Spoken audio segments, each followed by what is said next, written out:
So, welcome to the public... Sorry? Big achievement. Yep, huge achievement. Welcome to the public hearing for the inquiry into budget estimates 2021 to 2022. I should have checked that we're actually live and broadcasting. Fabulous. Before I commence, I'd like to acknowledge the Gadigal people, who are the traditional custodians of this land, and to pay respects to the elders past, present and emerging of the Eora Nation, and extend that respect to other Aboriginals present and Aboriginals who may be watching today. I welcome Minister Rob Stokes and accompanying officials to this hearing. Today, the committee will examine the proposed expenditure for the portfolio of transport and roads. Before we commence, I'd like to make some brief comments about the procedures for today's hearing. Today's proceedings are being broadcast live from Parliament's website, and a transcript will be placed on the committee's website once it becomes available. In accordance with the broadcasting guidelines, media representatives are reminded that they must take responsibility for what they publish about the committee's proceedings. All witnesses in budget estimates have a right to procedural fairness according to the procedural fairness resolution adopted by the House in 2018. There may be some questions that a witness could only answer if they had more time or with certain documents to hand. In these circumstances, witnesses are advised that they can take a question on notice and provide an answer within 21 days. If witnesses wish to hand up documents, they should do so through the committee staff. Minister, I remind you and the officers accompanying you that you are free to pass notes and refer directly to your advisors seated at the table behind you. In terms of the audibility of the hearing today, we have witnesses in person and also via video conference. Could I ask committee members to clearly identify who their questions are directed to? And could I ask everyone appearing remotely to please state their name when they begin speaking? Finally, could everyone please turn their mobile phones to silent for the duration of the hearing? All witnesses will be sworn prior to giving evidence. Minister Stokes, I remind you that you do not need to be sworn, as you have already sworn an oath to your office as a Member of Parliament. And I'd also like to remind the following witnesses that you do not need to be sworn, as you've been sworn in an earlier budget estimates hearing before this committee, and that is Mr Rob Sharp and Mr Bernard Carlon. Let me just make a note of that. But for all of the rest of you, could I please ask you to state your full name, position, title and agency, and then swear either an oath or an affirmation. And the words of both the oath and the affirmation are will have been emailed to you by the Secretariat. And I will start with you, Mr Collins. Good morning to you. Howard Paul Collins, Chief Operations Officer, Transport in New South Wales, Greater Sydney. I swear that the evidence now about to be given by me shall be the truth, the whole truth, and nothing but the truth. So help me God. Thank you. Mr Regan. Yes, Peter Andrew Regan, Chief Executive of Sydney Metro. I solemnly, sincerely and truly affirm that evidence now about by me should be the truth, the whole truth, nothing but the truth. Thank you. Mr Longland.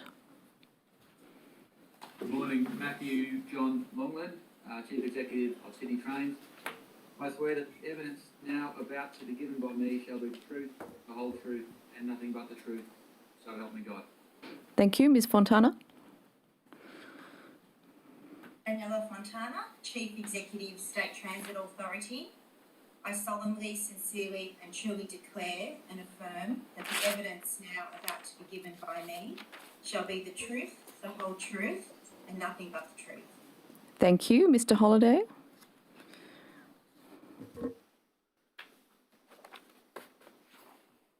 Good morning, Philip Walter Holliday, Chief Executive Officer of the Port Authority of New South Wales. I swear that the evidence now about to be given by me shall be the truth, the whole truth, and nothing but the truth, so help me God. Thank you. Mr Wing. Thank you, Chair. Anthony Wing, New South Wales Commissioner. I swear that the evidence now about to be given by me shall be the truth, the whole truth, and nothing but the truth, so help me God. Thank you. Mr Thomas. Good morning. Anand Thomas, Executive Director, Central and Southern Sydney Project Office. I swear that the evidence now about to be given by me shall be the truth, the whole truth, and nothing but the truth. So help me God. Thank you. Ms Collin.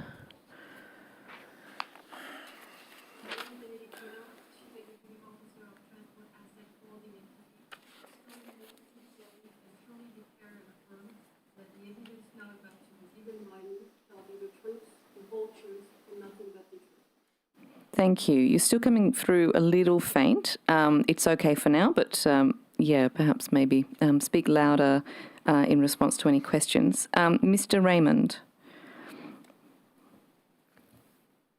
Good morning, Timothy Raymond, Chief Transport Planner, Transport for New South Wales.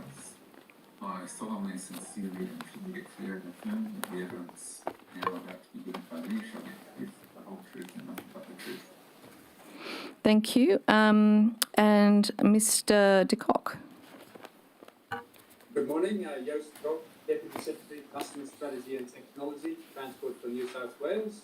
I solemnly, sincerely and truly declare and affirm that the evidence now about to be given by me shall be the truth, the whole truth and nothing but the truth.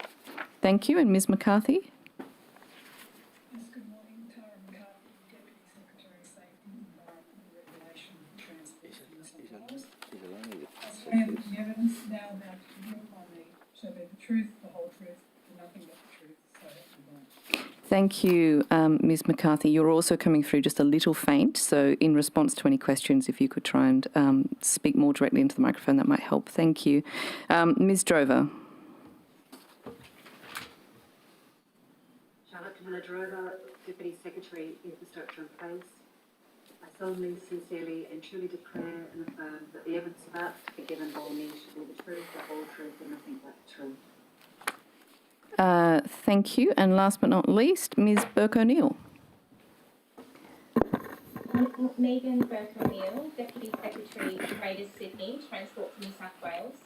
I solemnly, sincerely and truly declare and affirm that the evidence now about to be given by me will be the truth, the whole truth and nothing but the truth.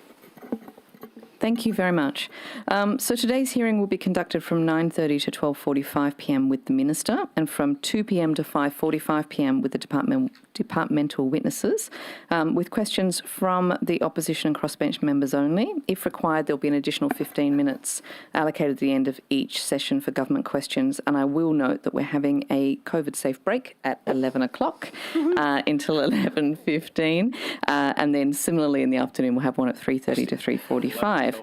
I'll do it at 3. Come on. As there's no provision for any witness to make an opening statement before the committee commences questioning, I'll begin with questions from the opposition. Mr. Mookie. Thank you, Chair. And greetings to you, Minister, and congratulations on your appointment as well. And can I just say at the outset as well, certainly the opposition wishes to express its appreciation to the hard work of the entire transport cluster during the 16-week lockdown period as well. Minister, can we start by talking about the Inner West light rail? How many light rail vehicles in the Inner West rail fleet have cracking defects or other defects? My understanding is that the entire fleet has some issues in relation to cracking. I'll refer you to the Secretary for further. Before you do, can you pull your microphone forward, Minister? Sure. Mr. Secretary. Thank you for the question. Yes, the inspections have just been completed. All of the sets have cracks of varying significance. All of the sets. And just how many sets are there? I'd have to take that on notice. Mr. Collins, number of train sets for... Gesturing. There are 12. 12, yeah, Howard sounds like Collins. There are 12 L1 sets. Are the defects all of such magnitude that none of the sets can be used? The approach we're adopting is one of caution. There's certainly some that definitely you wouldn't use. However, there's enough evidence to indicate that we shouldn't be rushing into deploying a subset of these back. We have mustered full bus services, which is in place and operating and getting people on a timely basis to where they need to go. But safety's first, and we do need the technical experts to complete their reviews over the next week to actually land on a specific conclusion. Sure. Minister, when were you first told that the 12 sets had cracks? From the best of my recollection, it was on Friday. It's not the 12. Sorry, I heard about the cracking on the that had been identified in the routine inspection of one.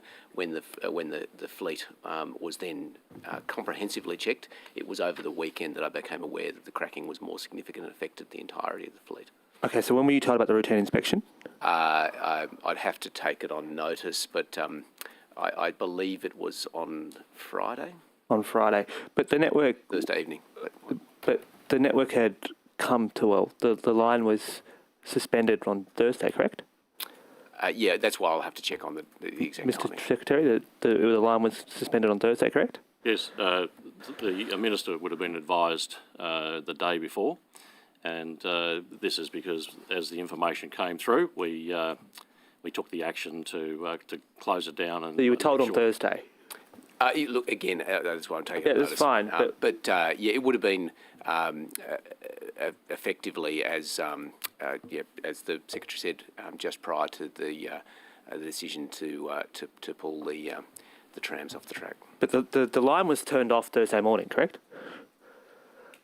The actual timing, Mr. Collins? Point of order, if I can just, I'm just getting commentary that the live feed is not picking up the WebEx at the moment, so Mr. Collins is not being heard. Right. Can you hear me now? Thank you. We can hear you. Apparently the broadcast can't hear you, but we'll fix that at our end. Thank you. Okay, so let me fill you in with some of the facts. 14 hours, I received a text on Wednesday from the team saying that they had done an investigation of one unit and they had found some additional cracking. We checked from our safety point of view with the contractors, and it was deemed to be okay to run those vehicles to the end of the day. None of these cracks are actually a safety issue, but it was decided late on Wednesday that we would, Alltrack requested a withdrawal of the whole fleet, which I agreed to. I passed that message on to both Mr. Sharp and Miss Burke O'Neill about 1,500 hours on Wednesday, and the team were told. And then you're right, on Thursday morning, we cancelled the service. We put in 26 vehicles, bus vehicles, and emergency buses. Thank you, Mr. Collins. I appreciate that. And Mr. Mookie, just to correct the record, every day is running into each other at the moment. I was advised by text message during question time on Wednesday afternoon. Okay, well, this brings me to my point. If you were told, why wasn't the public? Well, it was as soon as it was practicable to do so. That was when my advice was. That's when and I just followed the advice of the agency quite appropriately. Public wasn't told till Thursday night. And so... I followed the advice of the agency, Mr. Mookie. So, that's fine. I'm not suggesting you didn't, Minister, but if the advice of the agency was to you to not tell the public, is that the implication, or...? No, that's not the implication. So, but there was was there any specific reason why the public wasn't told Thursday morning? I was advised that there was a routine inspection that had uncovered some cracking. There was no further advice as to what the implications of that were at that point. And as you would appreciate, this is an operational matter, not one that I should become directly involved in, but rather follow the advice of the agency in relation to the appropriate steps. How many people use the Inner West line on a weekly basis? What's its weekly patronage? Well, the patronage is obviously down at the moment because of COVID. It's some thousands. I'll refer to the Secretary for the exact number. Yes, Mr. Collins. Thank you for the question, Howard Collins. Overall, light rail pre-COVID carried 70,000, of which 15 to 20,000 was L1. It has been down somewhat. Okay. I think it's around about between 8 to 12,000 on the busiest days in the last few weeks prior to it. When do you Thank you, Mr. Collins. You answered the question. Minister, when do you expect full service on the line to resume? I'll refer you to the Secretary. Secretary? Full service will be depending on the engineering feedback that we received this week. There's quite detailed testing, and to actually understand the nature of the cracking, you have to pull covers off to actually look in and access the actual frames. At the moment, it's not going to be a couple of days or a week or two. It's going to be extended. These are... Are we looking at a month? Are we looking at 2 months? Do you have any idea? We'd be certainly looking at a month or more. Mr. Collins, is there a latest update overnight? We've now, thank you, Howard Collins again, we've now inspected all 12 vehicles. Without getting into too technical detail, there are 2 types of cracking. Mr. Collins, my question was, when do you expect the service to resume? If we can just get straight to the question, otherwise I'm going to go back to the Minister. I'll give you the question. answer, Mr. Wilkie, with great respect. No, sorry, I'm going to keep moving. Minister, do we have an expectation I'm at sorry, all? you're not wanting the answer. No, Mr. Collins isn't answering the question, so I'm going back to you. We can pick it up again, this conversation. It was a straightforward question. We've gone to the Secretary once. Do we actually Okay, know I will hear when the point of service order. is resuming? Order. I will hear the point of order. I hope this is not the way that this long day is going to be, but the point of order is that the procedure is to be respectful to the public servants and not insult them by saying he's not answering the question and talking over him. To the point. And if he's not answering the question the way he wants, rephrase the question, but don't be rude to the public servants. To the point of order. The minister, I asked the minister. The minister directed it to the Secretary. The Secretary directed it to Mr. Collins.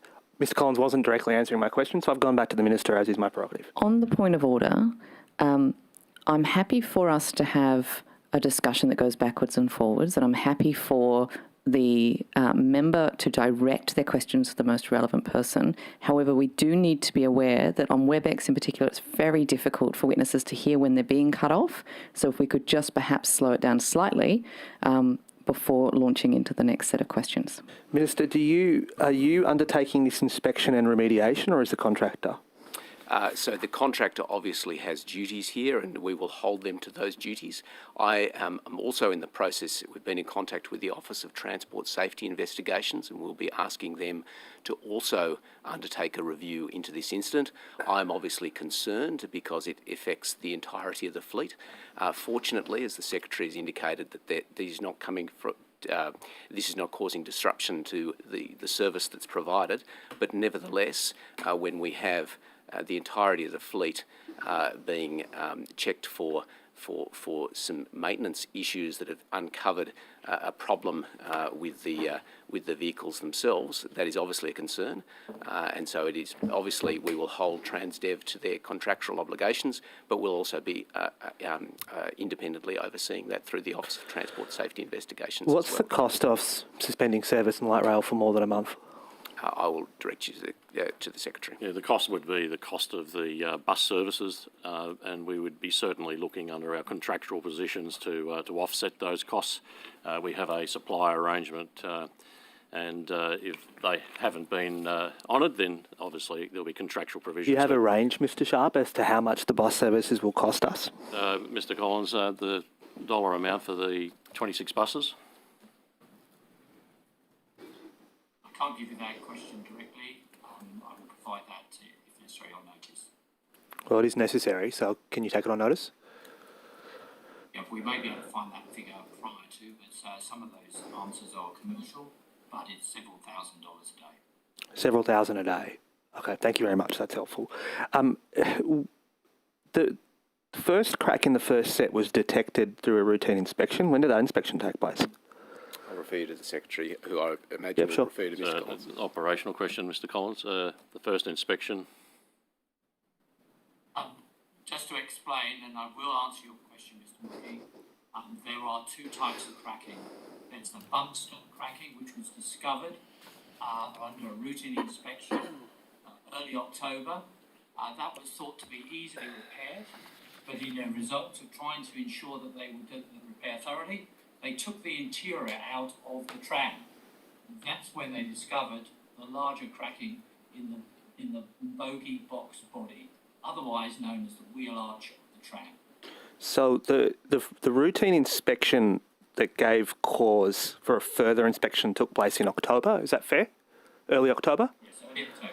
And that inspection then led to the discovery of further issues. Is that fair? Yes, because the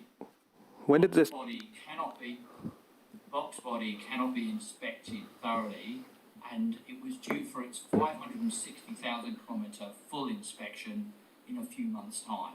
But when they took the interior apart, they found these extra cracks. So when the second inspection that revealed the further cracks or the interior cracks, when did that take place? In October? I think it was last week, before Wednesday. I think it may have been Tuesday night or Wednesday. That's when the information came through. There was a discussion as to whether the trams would continue running, but in the end, as I said earlier, the trams were withdrawn from service after the last tram upgrade on Wednesday. So prior to the October inspection, when was the carriages last inspected? They're inspected every 30 days. They're given a thorough routine inspection, and they certainly were not aware of any of the box voting cracking. And that applies to all 12 sets, expected every 30 days? Sorry, interrupt you there. They're routinely inspected by the Alstom, who are the subcontractor of Transdev, who carry out the maintenance at Lilyfield Depot. So if they were inspected every 30 days, were these cracks simply not detected in the earlier inspections, or was it the case that the crack? Sorry, just let me finish. Or was it the case that the cracks emerged in that 30 days? Which is it? I don't know the answer specifically. Other than that, we were not advised of those significant cracks, and certainly no warning or information regarding cracking of the light rail vehicles was given to us. And who does the routine inspections? It's, as I said earlier, Alstom. They are the subcontractor maintenance of Transdev, who also belong to part of the PP. So, Minister, it's entirely possible that these sets were cracked for a while, well before October. Is that a possibility? Look, I'm not in a position to be able to answer that question. But it is entirely possible. We can't rule out the prospect that these 12 sets have been cracked for a while. I would have to refer you to Mr. Collins in relation to that answer. I'm not trained in these matters, so I can't actually provide you the answer to that question. Mr. Collins, it's entirely possible that these 12 sets have been cracked for longer than just a week. The issue regarding the bump stock cracks, they were regularly inspected, so that's probably not possible. But taking the interiors out and examining the cracks, those cracks did appear to have some longevity, but they weren't considered and are still not considered a safety risk. But for importance of those cracks not propagating further and ensuring we had a good fleet, the decision was made to remove. Do we have Minister? Do we have a hypothesis as to why 12 of these sets are cracked? I mean, obviously it's early in the process of investigations. As I've mentioned, we've asked OTSI to look into the issue.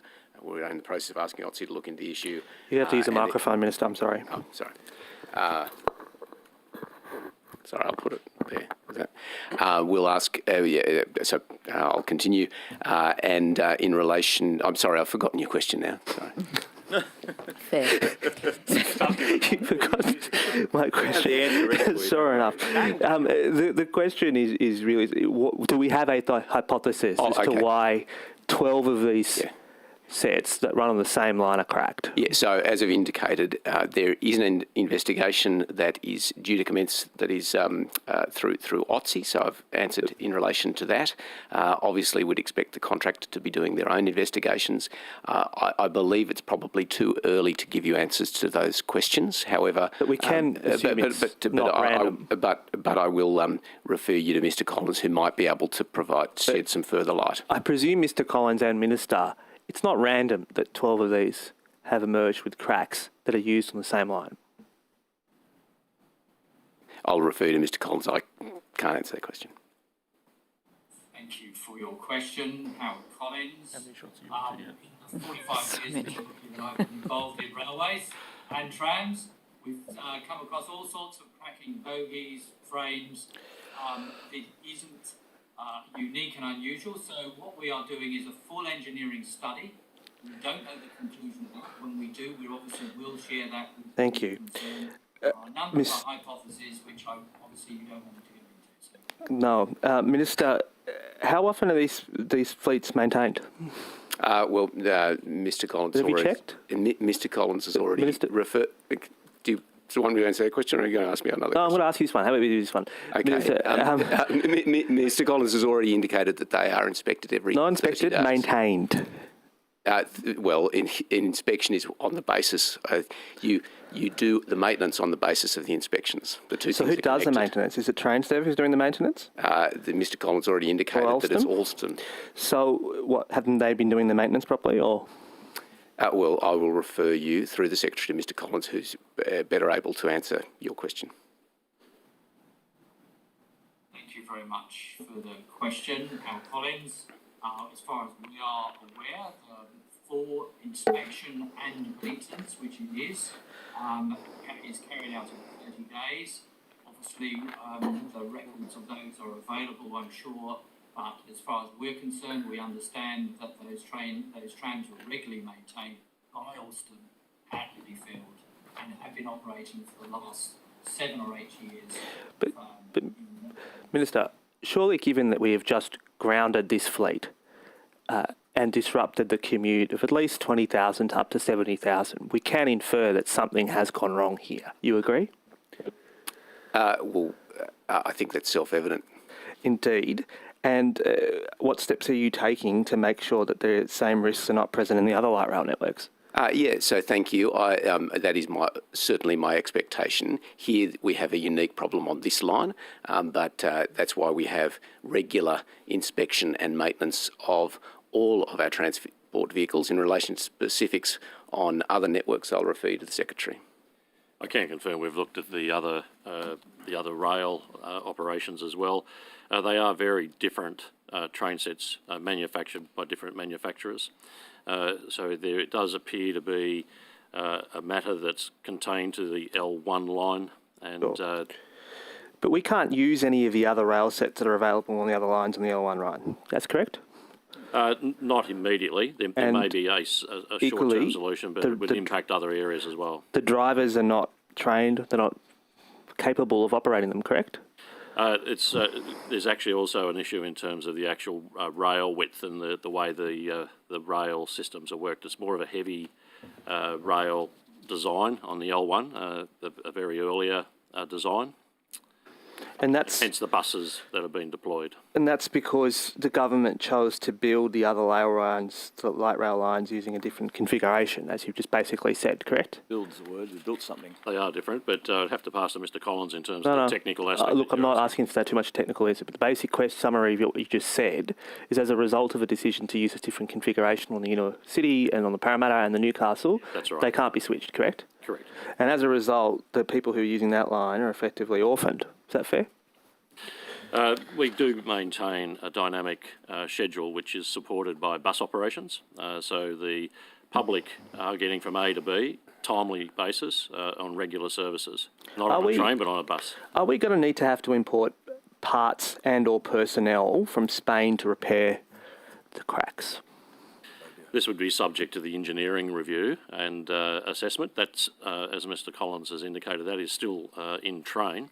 And off the back of that, the suppliers would bring in the relevant parts and expertise. But we might need to. No, you go first. I think Mr. Mookie, I think Mr. Sharp was nodding. Mr. Sharp is saying it's too early to tell. I think Mr. Sharp was nodding, actually, Minister. We're going to have to, aren't we? Well, you can ask Mr. Sharp. The suppliers will bring in the resources. I'm sure some of those will be local as well.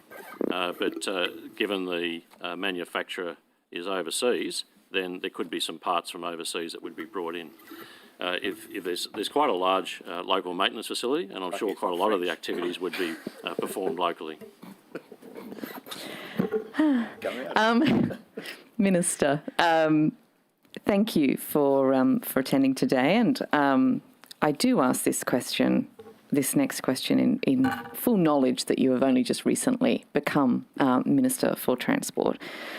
However, are there any of your government's new vehicle purchases over the last, 6-7 years that haven't turned out to be lemons? No. Look, thank you for your question. I reject its premise. Okay. It was your government, was it not, that in 2016 ordered $2 billion worth of new trains that were too wide for tunnels? No, that is a mischaracterisation of that purchase. I'll refer you to the Secretary to provide further details. At the last hearing, this question arose. When you bring a new train set in, you don't actually design the new train set for old infrastructure. You upgrade the infrastructure.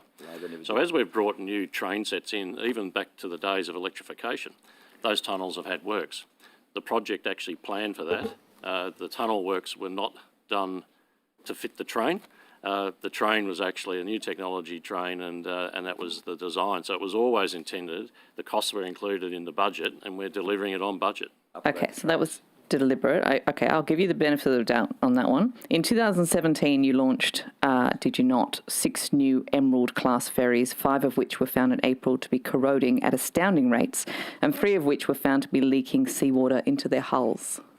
Look, in relation to the specifics there, I'll direct you to the Secretary again. I think the one preliminary comment I'd make is whenever a new vehicle is commissioned, they go through sea trials, they go through commissioning, and issues are identified and resolved. That's the same with any ferry fleet anywhere in the world. And I'll pass to Mr Collins on the details Collins? specifically on those. Thank you very much for the question, Howard Collins.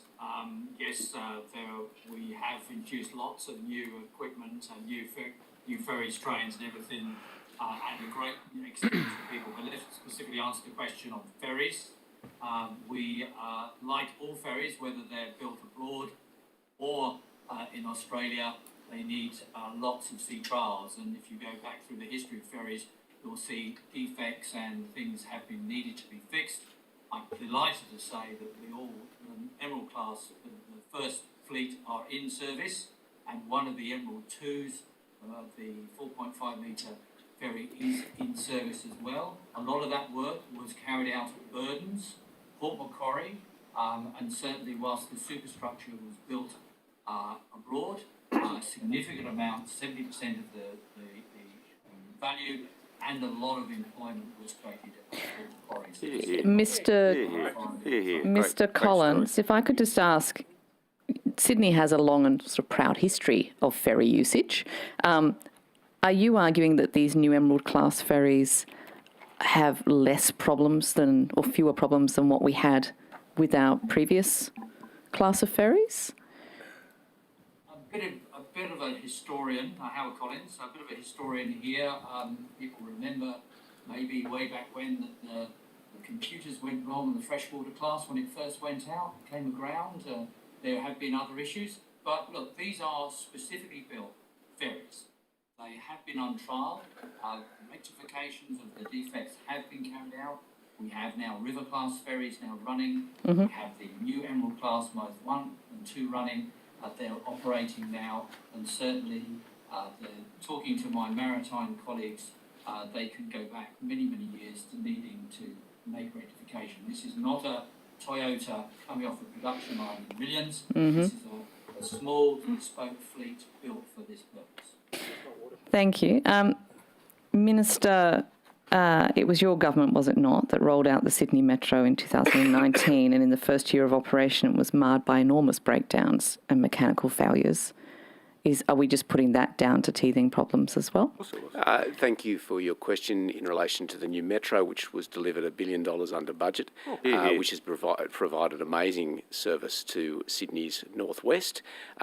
Once again, you will always find with any vehicle there will always be issues that emerge, and they are rectified as quickly as possible. I think if you, as Mr Collins suggested, over the breadth of history, you will find there will always be challenges in any transport system. And the resilience of the system is the ability to pick them up as quickly as possible and rectify them as quickly as possible. In 2020, your government ordered 10 new ferries that will decapitate passengers travelling on the top deck under bridges along Parramatta River. I can assure you that ferries will not decapitate passengers, to use your words. So I guess when I look at this history, I would hope that there had been some lessons learned by your predecessor, but certainly by the department. I'm not really comforted by the answers that are implying that this is nothing unusual. Are you going to do things differently in the future? Are there lessons that have been learnt? Well, thank you for that question, because I think that, it's not mine to rate the question, but I think that's a reasonable question to say that, we're on a constant, a constant journey of improvement and of learning from rollout of previous technology. That's absolutely appropriate. Transport has always been at the forefront of innovation, both here and globally. When you look at the big infrastructure strides and technological breakthroughs, transport's been been at the forefront of a lot of innovation. Obviously, when you're innovating, when you're increasing efficiencies and comfort and reliability, you will learn things on the way through. But I actually think, despite the premises in your questions, I actually think the rollout of new technology is actually benefiting customers across the network. But that's not to say that there's not always room to consider how we might improve things into the future. And so will you be taking on lessons learned from these purchasing decisions and doing things differently? And you've just added another question there. Do things differently. We're always looking for ways to innovate. We're always looking for ways to get value for taxpayer dollars. We're always looking for, ultimately for the network to be, above all things, safe, but also reliable and comfortable and efficient. I would hate to think you'd learn a lesson and not do things differently. Let's just turn quickly to WestConnex. Following the last round of estimates, there were some answers provided to questions that were taken on notice in relation to this issue I'm sure you're aware of, where people had been given headphones who were dealing with the noise impact of the WestConnex construction, but they had been required to sign a deed, basically gagging them from speaking to the media. I was told at that time that following discussions with Transport for New South Wales, the deed poll had been redesigned to instead resemble a receipt that just acknowledged the mitigation equipment that had been handed over, as opposed to having that gag order. Can you please clarify what deed polls are being used for each type of mitigation? So specifically, if we've changed them for headphones, what about other types of mitigation, for example, temporary accommodation? Yeah, thank you for your question. It's probably best answered by Ms. Drover. Yes, we'll just pass to Ms. Drover. She can talk to the specifics of that form. Thank you, Ms. Drover. Thank you, Camilla Drover. Yes, as you rightly say, the deed was amended, so it's more of a receipt for the goods received. It does apply to headphones, and it does apply to other measures that the contractor provides the community, which are over and above what they are required to do. So things like vouchers and other measures like that. Okay. So in terms of residents being offered mitigation measures of any kind at the moment, would you be surprised if they were being asked to sign something that effectively gagged them from talking to the media? There are different deeds depending on what mitigation is to the community, but I would be surprised if there are gags, as you say, and to the media. So when Transport for New South Wales discussed the deed poll previously with the construction company, or with WestConnex, was that only in relation to headphones, or was it also in relation to all mitigation measures? Just to clarify, this deed is one that's being used by the residence change contractor, who is not WestConnex. Fine. But we did speak to them about amending the deed for devices and vouchers, which are modest in nature, and we requested that they amend them. So it is now just a receipt of the goods as opposed to a confidentiality agreement. So could you give me the assurance then that there are no deed polls being used in relation to temporary accommodation being provided that include any kind of gag?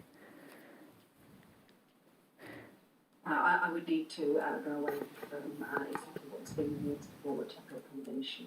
Thank you. My office is receiving information to the contrary, so it would be very useful if you could take that on notice and even come back this afternoon. I'll hand over to Mr. Banasiak. Thank you. Welcome, Minister. In late September, I asked some written questions to the Minister, and they may have been caught up with the transition. So I'll put some of the ones that weren't answered properly to you. So this is regarding taxis. Cathy Jones and Associates were employed to run a consultation on the proposed reforms in the point-to-point sector. Why did, or who instructed KJ to actually ignore the report or any reference to the report by stakeholders of the Portfolio Committee 6, which had far wider consultation than the Sue Baker Finch report? Right. I'd have to direct you to the Secretary in relation to that contract. Yes, if I could ask Mr. Wing to comment specifically on that question. Thank you, Anthony Wing. Actually, the consultation is run by the department, so I think Dr. De Kock will have to answer it. Thank you for the question, and my name is Joost De Kock. So as you're aware, Sue Baker Finch did a review of the point-to-point industry in 2020, and it recommended to further deregulate the industry and also to remove area restrictions and remove the maximum rank and fares. And this was there to further innovation in the point-to-point industry.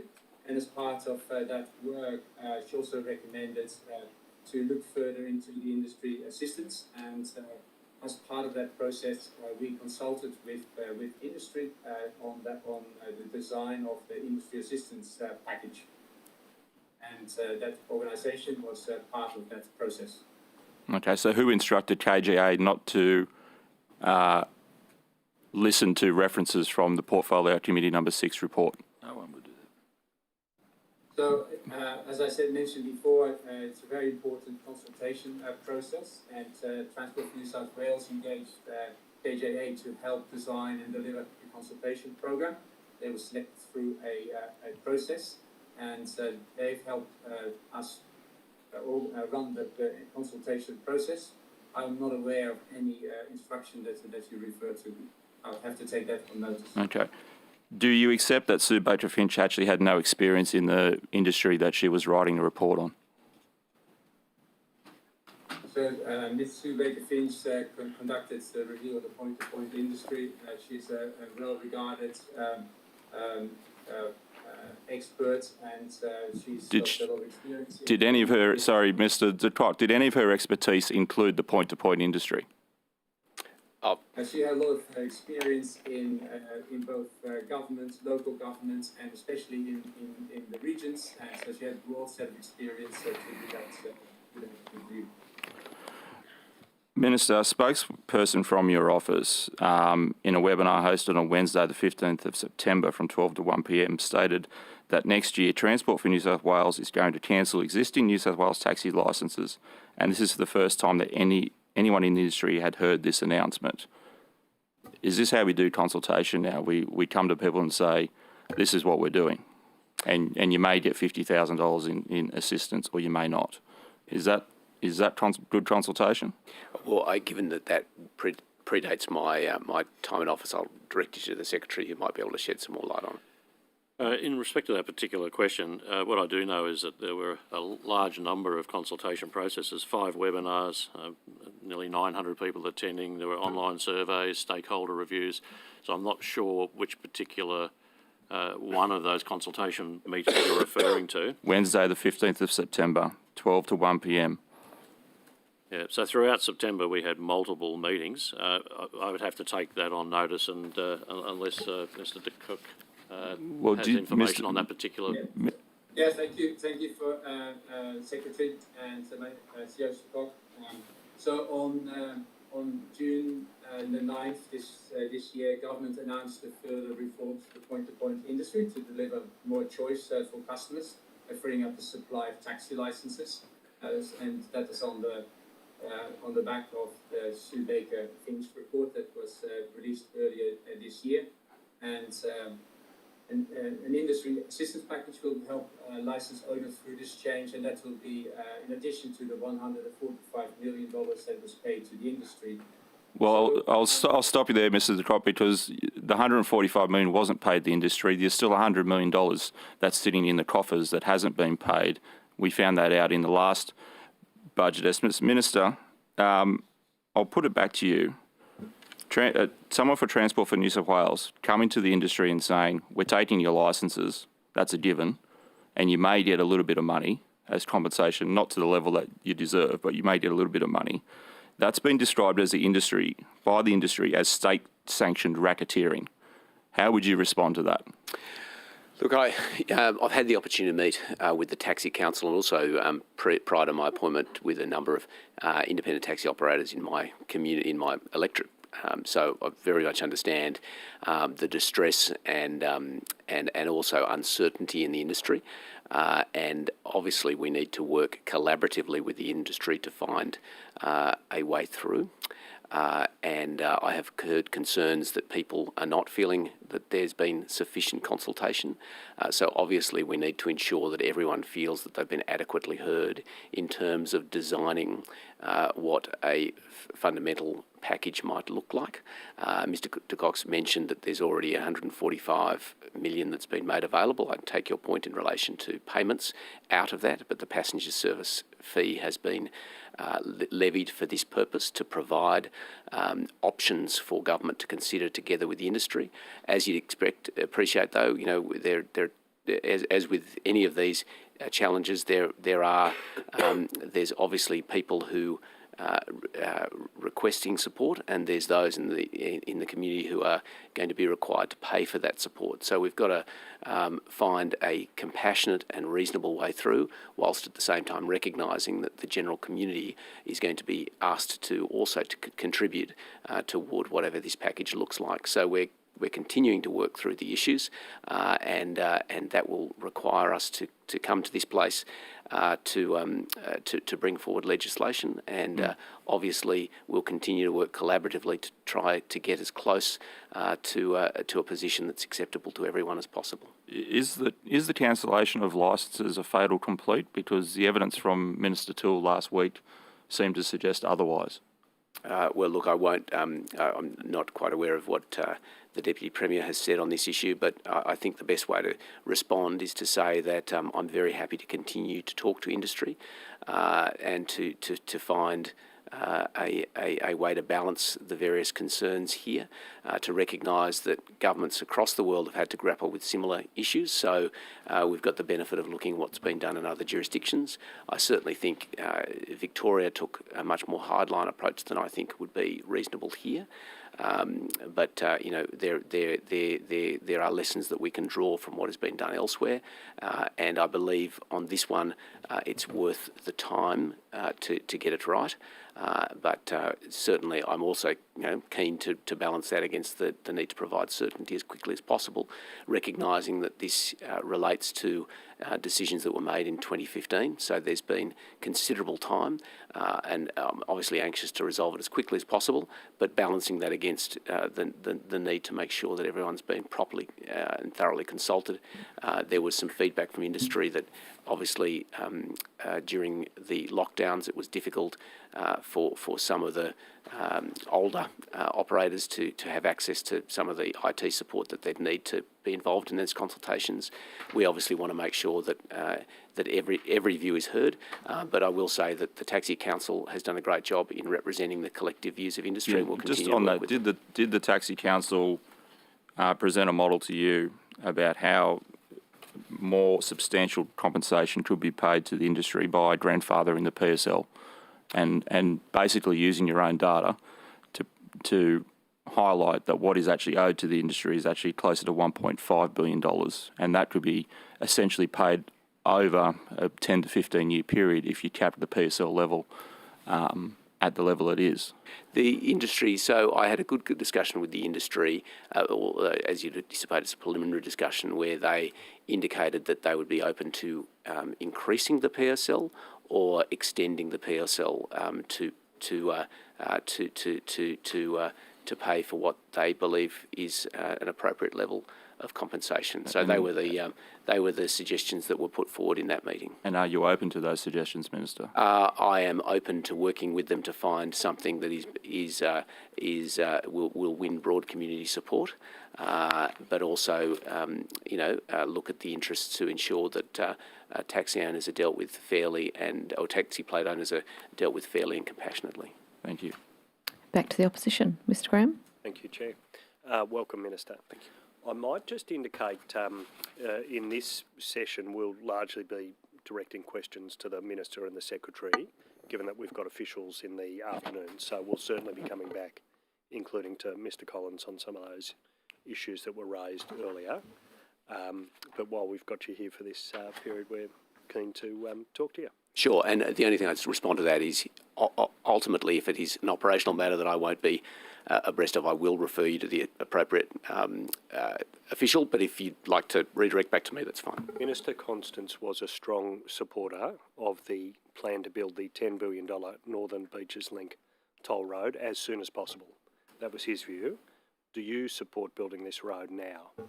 Well, certainly the government remains committed to the Beaches Link project, and we're continuing through the processes, the planning processes, and also we're proceeding toward investment decision.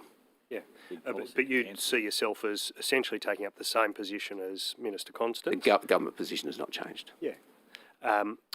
Some of the community concerns about this project are that the Northern Beaches Link toll road project is greater than the cost of the Western Harbour Tunnel and the Warringah Freeway upgrade, and that the project definition and delivery report show that it might just carry 25% of the traffic. Do you share those concerns, or what would you say to those community concerns? So ultimately, these are matters for the planning process, which is going through its process at the moment. I understand we're up to the preferred infrastructure report that the Department of Transport has been asked to submit by planning, and also the response to submissions. I think we're up to that stage, but I'm happy to provide more details on notice. Obviously, this will proceed for determination as it's currently a state significant infrastructure, which means that in my role as planning minister, I will have a determinative role. So I've obviously got to be appropriately impartial on that point, but I can confirm that the government remains committed to the project. But on those specifics, this costs more than the cost of the Western Harbour Tunnel and Warringah Freeway upgrade, but it might carry 25% of the traffic. Have you got anything to say to those community concerns? As is appropriate through the planning process, all economic, social and environmental costs and benefits are weighed up through the assessment report. So it's not appropriate for me to speculate on those. Infrastructure Australia has had this as less and less of a priority. It, in its most recent report, it's now barely features at all. It's not referred to directly. Do you have concerns about Infrastructure Australia's fading enthusiasm for this part of what was once a much larger project? Yeah, look, I'm certainly aware of their views, and with all of our transport investments, it's absolutely appropriate that we constantly monitor costs and benefits. But as I've suggested in relation to this project, because it is in the planning system, I really have to be quite, as you'd expect, appropriately impartial in relation to those specific assessment points. But I can say, as a member of the government remains committed to the project. When this went to Cabinet, the benefit cost ratio of the Beaches Link component of this single project was 1.2. When the wider economic benefits were measured, it didn't shift the BCR at all. It was still 1.2. That is, there were no measurable wider economic benefits. Have you ever seen a project that's been approved where that's the case? There's simply no wider economic benefits. I will reflect on that and notice. That's actually not my recollection of of what I saw, but I will take your notice on that. Ultimately, a business case is a useful tool in terms of guiding to government decision making. I'm certainly aware of road projects that have been proceeded with which have had a negative BCR, but as you've indicated, this project has a positive BCR. It's if you could take, I'm happy for you to take this on notice. I'm asking about that wider economic benefits, not measuring the transport costs, then adding the wider economic benefits simply didn't shift the dial for this project. Sure, and I accept that and I'll take that on notice. Yep. But I would say in any event that the with or without wider economic benefits, my understanding is there is a positive cost benefit. Councils, the local council's position is they're happy to accept this $10 billion transport project, but they don't want to accept a single extra resident or dwelling. You're the planning minister as well as the transport minister. Do you accept that as a reasonable position? So my understanding of the council's position, but again happy to reflect on this and notice, is that the planned precinct around French's Forest is being considered at the moment on the basis of existing transport infrastructure connections, but there is further stages of that precinct that would be dependent upon the extra capacity provided by the Beaches Link project.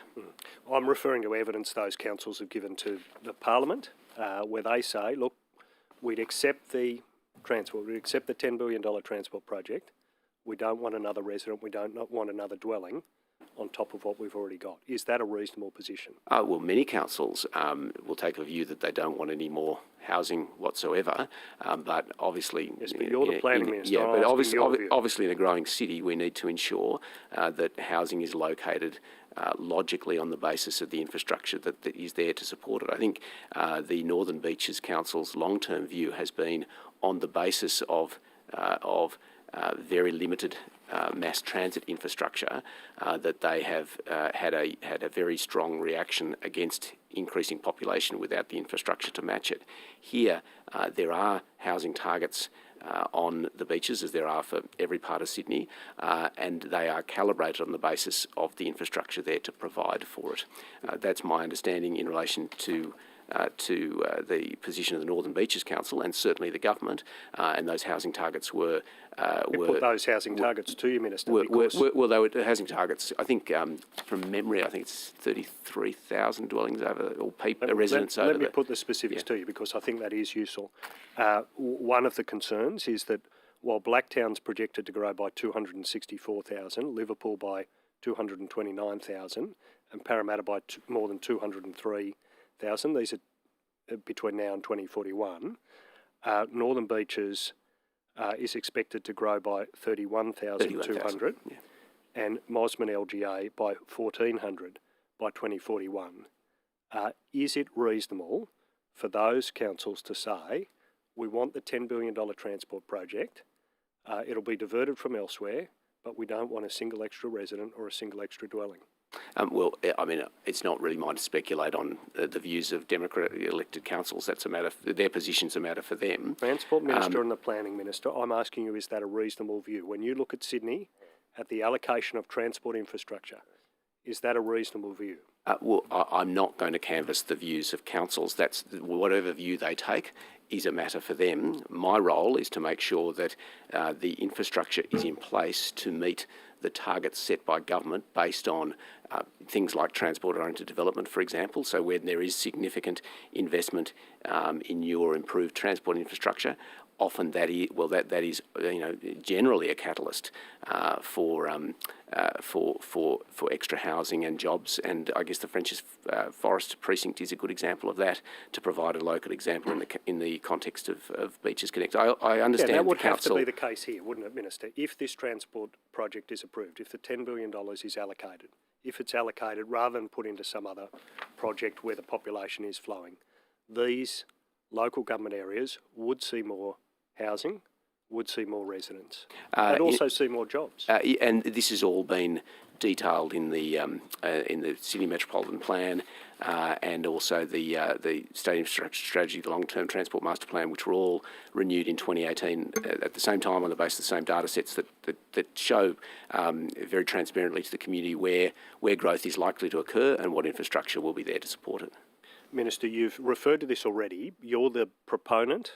You're also the decision maker here. You're also a local member relevant to the project. You're the Transport Minister, the Planning Minister, and the member for Pittwater.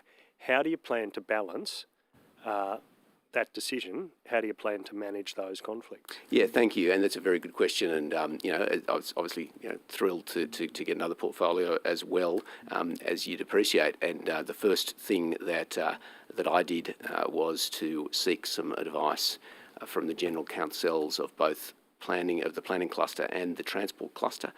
And then also had an opportunity to speak with both of them in terms of how to manage conflicts as they arose. They were quite confident that conflicts could be managed as they were identified. And certainly I've asked in briefings to me that any conflicts are identified as part of that briefing process. And fundamentally, the advice I've been provided to is, so far I haven't been presented with a specific conflict in relation to decision making, but effectively because both myself and the Deputy Premier, in terms of the allocation of administration of acts, are both given the same legislation. So in those cases, the Deputy Premier can exercise powers in his role as Minister for Regional Transport in such a case that a conflict arises. But I'm happy to report to the committee that it hasn't arisen at this point. And my understanding is obviously the Premier has indicated that there will be a reshuffle at some point, and I imagine these matters will be resolved at that point. Yeah. So the most unusual of those is the fact that you're the Transport and the Planning Minister, the proponent and the decision maker. Minister Constance was bouncing around government advocating for this project. I don't think he'd mind me saying that, but you're in a very different position as at the moment as the potential decision maker, the decision maker. Yeah, and look, obviously there are potential conflicts that arise by having responsibility for both clusters. There are equally some enormous benefits that arise in terms of being able to better join up transport and land use planning. I agree with that. Minister, can I ask you the question which no minister in this government will answer? And that's about you might probably won't then either, but I'm hoping this might be the day. You might be the minister. Right. That is a challenge for me. This is the question. Over the life of the toll road contracts for Sydney, how much in total will drivers pay in tolls? Whole question. Sorry. Over the life of the toll contracts in Sydney, many of them extending to 2060. We know how much... the total figure across every toll concession. How much drivers are paying per year. It's now about $2.3 billion in tolls every year. We've now hit the rate of 1 million toll trips a day in Sydney. That's where we are right now today. But these contracts extend to 2060. In total, how much is coming out of the pockets of drivers between now and 2060? We backed that up to under these toll contracts. It's not that I don't want to answer your question. It's more a case of that's a very complex question. You from many of your colleagues. Right. The challenge, of course, is it's a tremendously difficult question to answer, and then you'd also have to factor in the value of money over time as well. I'm happy to take it on notice and see what I can provide for you, but I suspect that would be a very difficult answer to provide. I think you've also, if you're going to answer it genuinely, you also need to not just factor in the costs but also the benefits to motorists over the same period from having access to great new roads that are safer, more efficient, less congested. Look, many ministers spruik the benefits of these roads, and I'm happy to hear about that. I simply want to know, what is the cost to drivers? It's a very simple question. How much are drivers paid? Mr. Graham, as you appreciate, it's not a very simple question, and I don't have that figure off the top of my head, as you'd appreciate. But I'm happy to reflect on notice to see what I could usefully provide to you in terms of information. It's not an unreasonable question to ask in the public interest. If we're weighing up the benefits, and I'm happy to hear the benefits of these toll roads, but we also have to consider the costs. That we know the cost that government pays. It's too early to tell. The cost that drivers pay, it's in the public interest for that to be known. You'd agree with that? Well, I'm not here to assess the quality of your questions, but do my best to answer them. And in that spirit, I will do my best to provide to provide information. As you'd appreciate, there's a level of complexity because these relate to arrangements that have been made by various governments over a long period of time. I'll refer you to the Secretary, though, who may be able to provide some assistance. He's looking eager. In terms of the cost to the taxpayer, there's also the overlay of what the patronage might be in the future as well. So as growth occurs, Well, I congestion don't want to know occurs. about the cost to the taxpayer. I do want to know about the cost to drivers. If you've got Yes, something to say on that, but the cost of drivers, and then you've got to overlay the various relief measures that are in place, and there are a number of toll relief measures and caps as well. We've spoken extensively about toll relief. I'm not going if you've into got detail. something to say on the cost to drivers. Not going into detail, but the drivers do get the cash back. But I want to know how much is going out of their pocket, Mr. Sharp, and that is a reasonable question. If you've got something to contribute on that now, you're very welcome. No, we don't at the moment. As the Minister indicated, this is very complex, and we'll take it on notice to revert. Minister, I mean, this information is estimated, it is known, it's in the data room for any company that bids for these toll roads. That information, up till now, Treasury has said is commercial in confidence, but it's not now that the road's been sold. Do you accept that? There might have been, I don't accept there is a reason not to be able to talk about this total, but there might have been, as a commercial in confidence restriction around this information prior to a sale. This road's been sold, WestConnex I'm now referring to, till 2060. There's no commercial in confidence reason to protect those estimates now, is there?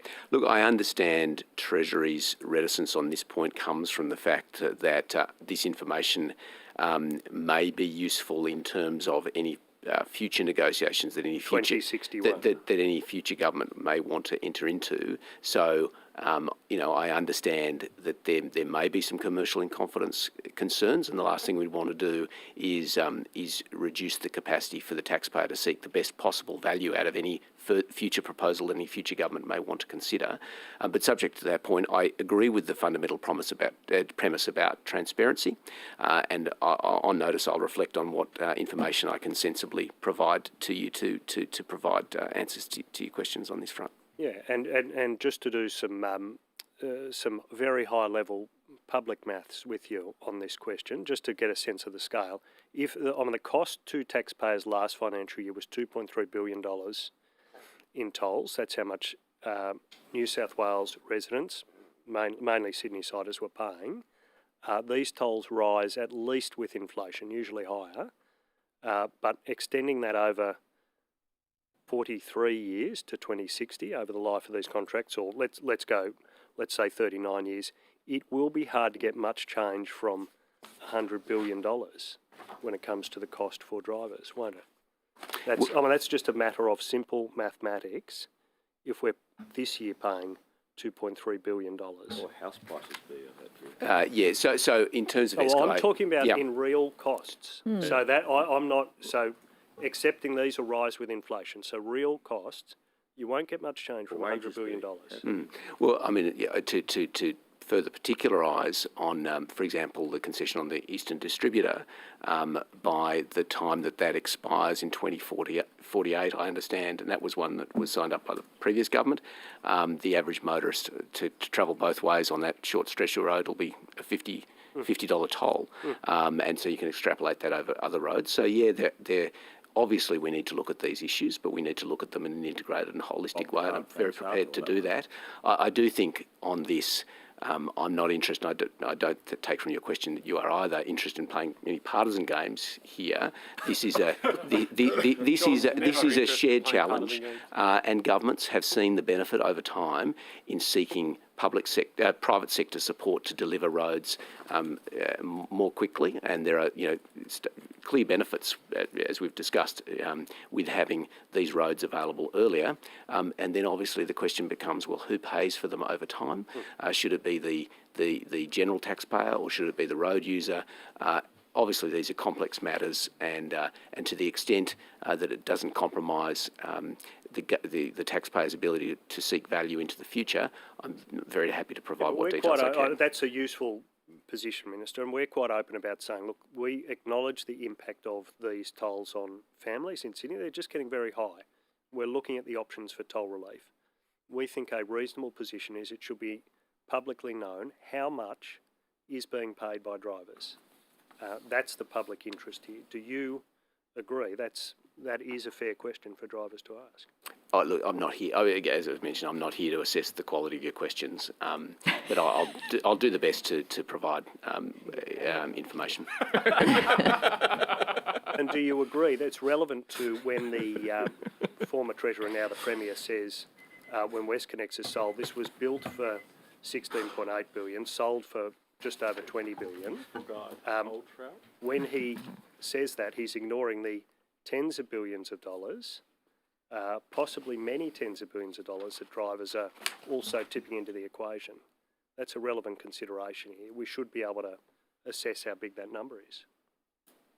I'm sorry, I genuinely, was that a question or a statement? My question is, shouldn't it be known when the Treasurer, when the former Treasurer, then the Premier puts that position, we built it for this, sold it for $4 billion more, isn't it a relevant fact that drivers are contributing tens of billions of dollars, many tens of billions of dollars, into that infrastructure? So I think the answer to that is that's a weighting of relative costs and benefits over time.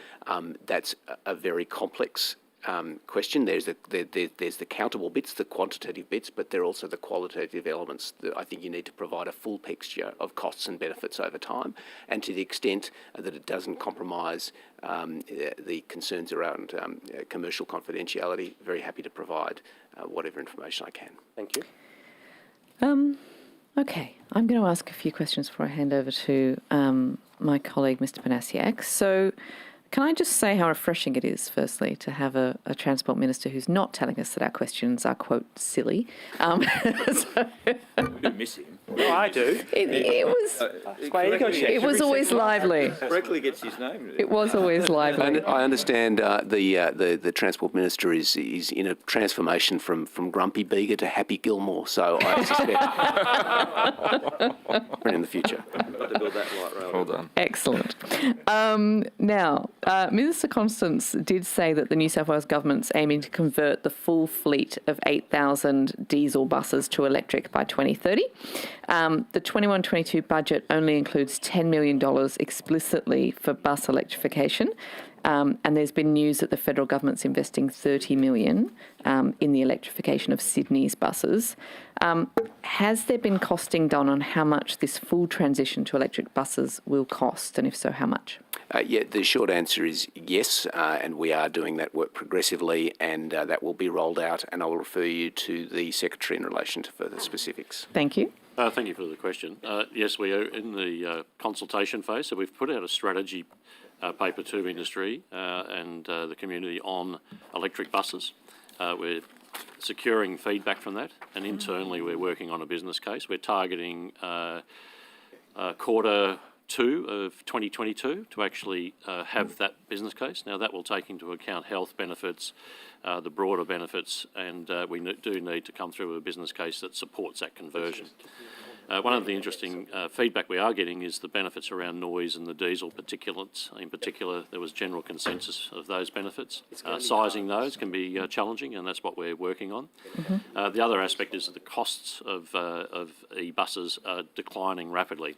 So as more of these are ordered and the industry continues to grow, we're finding that the cost differential between a historic diesel bus and an e-bus is that gap is diminishing.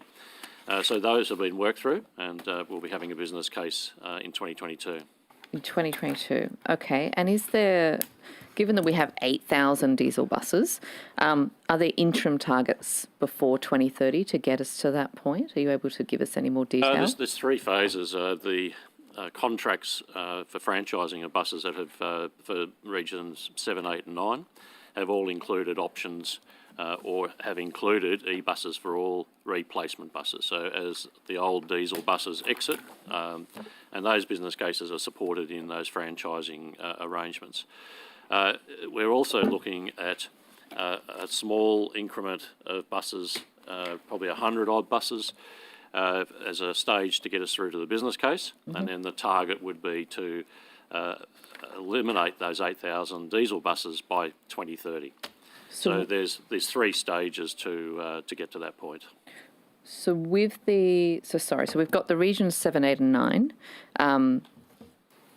Presumably that will then be, so when will we have it fully electric on those in those So regions? for Region 9, as buses get replaced, they will have the electric buses coming in. So it's a gradual replacement. So when will they be replaced? I think those by? contracts are over an 8-year period. So we're looking at sort of 2028. Roughly around the late 2020, late 29, something like that. Mm-hmm. And then, so for the ramp up, that will occur basically in about 2 years' time, and then there would be an expedited replacement program through to 2030. Okay. So how far, I guess, kind of what percentage of the electrification of the fleet can occur with the 10 million that's been dedicated so far, plus the 30 million from the federal government? Yeah, funds that get allocated at the moment are for the business case preparation and the initial planning. Okay. The current franchise contracts actually have the costs and the infrastructure embedded in those business cases. So those particular bus depots have the infrastructure costs included in those business cases. The actual business case for the 8,000 will contain those costs, and as usual, once a business case is put up and approved, funding would be allocated or subject to funding allocation at that point, and that's a decision for government in 2022. And in terms of new buses coming on, so for example, if a regional bus company was coming to you and saying, we want a couple of extra buses, would they automatically be electric buses, or would they be getting new diesel buses? In terms of the region and metro, the regions do have some challenges in that if you're on longer routes, for example, electric buses may not be the solution. In fact, hydrogen ultimately may well be the solution. What we're aiming for is to remove the 8,000 buses that are currently diesel. The priority will be around the metro areas where the biggest immediate benefits are. And we have been liaising. I've met with with New South Wales Bus Association, and they're very supportive of heading in this direction. But in the regional areas, they do have some questions around infrastructure availability, and also if it's a long distance coach ride, for example, it's probably a different technology to eliminate the diesel. So we're working with industry on those practicalities, and once again, the plan will take those into account in 2022, including the phasing. So is the intention for when the buses are gradually transitioned to electric in Sydney that some of those old diesel buses will get sent out to the regions? No. Okay. Aspirationally, we want any old diesel bus to be replaced with electric. Mm-hmm. If you're talking regions, though, there is the overlay of infrastructure and whether electric buses are suitable as a replacement or whether another technology. And that's what we're working on with industry at the moment. Okay, because the diesel buses are owned by the state government, aren't they? Whereas the new electric buses are actually owned by the private corporations who are then given the contract. It varies. So at the moment, we own the buses and continue to own the buses, including the electric buses. Okay. Okay, but there are some regions where you won't own the buses, is that correct? And the infrastructure in the associated? bus franchises in the city, the Transport for New South Wales maintains the assets, and it's actually the workforce and the operation that is actually subject to the franchise arrangements. Okay. Thank you. I think that's all I have on electric buses. Just in the last few minutes before I hand over to my colleague, it was recently announced that Sydney Trains will transition to net zero, but it will do that by purchasing renewable energy certificates to offset its electricity usage rather than directly purchasing renewable energy to power our trains. Am I correct in that understanding that rather than actually transitioning, we are just buying renewable certificates, unlike Canberra and Victoria and a bunch of other places? Yeah, so I'll provide some preliminary reviews and then pass the Secretary. With much of our rail network, particularly the existing network, my understanding is that purchasing the large-scale certificates is effectively the only feasible way in which we can meet that target over the short term, which is terrific for providing jobs and opportunity in parts of regional New South Wales to ensure that we've offset this use by by purchasing that renewable electricity elsewhere. Over time, of course, it would be my hope that we move to integrate that more into operations themselves. I think the challenge, obviously, is that the historical development of the transport network and the assets themselves mean that there's just not the connections to be able to get to purchase that renewable energy to directly power the fleet. But certainly, that's something we'd be keen to do over time. But in the shorter term, recognising that there is something we can do about it now. We've been doing it through the purchase of certificates. I'll refer to the Secretary if he's got any further. Yes, we contracted with Red Energy, associated with the hydroelectric company. There is a combination of renewable contracts, and then we'll be going out to market in 4 years' time to actually, because of the size of the electric energy we use, to actually continue the journey of full renewables. So do you have an expectation for when the network will be directly powered by renewables? The metro operation is currently 100% powered by renewables, so it's powered by a large solar farm. In respect to the market, it will depend on the market conditions in this space in 2024. We are seeing it develop rapidly. We are seeing interest in the size and scale of the electricity we utilise. So we're hopeful that we can actually fully secure that in 2024. But it's not necessarily about that as well. It's about actually reducing the actual usage. And so we're targeting in the next, by 2025, to have 10% reduction in actual usage. And this is through technology on air conditioning systems, for example, the braking systems, regenerating electricity, solar panels on our depots. So those initiatives we will also see an actual reduction in usage. Or efficiency improvements. Yep. Okay, thank you. Mr. Banasiak. Thank you. Just continuing on with the questions around the taxi reforms. Minister, I asked this question of the previous minister and he didn't answer, but in 2015, hire vehicles were actually paid out in full, some of them to the tune of $418,000 tax-free. I asked the minister then why they are now being included in this assistance package, given that they've already been paid out in full. So can you answer that? Why are higher class vehicles essentially getting a second bite at the cherry in terms of assistance? Well, it's my expectation that everyone who's been affected by the point-to-point changes be negotiated with and dealt with appropriately, and that would be in relation to the taxi industry and the hire car industry, to make sure that recognising that the industries are different and will have different needs and different expectations. But I might refer you to the Secretary if he's got anything further to add there. I haven't got anything further to add on that particular question. We are consulting with all of the sectors, and we still have to land on the actual support package. I do note your comment, but I'm not across that particular detail. Okay.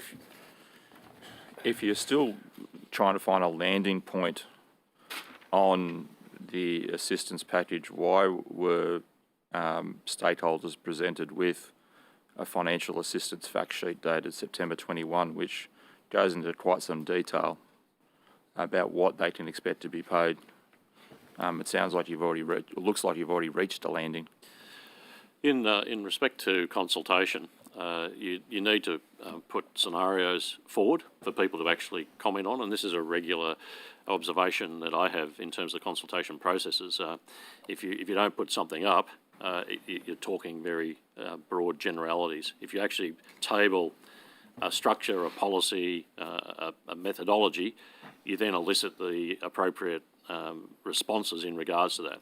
And that consultation process is exactly that. We take those on board, and there's numerous examples where we do take feedback on board and feed that back into the next stage of the material or the policy setting. Okay. Have you taken on board the concerns about the removal of geographic zones, obviously particularly for our regional plate owners? Some of the examples that have been given to me are, if there's a big race on the Bathurst 1000, everyone, all the unlimited plate owners under this reform will flock to Bathurst, flood the market, take the cream off the local guys, nick off after the race is over, and those local people that have used that event to supplement the lean times are essentially, worse for wear.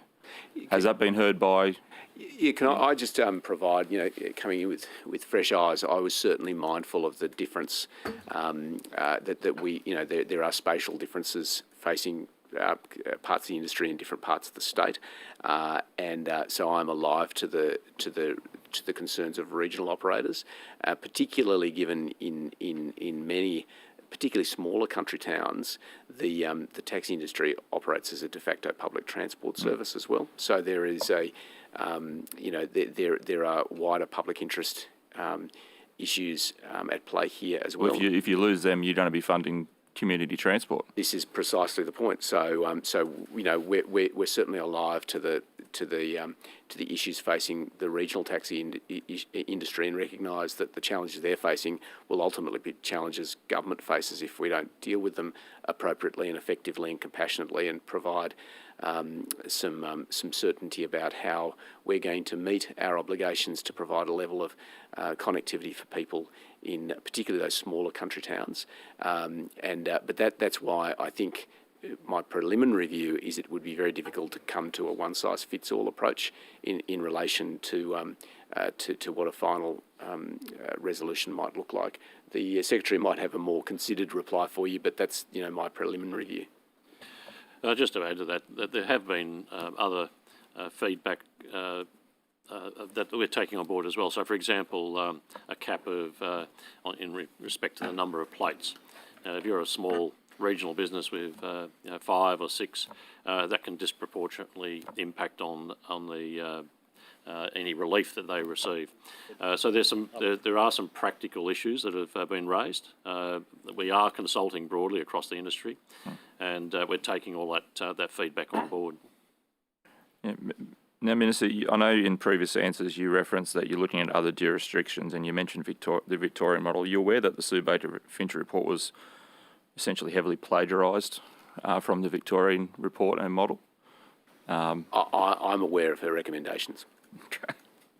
It's not quite the same. Are you also aware that in some of these other jurisdictions, particularly overseas, Los Angeles, New York, San Francisco, UK, they've gone down similar models that you're proposing, and it has been a dismal failure. So how is New South Wales going to be any different? Well, it's essentially destroyed any supply and demand model. They can't get drivers because it's not worth their while. They're not getting a fair clip or a fair income, so they've just walked away. So how is New South Wales going to be any different?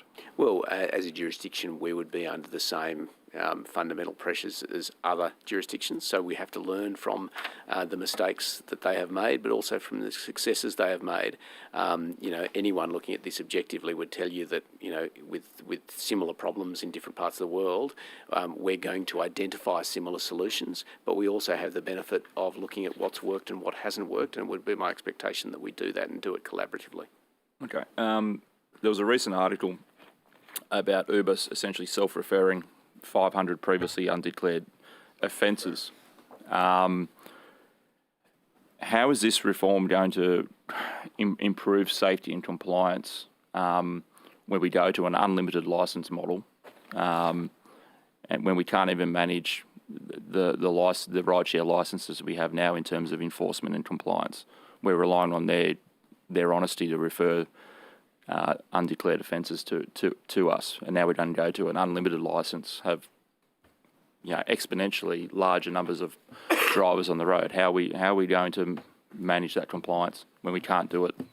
Well, I'll provide a preliminary answer and then go. Yes, I can refer to Mr. Wing, who can talk specifically to it. But in regards to compliance, there are a number of thousands of audits that actually take place by the point-to-point commissioner and his team. There are directions that are also raised by the point commissioner out of those audits.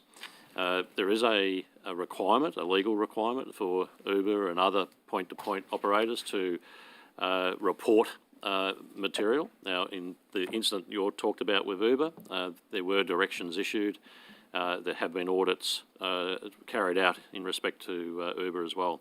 So there is a compliance framework, and it's not just for the taxi industry. It has actually covered the point-to-point industry as well. Would if you you want agree? more detail, I'm happy to pass to Mr. Wing to comment. Before you specifically. do, would you agree that the auditing of taxis is made far easier because they have a home base, they've got rank and hail, whereas rideshare doesn't have that home base. They don't have rank and hail, so they're more difficult to track and pick up in random audits and inspections. I think the challenge is probably is equal. If you look in the taxi industry, you have some very large players there. Likewise, the Ubers and others are quite large, and then you have a large tail of mums and dads and smaller players as well. So both sectors have that similar issue, which impacts on the auditability. But there is a comprehensive audit program that covers both sectors of the industry. Mr. Wing, do you have anything to add? Yes, thank you, Anthony Wing. So there are a couple of questions in there. I should say first, the law applies to. Do you need to break at 11? Whether that's taxi or rideshare or any other provider. It applies to all companies, large and small, and we apply it to all companies, large and small, and to rideshare and taxis. In the last financial year, for example, we carried out 61 safety audits, 78 advisory visits, 1,349 taxi vehicle compliance checks, and 1,736 hire vehicle compliance checks, including rideshare compliance checks.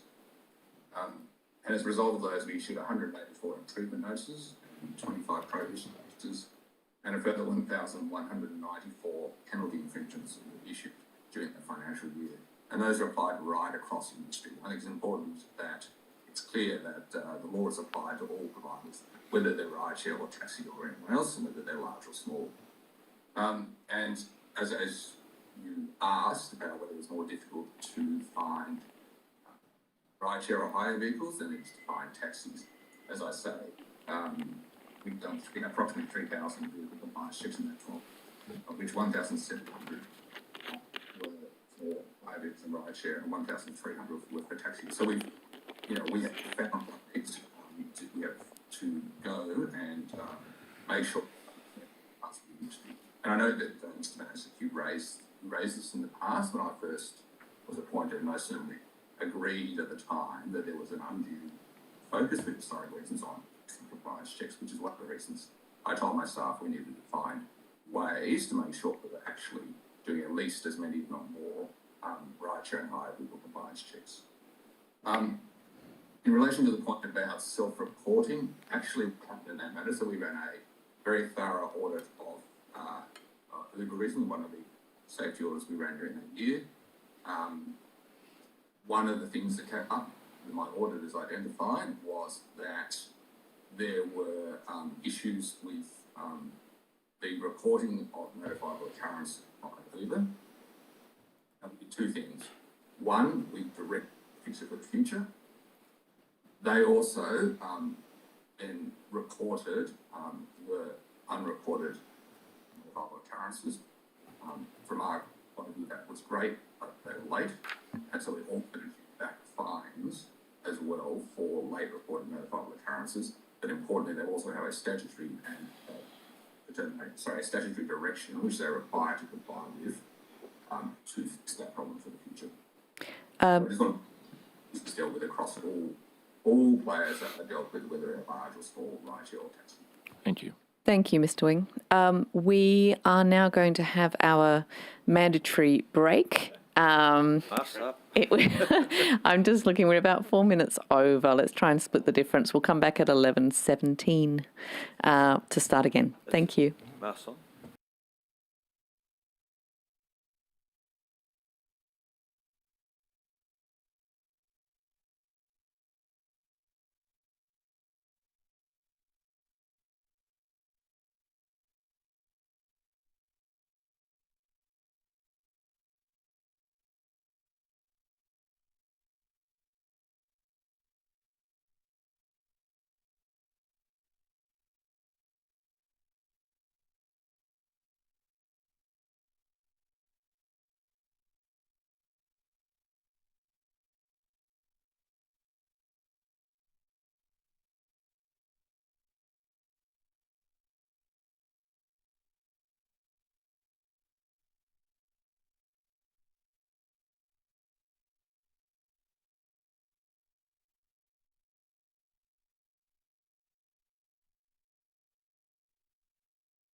I think just let you get settled slightly.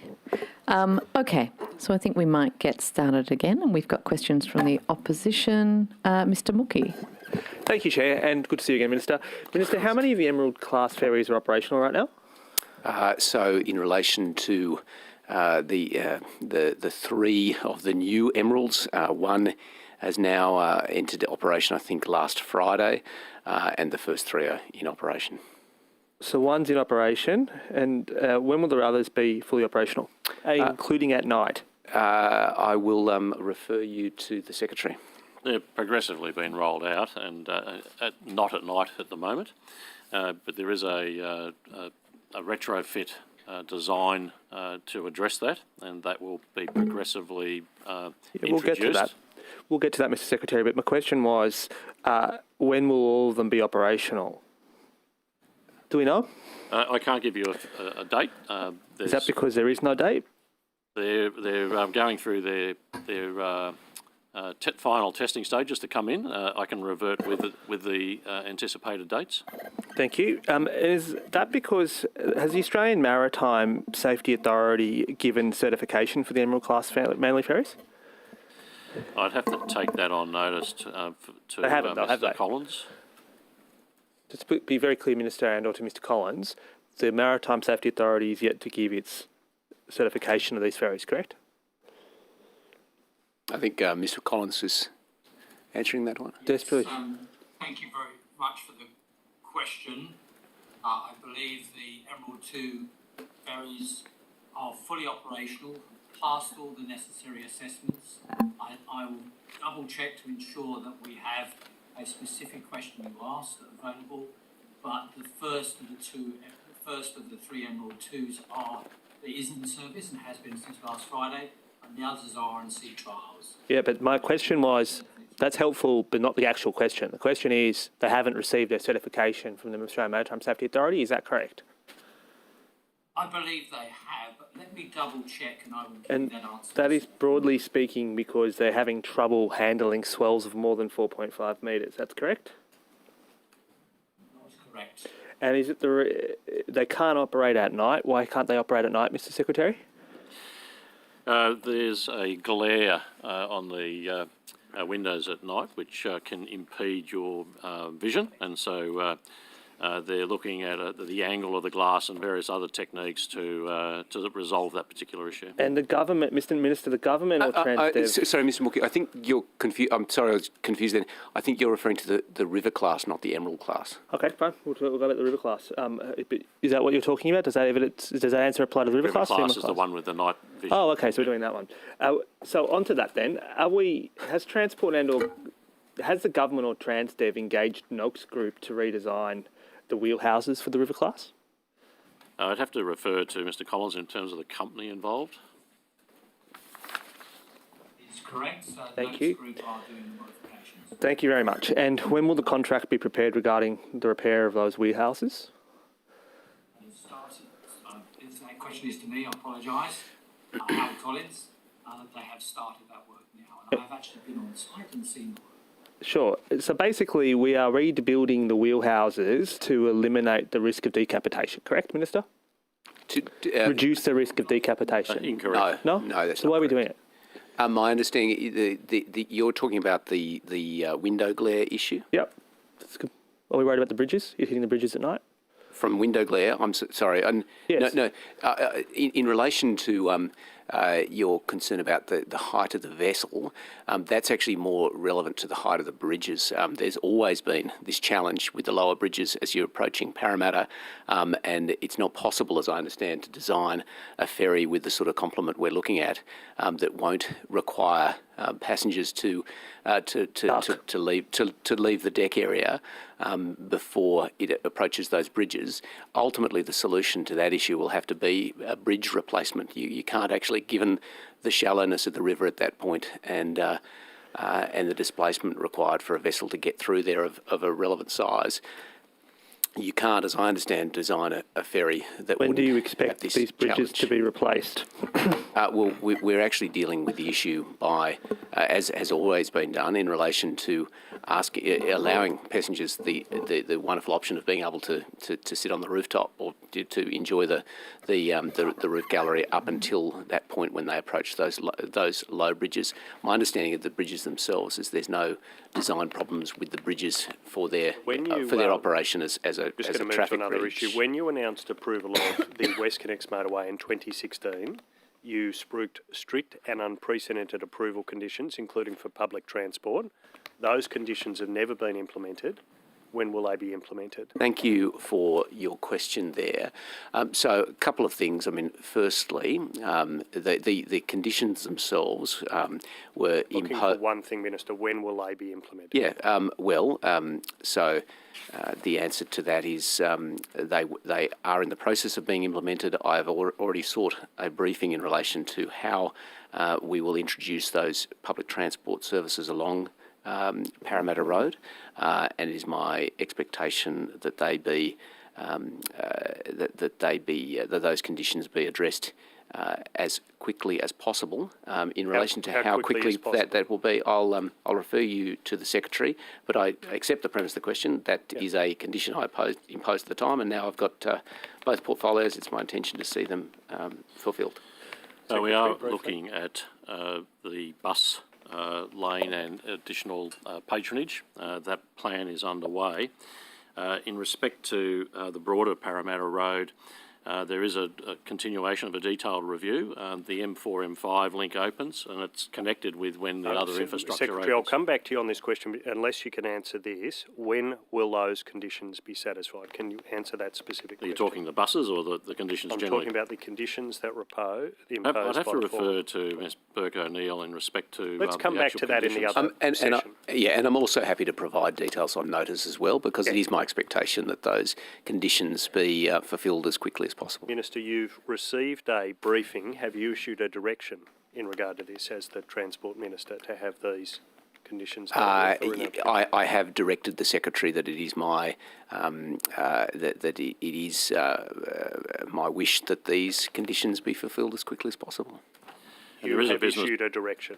When you say the words "issued a direction," I have asked the Secretary to do precisely that. So in that form, yes. Yeah. And there is a development. Thank you. I'll come back to that, Mr Sharp. Given that Transport is considering rolling out bus services, is it being considered rolling out high-capacity turn-up-and-go bus services that'll travel in the outer lanes up to 60 kilometres an hour? And how does that square with your original vision, Minister, of having pedestrian thoroughfares on either side of Parramatta Road? Well, so a couple of things. I mean, then that's referring to a placemaking outcome as well. So there's the $198 million Parramatta Road Urban Improvement Program that is in the process of being implemented right now. There's a whole series of public domain improvements, including cycleways, including pedestrian walkways. But it's my expectation that the condition be met in the terms in which it was written. And I think there are some also options to look forward to connect that through to Sydney Olympic Park and the areas. That idea of high-speed buses up to 60 kilometres an hour in those outer lanes, pedestrians right nearby, is that on the table? My expectation is that the condition be addressed and its requirements met. As to how that's done, I don't have a fixed view. Yeah, so you wouldn't rule that out, for instance. You, as Minister, you wouldn't rule that out. I'm not going to speculate on any particular solution other than to say my expectation would be safe and efficient. The government's recently sought to progress plans, originally outlined in 2016, to drive 27,000 new homes into this corridor between Granville to Camperdown. How do you see that comparing to the Northern Beaches area, where they're getting the transport before the houses, but in this area of Sydney, they seem to be getting the houses before the public transport? Well, I don't actually accept the premise of your question necessarily there. I think the comparison you're trying to draw is not. You're not comparing apples to apples. I think it's the first thing to say. I do think the challenge that we faced along the Parramatta Road corridor was that there had been a corridor preserved that had been degazetted and sold off in the 1970s. So we were having to retrofit a transport solution in a very built-up area of Sydney already, and that is why certainly in relation to both the the private transport solution in relation to the motorway, which is reduced traffic volumes on Parramatta Road by a third, the new Western Metro that'll be delivered in lockstep with land use change, the Parramatta Road improvement. On that I'm sorry. Just on the subject of infrastructure investment in that area, what I want to ask you about is Parramatta Light Rail Stage 2.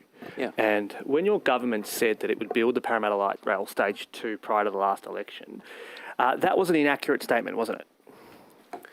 I'm sorry, say that The again. government lied when it said it was going to build the Parramatta Light Rail Stage 2 prior to the last election, didn't it? No. So when the government said that construction would begin in 2020, that was an untruthful statement, wasn't it? Look, I'm not sure what you're I'm referring to the quoting from. October 2017 press conference, in which it was said that the construction of stage Parramatta Light Rail would begin in 2020. Your predecessor said that. That was an inaccuracy and that was a lie, wasn't it? Well, I'm certainly not going to cast aspersions on my predecessor, but what I can do is to say that the 21-22 budget has committed $50 million toward progressing the planning to deliver Stage 2. I accept, Minister, you're not going to cast aspersions on your predecessor, which is not a limitation that I'm subject to. Or for that matter, he was subject to. But you also promised this project, your government also promised this project prior to the 2015 election, 2 elections in a row, and at best, only now do we have money aside from EAS. This was clearly a project you were never going to deliver, correct? No. So when is construction going to start? Well, you obviously have to go through the planning processes to inform the investment decision so that you can undertake the project. The government's intention, as with all of the projects we announce, we go through a process where we talk to the community, we do the planning process, Minister, we do the planning to inform an investment decision, and Minister, then we problem that I have Point with of this, order, the Minister is this is trying to positively Okay, order. a I will bromance hear. by our standards. I will hear the point of order. I haven't had a chance for a point of order today, but the Minister is trying to answer the Honourable Daniel Mooke's question, and the Honourable Daniel Mooke keeps on interrupting the Minister and asks that you call him to order. I thought he was going quite smooth. I thought by our standards this is going very well. By our standards, it was quite going quite well. Minister, However, the problem that I have with your answer... Oh, sorry. I have not. Thank you. If we could just maybe pause a little for the benefit of Hansard. Thank you. Minister, the problem that I have with that answer is that I heard your predecessor say that pretty much every year at budget estimates. Yeah. We've heard it for years in a row. It's a really simple question. When can the residents of Melrose Park and Wentworth Point expect your government to actually honour the promise it's made at 2 elections? When's construction going to start? I can only answer where we're up to in the process at this point.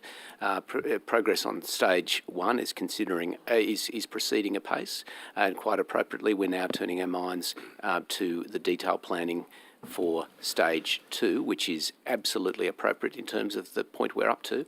In relation to the specifics about future decisions about construction timetable, I'll refer you to the Secretary. Look, I'm happy to pick that up with the Secretary this afternoon. But I would... sorry, you go. Yeah, well, you've made mention to the EIS, which only now is there money put aside for an EIS. When do you expect the EIS to A, start and B, complete?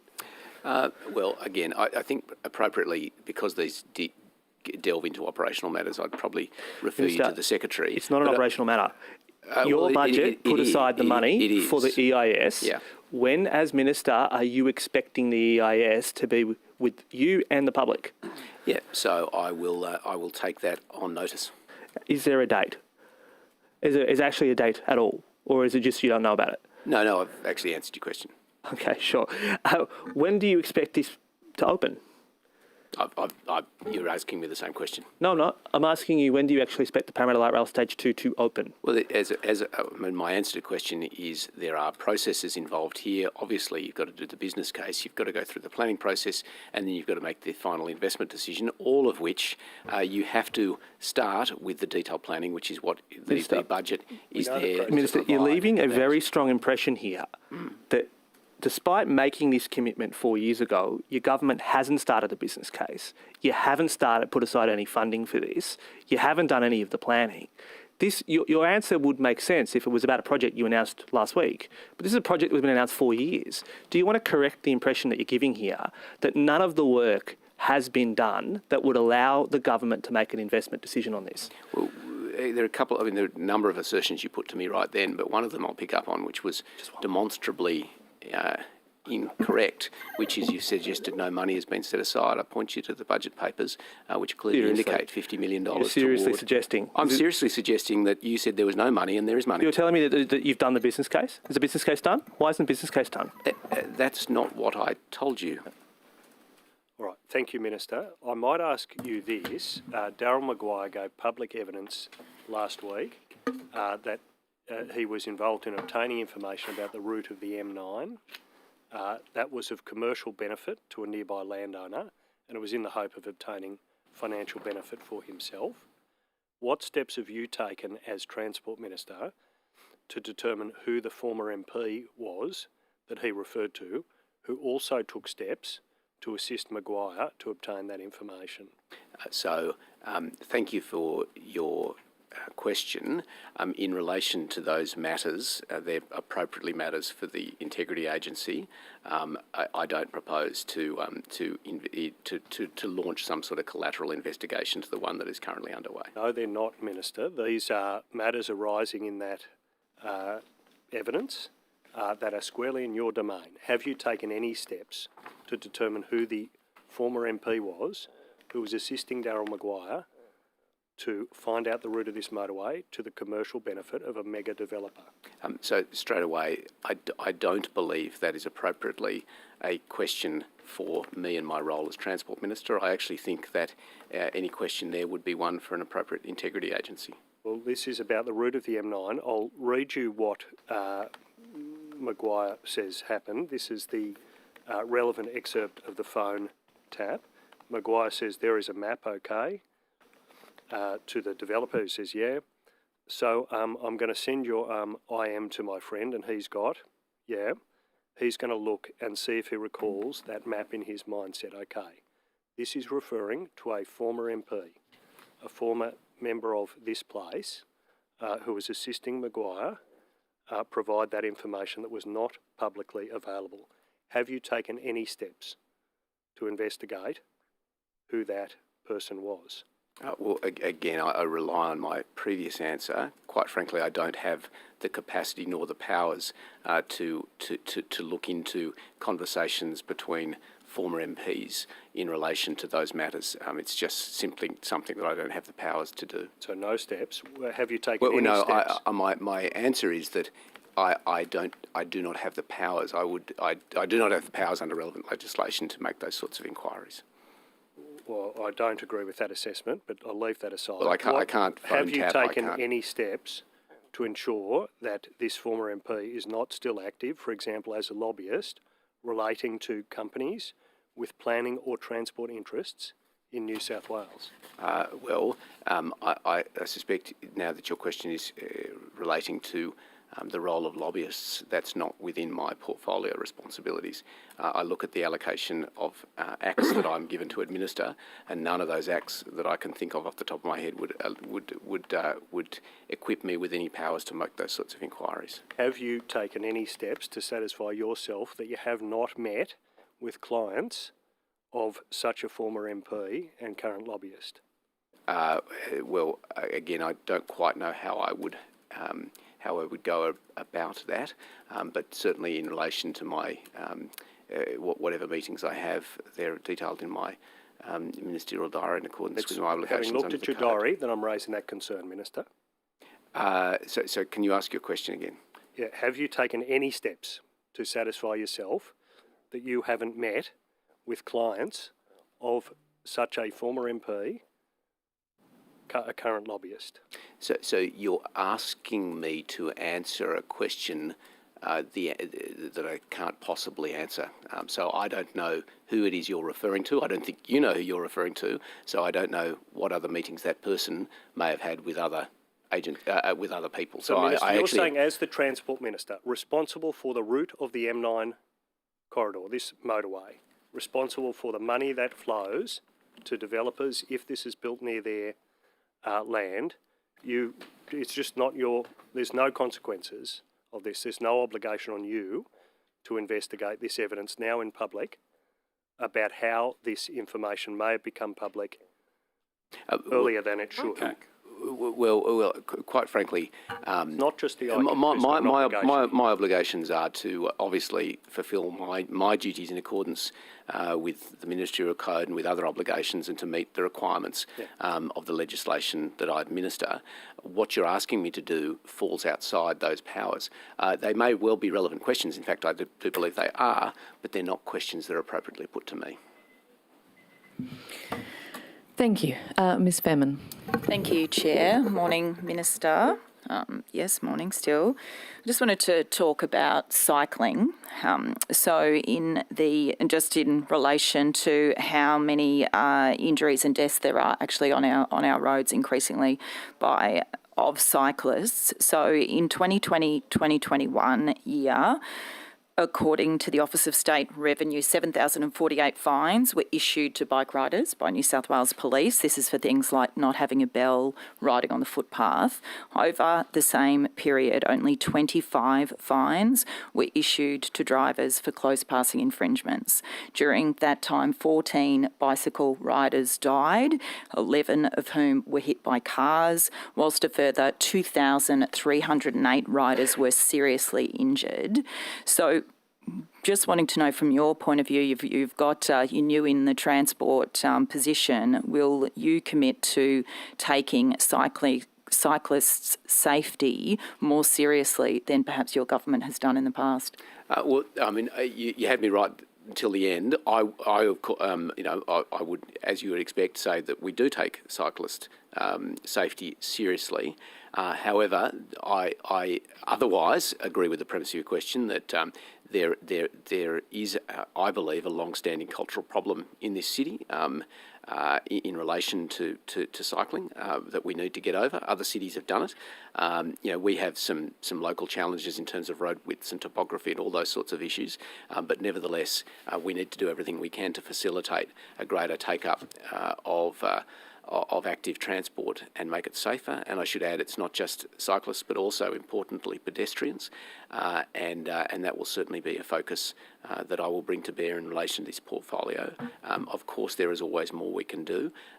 Very aware that cyclists are a particular vulnerability in relation to other transport users. So we do need to do everything we can to make cycling as safe as possible, because that will also make it more attractive for more people to take up. And that also means that wherever we can safely do so within existing restraints, and we were talking about retrofitting infrastructure here, we need to provide more opportunities for separated cycleways wherever it's safe to do so. Yes, thank you. We'll get to that. So that statistic was 2,308 riders who were seriously injured in 2020. Do you know what proportion of the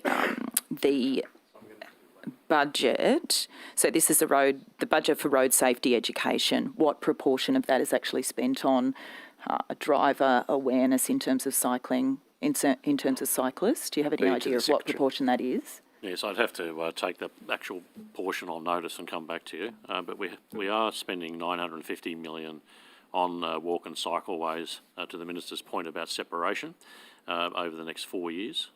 So all up, that'd be about $1.5 billion. So the ultimate answer is to separate, and we are investing on that front. We run multiple advertising campaigns on safety, but I'll come back to you specifically on the portion geared to cyclists. Okay, thank you, Mr. Sharp. And I just wanted to bring to your attention, Minister, as well, that Bicycle New South Wales, who I'm sure you're aware of, ended up having to deliver its own Safety on Spokes road safety campaign because they were unable to secure government funding. They have run really good, as I understand it, bike safety education campaign with the government in previous years, and I just urge you to have a look at that campaign because it's a very good one. I haven't had the opportunity to meet with them yet. I've been in the chair for 3 weeks, but I've already set up a meeting with Bicycle New South Wales, keen to see how we can work with them. Fantastic, that is good. So in terms of the cycling networks that you were just talking about, in 2018, Infrastructure Australia proposed a 300-kilometre network of cycleways. I understand the Transport for for New South Wales began a project working with Sydney councils and Bicycle New South Wales to develop this network of connected cycleways. I think it's called the Principal Bike Network. Earlier this year, bike advocates were informed, however, that this network would not be delivered. So why is that the case? How much was spent on planning the network, and what is going to happen now to ensure really safe, integrated and separated cycleways? So two questions there. The first is why wasn't it progressed? I can take that on notice, but I can certainly talk about my intentions in the portfolio. I believe having a pipeline of projects in relation to cycling infrastructure is just as important as having a pipeline of projects in relation to other forms of transport infrastructure. And I think one of the challenges here has been a lack of an identification of a pipeline of projects. Often a lot of the funding the Secretary's referring to is provided to local councils, and often they haven't actually identified a project beforehand or planned a project beforehand. I understand a great deal of that money is ultimately refunded because it's not able to be expended on planned routes. So it's clear to me that we need to identify a pipeline of future investment so that we can progressively move to fund it and build that network over time. I believe that the development of that network is critical, and I'm actually aware that I think when you look at other global cities, we're falling a bit behind, and that points a little bit to that cultural issue that we have, that I'm really keen for us to turn around, because I mean the lifestyle and health benefits of cycling are well made out. Yeah, I think it's a bit of a chicken and an egg situation really, though, in terms of our cultural approach to cycling. The more infrastructure we have in place, obviously, the more people who cycle, we kind of address that culture. The best way to make, evidence shows the best way to make cycling safer is to have more people cycle. That's right. I just wanted to move to electric scooters. Now, I understand that there was an electric scooter advisory working group that was established maybe a year or two ago. They issued a report that recommended trials for electric scooter shared services. So has the government abandoned the idea of a trial for shared services of electric scooters, firstly? Well, firstly, the working group sounds like a lot of fun. I wish I were on it. So we are looking into these issues, and future announcement will be made into ways in which government will work to look at how e-scooters might operate safely. I mean, there are obviously concerns in relation to introducing a new type of transport onto the existing network, but we'll work through those issues, and there will be announcements to be made in the near future in relation to looking at some of those issues. But I'll refer you to the Secretary if there's anything specific he might provide in relation to the work of the working group. Thank you.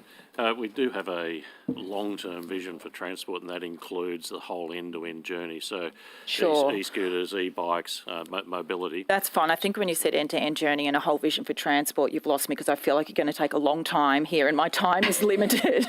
So I'll read the brochure, but I really appreciate that, Mr. Sharp. I want to get back to you, Minister, because I think you were saying you were about to have some imminent announcement.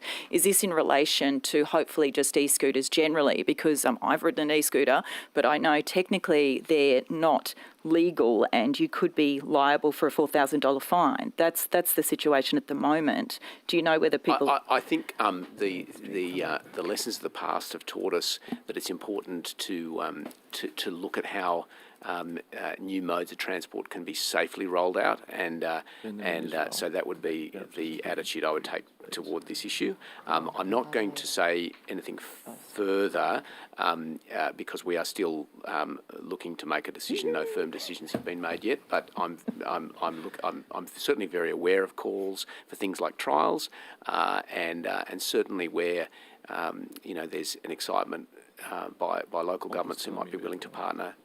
Would you be making a recommendation then for people to potentially still consider whether they should buy themselves an e-scooter or their partner an e-scooter for Christmas? Or what I would say is be mindful. Because lots of people be mindful of the existing laws and rules, and also keep an eye on safety, because scooters can be wonderful, but as someone who's fallen off not electric scooters before, but many scooters many years ago, they've got little wheels, so be careful. They're actually really easy and really safe, as long as you know how to. Yeah, they are good fun. I just wanted to quickly, while I have time, I did ask the Minister for Police the other day about our drug driving laws and the Road Transport Act, and he assured me he had absolutely nothing to do with them, and I had to come to you and ask you. So here I am. I just wanted to just firstly know, Minister, whether you're aware that within the Road Transport Act there is a defence for somebody who has tested positive for morphine if it was caused by the consumption of a substance for medicinal purposes. However, that's not the same as cannabis, but the TGA has approved over 170,000 applications for medicinal cannabis, so there's a lot of people out there who are taking cannabis medicinally. Our Road Transport Act doesn't reflect that. Do you commit to having a look at that and seeing whether we can at least ensure that those people who are taking cannabis medicinally aren't charged for it and get a criminal record for something that is legal? Yeah, so I was anticipating that you may ask this, and Bernard Carlin would be available. I appreciate time is of the essence, so perhaps he can provide some. We can provide some details on notice. Unless he wants to answer now. But just to indulge me a couple of minutes to get the answer. Yeah, that's fine. Great, thank you. Go ahead. I think Mr. Carlin. Bernard Carlin, thank you for the question.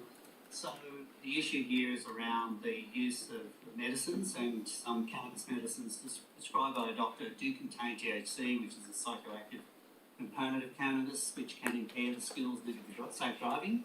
There are some cannabis medicines containing CBD only, which is also from cannabis, but it's not psychoactive, and those medicines can be used lawfully in terms of your driving when you're not impaired. I think the key here is for drivers taking cannabis medicine, they're advised to speak to their doctor about whether it contains THC and what it means for their driving. In the same way, any other medicine that's prescribed that may impact on your ability to drive is treated in the same way. It's illegal for a driver to have THC in the system, including when it's used as a medicine, and THC can be detected currently through our roadside testing. It's in no way, there's no way to determine at the roadside. Thank you, Mr. Carlin. Thank you, thank you. That is the current system. Yes, it is. Thank you very much for explaining that. Minister, will you commit to at least having a look at this situation? I'm happy to provide further details on notice, and I'm very happy to look at the issue. I'll talk to you offline about it. Thank you. Thank you. Mr. Banasiak. Thank you. Minister, for these line of questions, I'll refer to the Rail Freight and Greater Sydney Performance Audit, which was released on 19th of October. You're aware of that? I'm aware of the report, yep. Okay, excellent. So you're aware of the conclusion that the auditor made on the very first page, where she says transport agencies do not have clear strategies or targets in place to improve the freight efficiency or capacity of the Metropolitan Shared Rail Network.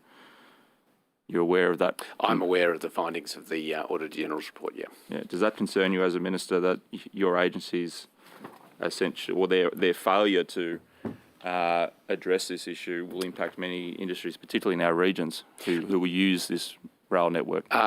So, as you'd appreciate, the findings are, have only just been received. It's my expectation that the agency respond to the findings. It's a useful report for us to reflect on how we can improve service into the future, and I'll refer to the Secretary in relation to specific action that the department's considering.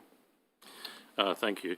Yes, we are aware of the rail audit report. It was very much focused on the mode share shift between road and rail freight. The strategies are centred around two things. One is the priorities that Sydney Trains, who actually manage the network, provide to rail operators, and the data improvement that can occur there will enhance their ability to manage that. Transport for New South Wales has just completed a evolving transport review, and that's included stepping up our KPIs and the operational improvements that can come from that evolving transport initiative. Having said that, there's been a lot of freight investments over recent times to address issues. You mentioned the regional impacts. There's $1.1 billion in the northern Sydney freight corridor. That's a joint state, federally government funded freight access corridor investment. The Fixing Country Rail program was about improving freight connectivity. So this was things like rail sidings, passing loops, network upgrades, and there was $60 million spent, is being spent this year, $100 million all up. There's also $44 million being invested in the Inland Rail Freight Interface program, and this will actually open up freight opportunities. 28 million invested in reopening the rail line out to Tamworth intermodal for freight facilities supporting the regional areas. So there's been, even with the main Western line, there's been 25 million in freight capacity. So notwithstanding those investments, we do take on board the Auditor General's recommendations that we can set a strategy that we can actually articulate and operationalise. Okay, just picking up on some of those comments, and appreciate some of these questions that may be thrown at the Deputy Premier tomorrow, particularly about the Tamworth intermodal. But have you heard concerns from people that would utilise or potentially utilise that Tamworth intermodal, that throwing all this money out there is sort of pointless if you can't fix what's happening at Port Botany, where it's running at 99.6% capacity and, according to this report, will not actually be able to keep up with the demands? I'm interested to know how you're going to address that issue, because the people in the regions that would use such facilities like the intermodal are saying you're wasting your time. Until you can fix Port Botany, the intermodal is essentially a white elephant, because they can't get the containers up in time and back in terms of that window that they have with those container companies. I actually accept the premise of your question. We've obviously got to look at how we continue to improve efficiency at Port Botany, and we're looking at those issues in relation to portside use. Obviously, that'll have to be done. Thank you, in cooperation with stevedores and others, and stevedoring companies. But I accept the premise that we need to do everything we can to increase the efficiency, particularly with some of the supply chain issues that have been identified during the pandemic. I'll refer to the Secretary for further information. There are a number of investments that are taking place by third parties, including ARTC, to double the capacity coming out of Port Botany out towards Moorebank. I can pass to Mr. de Kock to talk specifically around those particular initiatives, but the COVID volumes have actually impacted. So as you were aware, the containers and the locations of containers and empty containers and storing them has become a real challenge. So we are working with the stevedores, but also the multimodal development of the rail capacity from Port Botany. That is actually quite constrained. As I mentioned earlier, part of this as well is actually balancing the passenger freight conundrum on the Sydney network. So there's investments in digital and also with Sydney Trains around making sure we're optimising the freight capability to come through. Because the report spoke about that the freight is largely being ad hoc on the metro system. I guess what are you doing to address that ad hocness of freight on the metro system? Actually, can I jump in here to say, I'm sorry, I just conferred with my colleagues. We're reviewing, or just about to initiate a review of the portside of the landside improvement strategy, which is effectively how we can look to better use resources on the port lands to increase efficiency, and that has been something the industry has been calling for. And so we will commence consultation on that review imminently. Okay. Mr. Sharp, did you have any comment about the ad hocness and what you're doing to address that? There's a lot of freight is actually scheduled, but there are ad hoc freight services as well. And during COVID, with the lower patronage, we've actually been able to manage that. Dynamic schedules have also assisted. We do acknowledge we can further improve that by actually having more live data and data information from our freight users. And that is part of that process that we're putting in place with Sydney Trains, which is to actually balance that passenger requirement with the freight. But having visibility and data is key, and that is something we're looking to mature and improve. When will that live data system be operational, do you think? I would have to take the actual operational date on notice, but we are already looking at the data elements and how we can actually operationalise that. No, thank you. Mr. De Croc, did you have anything to add to that? I know Mr. Sharp did refer to you. Yes, this is Joost de Croc, Deputy Secretary, Customer Strategy and Technology, and as the Minister and the Secretary said, freight is of real importance, especially seen that during the COVID crisis. And the audit did also mention the number of strategies that are already currently underway by Transport for New South Wales to tackle this. Just building on the Secretary's comments, we are working on a data strategy that will be developed and by next year. We're also working on a freight rail productivity strategy and a port efficiency strategy. So it's really important for us to develop those strategies, to have clear actions and targets going forward. And also just building on some of the comments the Secretary made, there are a lot of initiatives underway currently to improve the rail percentage in port botany. For example, there is a large investment by ARTC to duplicate the Port Botany line.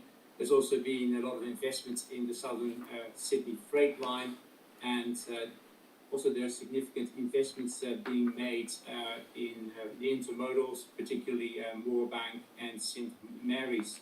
And also just a little bit at the longer term and thinking about importance of freight. Our long-term vision is to separate freight rail lines from passenger lines.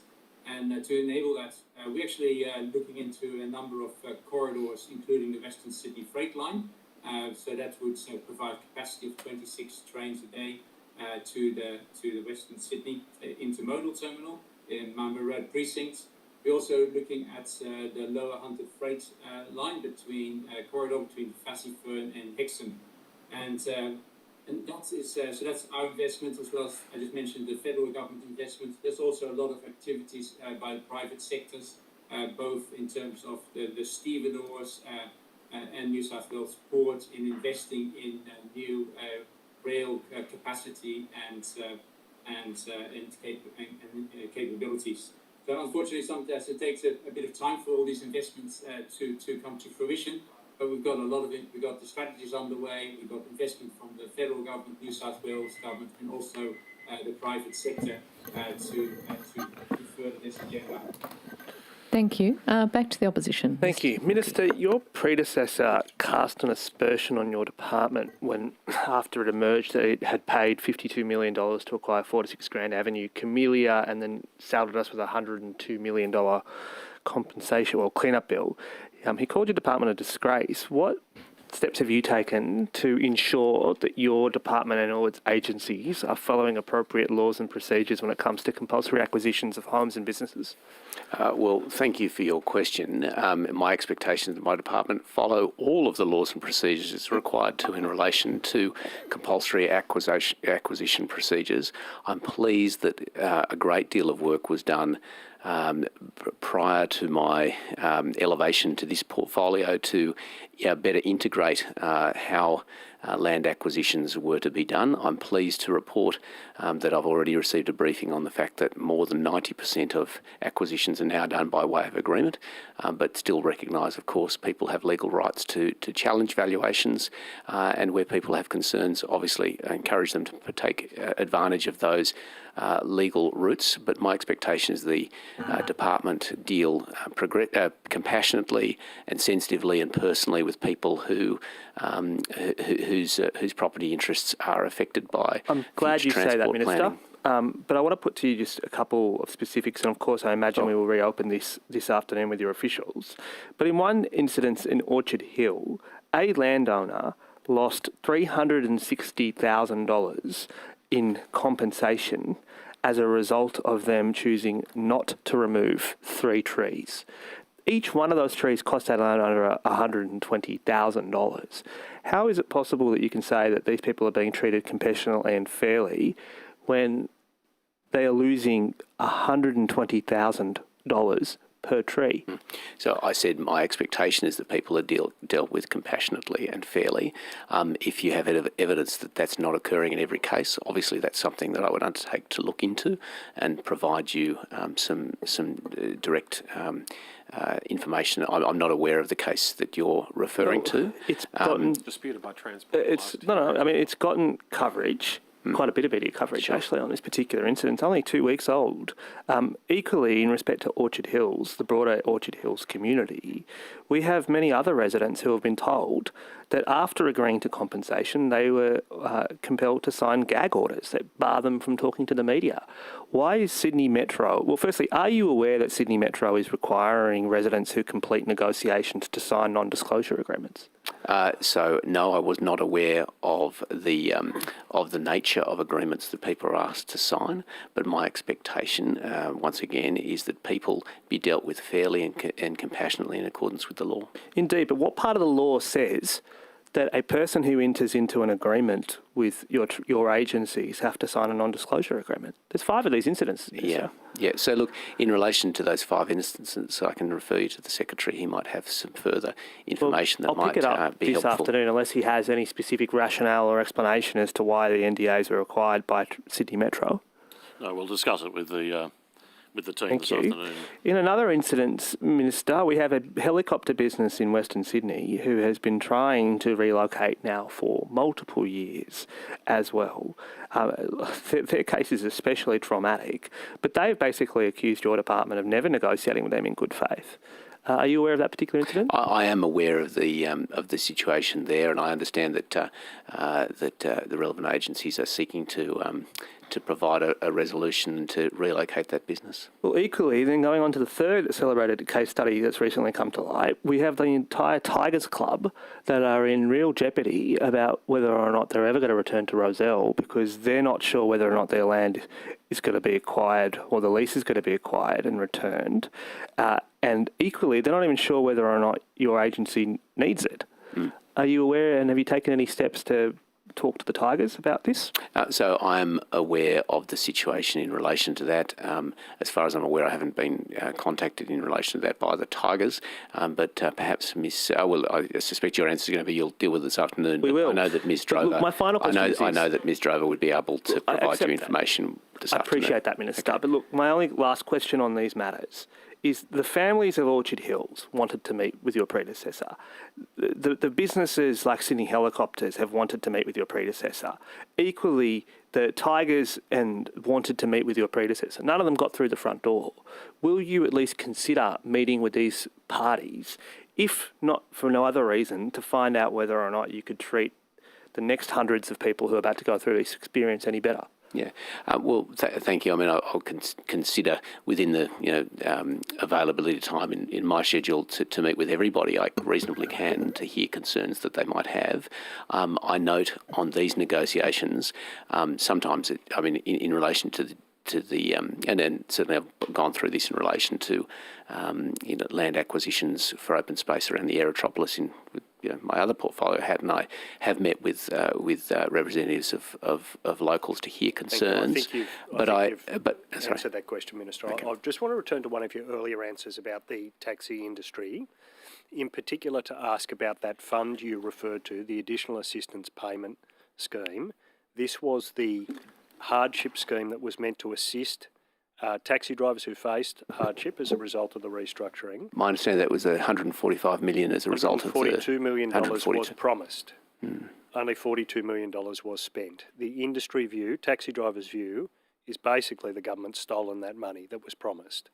Will you commit, do you accept that getting that money into the hands of taxi drivers who've been hard hit should be one of the top priorities for the industry? Certainly, we're working through with the Taxi Council and the taxi industry their concerns, and it's my expectation that we work toward a resolution of the issues they've raised, and that includes ensuring that that funds raised for that purpose through the passenger service levy be distributed fairly. Yeah, and those funds that have been promised should actually end up in the hands of taxi drivers. You agree with that? So I've provided an answer, and I stand by that answer. I think my answer covers that later question. I might just give you some additional background on the matters I was asking you about the route of the M9 out of Sydney Orbital. Sure. The concern about this was essentially that the developer, Country Garden, in relation to its corridor land, included a map in December 2017 in a letter they wrote to lobby planning authorities. They were lobbying to build a motorway interchange at the site. The problem was the route, which was then wasn't announced until March 2018, but it was very similar or identical, that's debated, to the map months earlier that had been sent to planning authorities. The developer was referred to as Nostradamus. That's the background. As Transport Minister now, do you agree it'd be wrong for an MP to be assisting to provide that information to a developer if it may result in a commercial benefit to the developer before the public knows about that route? You'd have to agree that would be wrong. Look, that's really, and I'm not actually seeking to duck your question at all, it's just that I don't think it's an appropriate question for me to answer. I think it's a reasonable question to put, but I'm just not sure that I'm the right authority to answer that. That goes not to so much my, statutory responsibilities as Transport Minister. It goes more to integrity issues that I don't have powers in relation to, in terms of to those matters. And I want you to answer the principle. Yeah. As Transport Minister, it'd be wrong for an MP to be getting information about the route of a transport corridor, for example, a major motorway, to a developer, to their commercial benefit, before the public knew. You agree in principle that is wrong, don't you? Well, you're asking me in relation to matters I don't have personal... I'm asking about the principle. About a principle... Why are you avoiding this question? I'm not avoiding a question. I'm just... I'm loath to comment on situations I don't have particular knowledge of. I'm very willing to comment on principles. I'm asking about the principle. Well, okay. I'll in relation to in relation to principles, I believe that governments should be transparent. I believe that information that would any information in any process that would seek to that would provide a commercial benefit to anyone should, depending on the process again, should be shared equally with the community. Yeah, thank you. Minister, you are responsible for issuing the Transport Asset Holding Entity its operating licence, correct? Yes. What steps have you taken to determine whether or not the formation of the Transport Asset Holding Entity increased risk to rail safety? Well, I have. I've had an opportunity to meet with the chair and the CEO of Tahi. We've discussed the nature of the operating licence and their role in assuring themselves in relation to the safety of the operations of the of Sydney Trains and New South Wales Trains. So you're relying on their assurances that they have provided you that Tahi does not increase the risk to rail safety? No. Well, certainly I don't actually accept the premise of your question. The role of Tahi actually is there to provide a further level of assurance in relation to safety. When you say you don't accept the premise, not eroding safety as your question implies. Minister, when you say you don't accept the premise of the question, what steps have you taken to ascertain the safety do you not accept? No, you asked me a subsequent question. Yeah, and I asked you on the basis of your original answer that you're basically relying on the assurances that have been provided to you by the Tahi board. Your question contained an inference that Tahi was somehow... Nope. Yeah, it did. Yeah, well, have you done anything other than speak to the board? Yeah, I've also... you'll appreciate too, Mr. Bookie, I've been in this portfolio precisely about 3 weeks, so there's only so many things that I can do. Look, you're doing much better than your predecessor, I accept that. But obviously it's my expectation that every part of the portfolio operate, with safety as the fundamental concern. So, as I've said, I've met with the chair and the CEO. I've also had discussions in relation to this matter with the secretary, and it continues to be my expectation, and will always be my expectation, that in terms of the operating licence, which is my role as portfolio minister, that safety be the fundamental top priority in relation to Tahi's role. I appreciate that, Minister. Minister, what steps have you taken to determine whether or not Tahi is charging Sydney Trains and New South Wales Trains enough to access their assets? Well, they're regulated assets, and I understand that the charging is done in accordance with a ruling provided by the Independent Pricing and Regulatory Indeed, Tribunal. your department got a report last year from KPMG which said that there was a real risk that they were being undercharged to the tune of $800 million to $4 billion. That was a report provided directly to the transport cluster. Have you read it? I haven't read that, although I'm aware of the issues that you refer to. And my answer would be that this is a regulated fee determined by the IPART.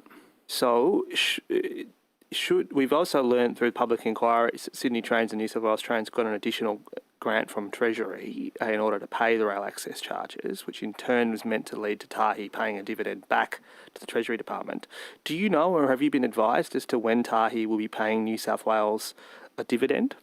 Well, they're matters that should be directed to but Treasury. given your customers, your two agencies are Tahi's principal customers, I'm asking you because I'm asking whether or not you've put in Sydney Trains and New South Wales Trains budget enough money to pay and fund a profit margin that allows Tahi to I see what pay you're getting dividends. to. So I'll refer your question to the Secretary. The use of the assets by Transport for New South Wales incurs an access fee. That's a policy matter for government. Transport has actually looked at that though, and standard building block models consistent with the IPART access is the basis for those calculations. And I can confirm that there is money in the budget in Transport this year to pay those access fees, which are from Sydney Trains and Trainlink. May I also just answer in further answer to Mr. Bookie's previous question? I've also asked the Office of Transport and Safety Investigations to undertake a review into the safety issues. That was done actually earlier today. You did that today? Yeah. Why did you do it today? Literally because it's been a brief that's been... There is nothing other than the fact that I've just had a pile of briefs and I've got to it. So what's their terms of reference? I'll happily provide... Might pursue that this I'll afternoon. happily provide some... Great, thank you. Minister, I want to ask about mobile speed cameras. There's been a situation in New South Wales where, in July in particular, fines were being issued at a record rate in the north of the state, not at all in many places in the south of the state. When I raised this at estimates, I was told initially that this was rotating enforcement, that it was a random allocation of mobile speed cameras. Officials then blamed it on COVID.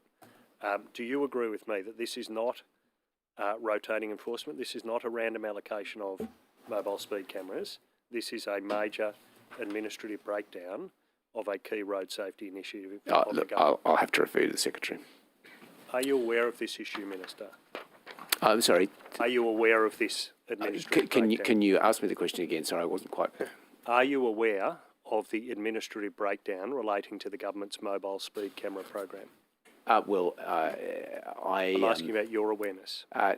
So I'm just not sure that I accept the premise of your question. That's why I referred it to the... You're suggesting there is an administrative breakdown. I'm not aware that's a correct characterisation of the issue. That's why I referred So you you're to the aware of the Secretary. issue, but you don't want to comment on whether it's an administrative No, I breakdown. think the best way I can answer your question is actually ask the Secretary to provide some information. Well, the Secretary's provided information previously, and I'm sure him we'll return to it. I might ask you, Minister, this question. Are you considering changing the policy of Minister Constance and returning site-specific warning signs to the areas where mobile speed cameras are used in New South Wales? So I certainly know that that's something that the opposition is encouraging me to look at, and I will certainly say that there is an opportunity to constantly reflect on the best way in which we can ensure that the community is safe, but also that we do so in such a way that it brings the community with us. So I can say no decisions have been made and the government policy continues to be in accordance with what has been announced. But I'm always open to look to reform platforms to make to ensure that the road safety message is understood by the community and also accepted by the community.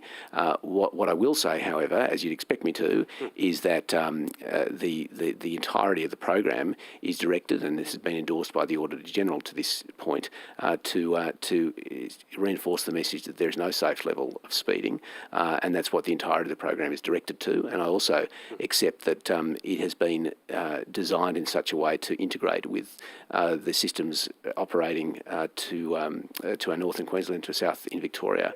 But in relation... This has been a debate about how to get people to slow down. Yeah, and you've said that the policy hasn't changed. Would you say that this is under active consideration? It's an issue that I'm very happy to look at, and I think is an appropriate, an appropriate time to bring a fresh set of eyes to the issue. But that would be my attitude with every government decision, that we're always willing to be responsive in a democratic society to what the community are telling us. Great, thank you. Can I ask you about the siting, as Transport Minister, about the siting of the Luddenham Metro Rail Station? You've been briefed previously in government about the Sydney Science Park, and this metro station is now placed right near that site. Are you comfortable with the current plan for the site of this station, given that the developer in a submission to government on 27 January 2021 had this to say: detached housing is the cornerstone of this vision. That is to say, the development now has more of an emphasis on housing and less of an emphasis on the science-related jobs that had previously been talked about. Well, I think the government's,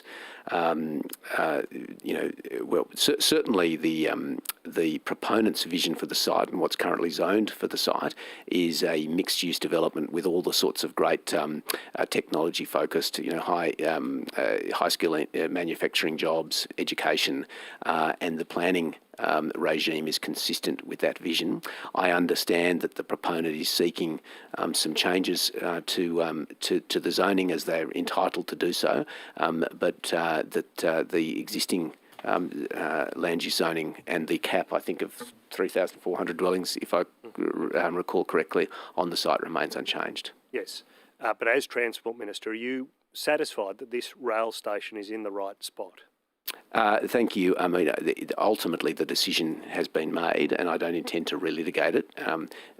And for the very sensible reasons that there's been a long-standing planning process in relation to this, and I'd be loath to increase costs in any way. Thank you. Minister, I just want to go now to the restructure of corporate services function inside the transport cluster. In 2020, Transport for New South Wales made a decision to restructure corporate services functions undertaken by employees of Sydney Trains and New South Wales Trains, resulting in those functions being transferred to Transport for New South Wales. Transport for New South Wales did not negotiate with the employees or their affected unions in relation to the transfer of these conditions as well. Why wasn't such negotiations entered into? Look, that's an historical matter, but I'll refer you to the Secretary. Sure. Yes, I'm aware that the corporate services review took place. There was extensive consultation on the structure, and the determination, which is actually the word we use for standing it up, has been reached. There are a number of discussions with the unions on foot right now, and one that's been taken through to Fair Work. My understanding is that there has been consultation on a number of issues, but I'm asking about negotiation. It's not consultations and negotiations, and to the extent to which they're taking place now, they're taking place after the decision has already been made, correct?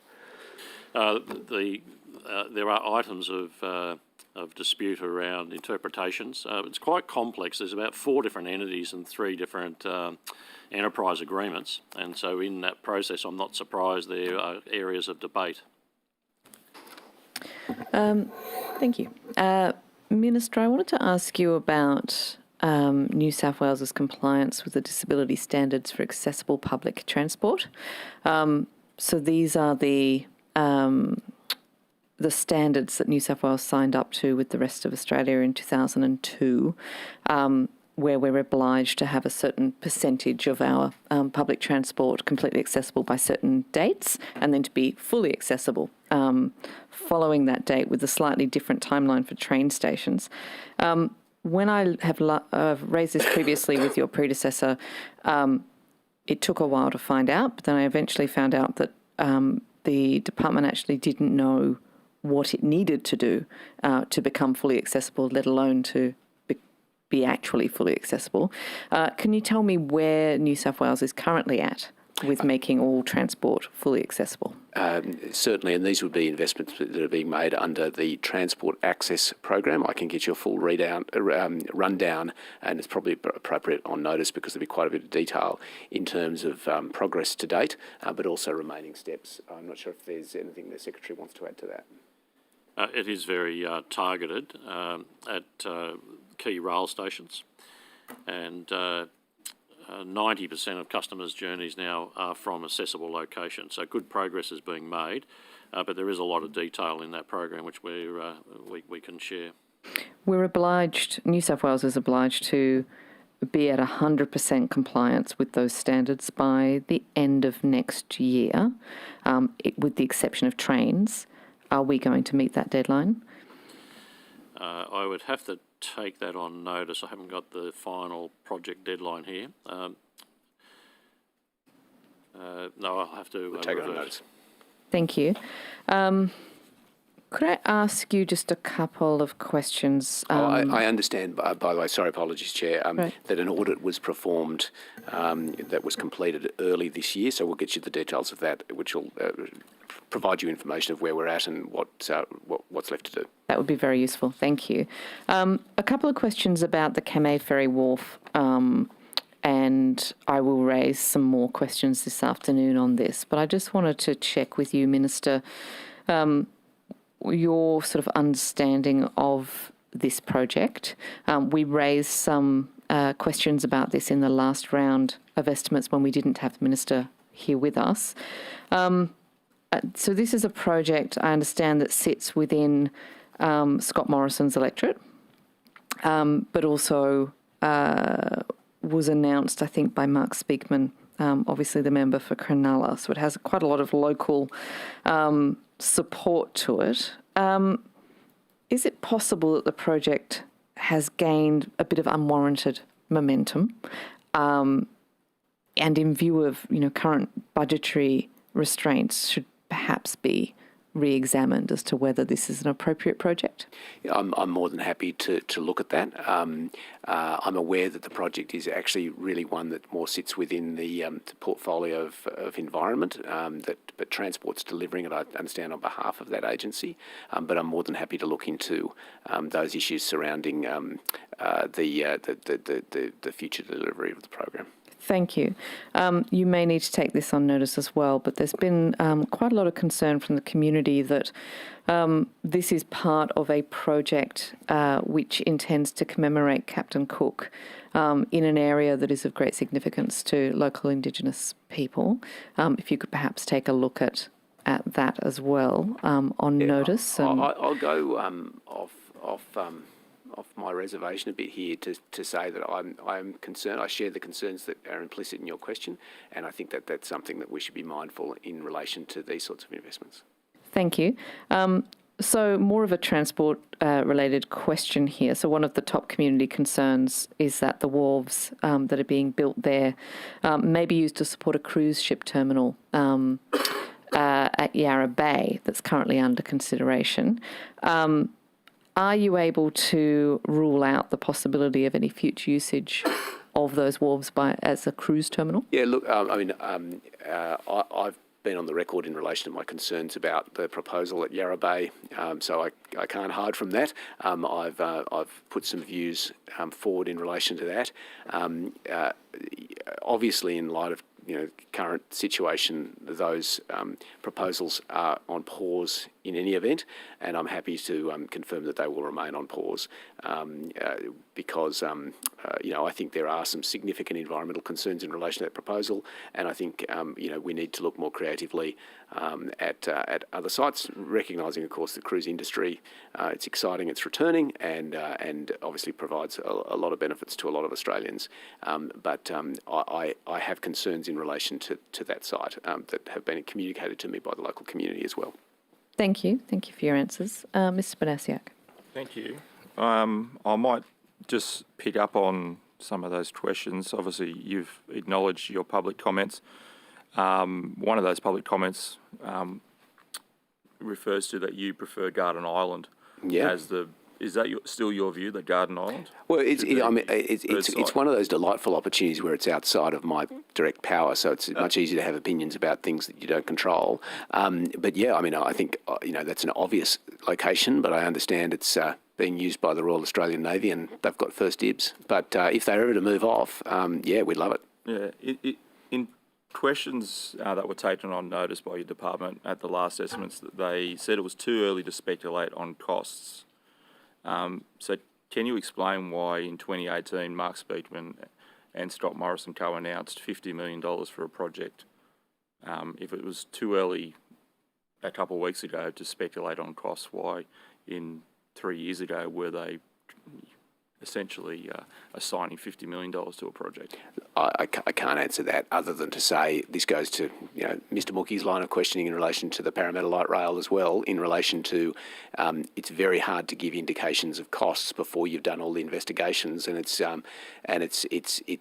you've got this paradox. You've got to provide as much information as possible to the community as early as possible, but equally until you've done the full investigations, you don't actually know with any specificity where the final costs are necessarily going to end up. Okay. I might just switch to the Outer Sydney orbital. In August 2021, your department published a document called Sector 1 Options Report, Appin Road Connection, where there was two options for a road corridor identified, and they were loosely referred to as the yellow line and the blue line. So I think you've signed off on the blue line as your preferred corridor. But sort of my understanding at least from community perception, that it was a fairly line ball decision in terms of whether we go with the yellow or the blue. So why was the blue line selected over the yellow line? Given that predates me, I'll refer you to the Secretary. Mr. Sharp? November 8, that's good. I am aware of the corridor. It's a key protection of future road access.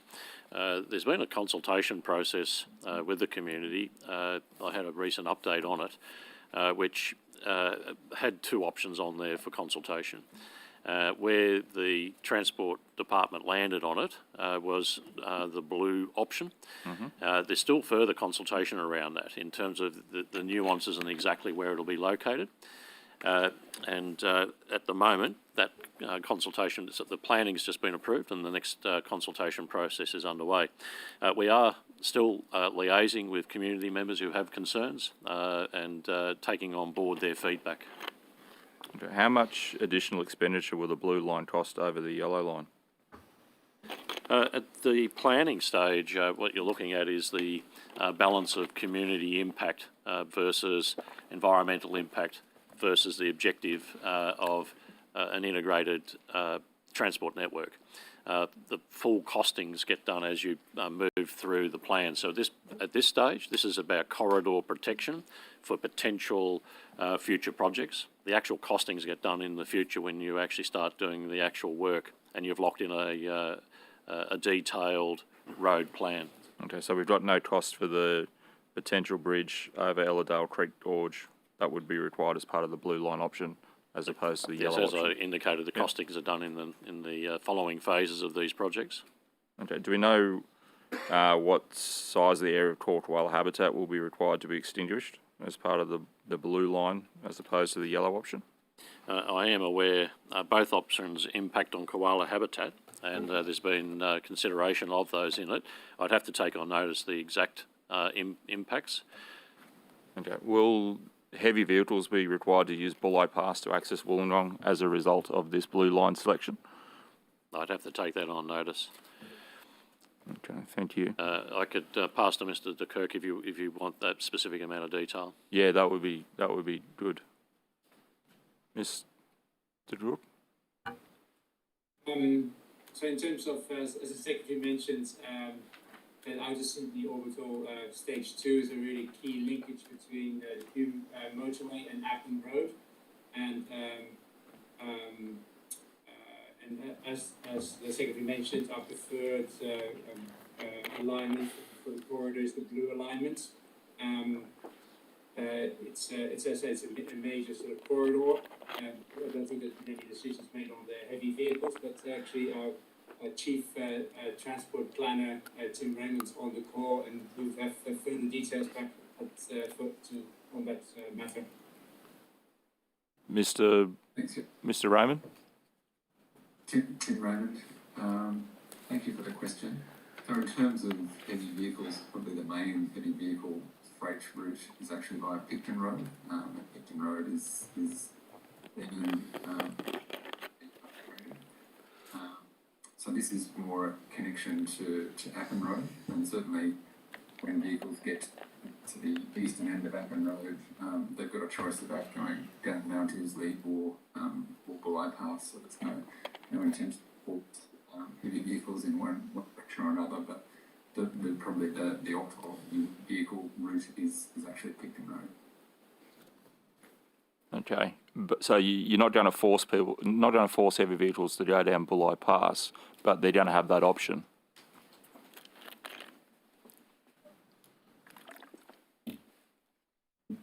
Heavy vehicles currently have the option of choosing any road in the escarpment into Wollongong, in or out of Wollongong, but clearly Mount Ousley is the one they prefer. It has less steep grades, less sharp corners, and that's where most of them are. Yeah. Has there any work been done to consider increased heavy vehicle on Bulli Pass, given obviously the more difficulty in having trucks go down there, and obviously the propensity for issues to occur? Has any work been done to improve Bulli Pass, given there may be an increase of heavy vehicles going down there as part of this project? Certainly not as part of this project, although the Outer Sydney Orbital 2 and eventually Outer Sydney Orbital 3 do aim to have high-quality connections between Wollongong and the Central Coast via Western Sydney. So another section of the Outer Sydney Orbital 2 that we'll look at is that crossing, and whether there needs to be improvement to existing crossings, the development of a third crossing. All of those things will be on the table as we progressively look at the Outer Sydney Orbital 2. Thank you. Just going back to you, Minister, I resubmitted a question about Newgate Communications to your office because the answer from the former minister was essentially, I'm out of here, I'm not going to answer it. Good on you. 2 days before, he left. So I'm not going to re-prosecute that because I know it's due today, but it does raise a question about the total expenditure that your department is essentially spending on external consultants, and whether you have a figure of that over the last potentially last three years. We can provide that on notice. Thank you. Just quickly going to some other questions on notice that I asked or got back from your department last estimates around the life jacket proposals. Now, I asked for the source document that was behind some of the stats that were provided in terms of how this proposal will save lives, but it was told that the source document is cabinet in confidence. So I might try and skin this cat another way. The data talks about over 10 years that there was 96 deaths on marine vessels 98 lives. So perhaps on notice, what was the spread of those 98 lives across the 10 years?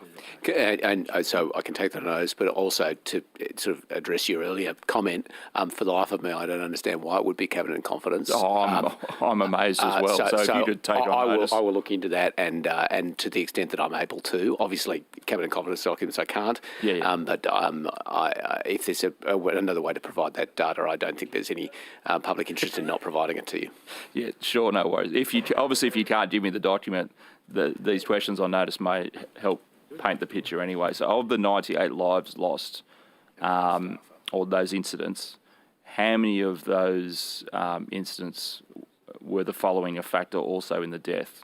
Poor weather, cold shock response or cold water drowning, limited or poor boating experience, and boats being overloaded in terms of their capacity. So I'll get you that data as far as we can get it. And I think they're sensible questions to ask. Yep. Thank you. That's my time, Chair. Just back to the opposition for a few minutes. Great. Let's resume our conversations about the corporate functions review. Let's. Minister, I think you'll find yourself in a scenario where the union's seeking the opportunity to have a chat with you about this directly. Is that a meeting that you can't wait to have? I've already had the opportunity to meet with them, and they've raised some of these concerns with me, and it's my expectation that that we work through to resolve them. I actually the meeting I had with the unions, they put forward some very sensible ideas. I thought they were frank and seeking to resolve issues, and in that spirit, we'll continue to work with them in good faith and hope we can resolve the outstanding issues in relation to the two EAs that we're currently negotiating. So again, that's pleasing. But when you say, Minister, that's your expectation. Yep. What does that mean? Just that. So have you issued any direction to the Transport Department or anything at all for them to adjust their behaviour to reflect your optimism here? When you talk about issuing direction, yes, it is my expectation. Yes, you can read that as a direction that we'll engage in good faith and seek to resolve these issues as best we can. I've always felt that the best way to achieve sensible outcomes is collaboratively.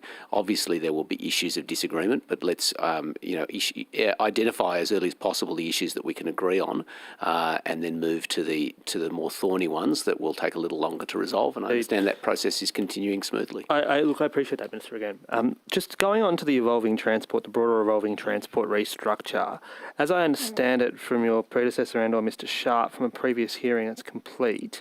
Now that it is complete, how many payments were made to senior executives under Section 41 of the Government Sector Employment Act? I'll refer you to the Secretary. Secretary, do you have that number? I'd have to take that exact number on notice. Do you have an estimate as to how many people were made redundant as a part of that? No, I'd have to revert on the exact number. Well, can you get at least a range?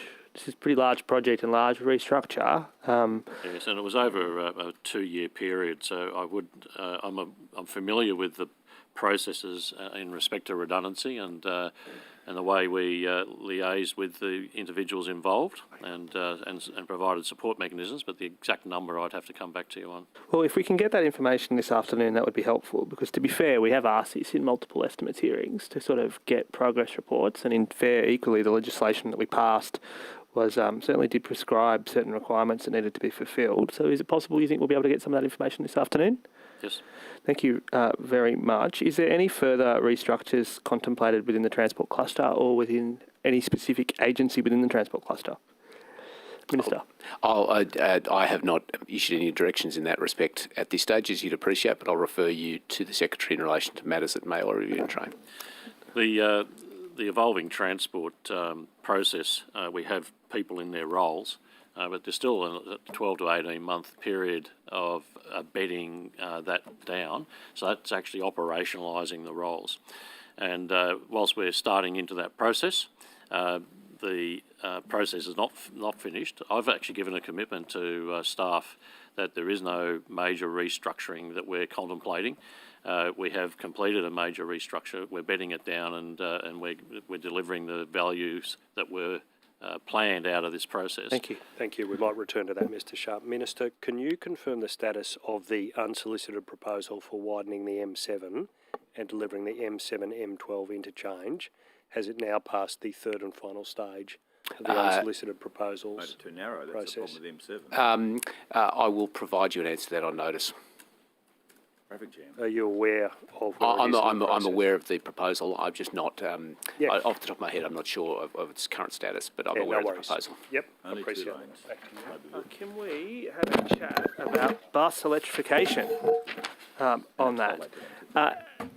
Has the New South Wales government allocated any funding to the electrifying the state's bus fleet other than the $29 million that's come from the Clean Energy Financing Corporation?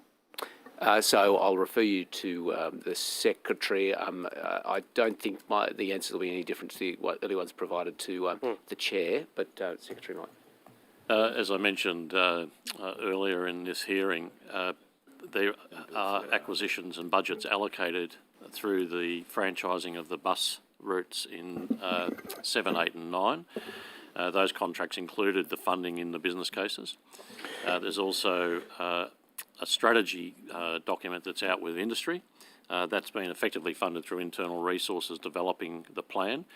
As I mentioned earlier, there'll be a business case tabled in 2022, which is for the replacement of the 8,000 buses. At that point, funding would be either allocated or not, and subject to Okay, thank you. That's helpful. But see, that strategy document is part of the reason why I want to ask my next question, which is I couldn't see any reference there to anything that resembles a domestic procurement strategy.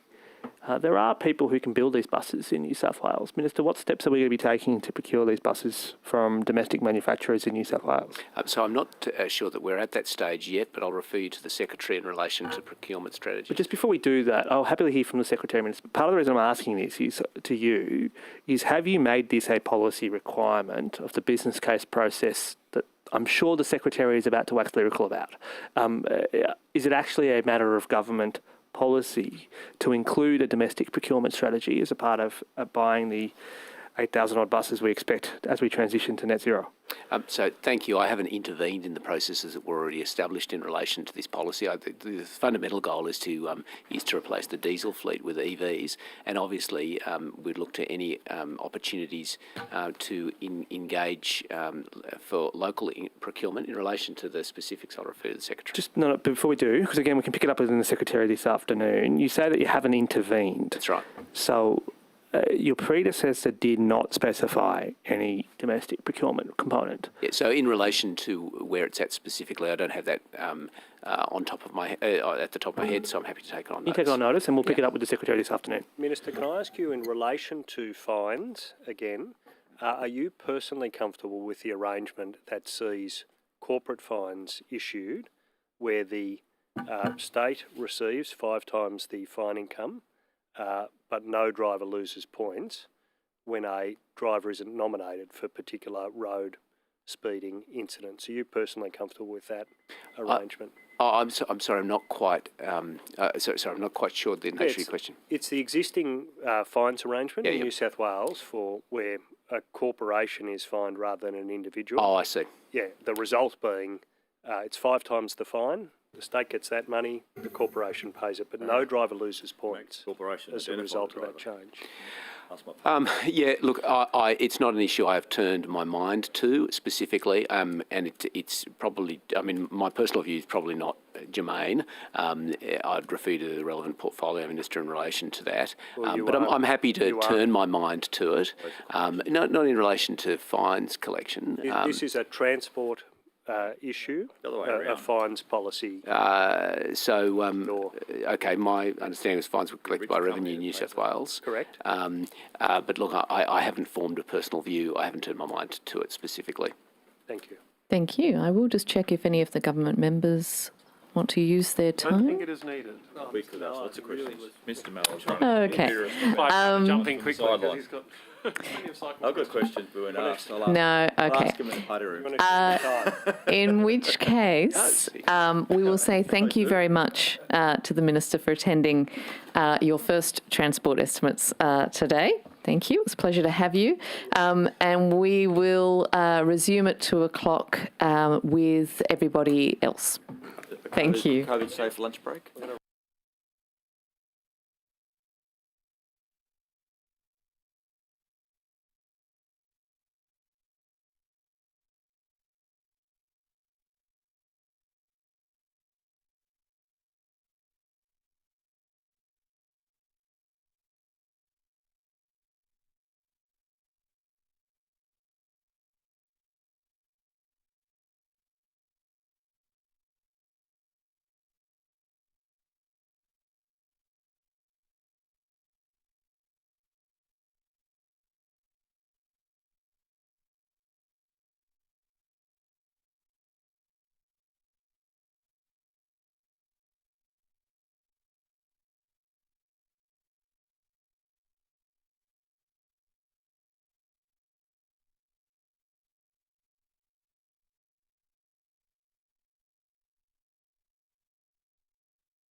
like to blame the lift, but I can't. We will commence again with questions from the opposition. Is that you, Mr. Yes. Mookie? Thank you, Chair, and good to see you again. Welcome. Nice to see you in person. If you are on mute, I'm sure you can unmute yourself. Much easier in this place as a result. Not so much those people. But anyway, Secretary, can we get an update about some of the questions that you took on notice this morning, namely about the Minister's decision to commission an OTSI review into Tahi? What more can you tell us? As part of the... Can you pull the microphone forward, Mr. Sharp? I'll just pull this forward here. Is that better? Marginally, lightly.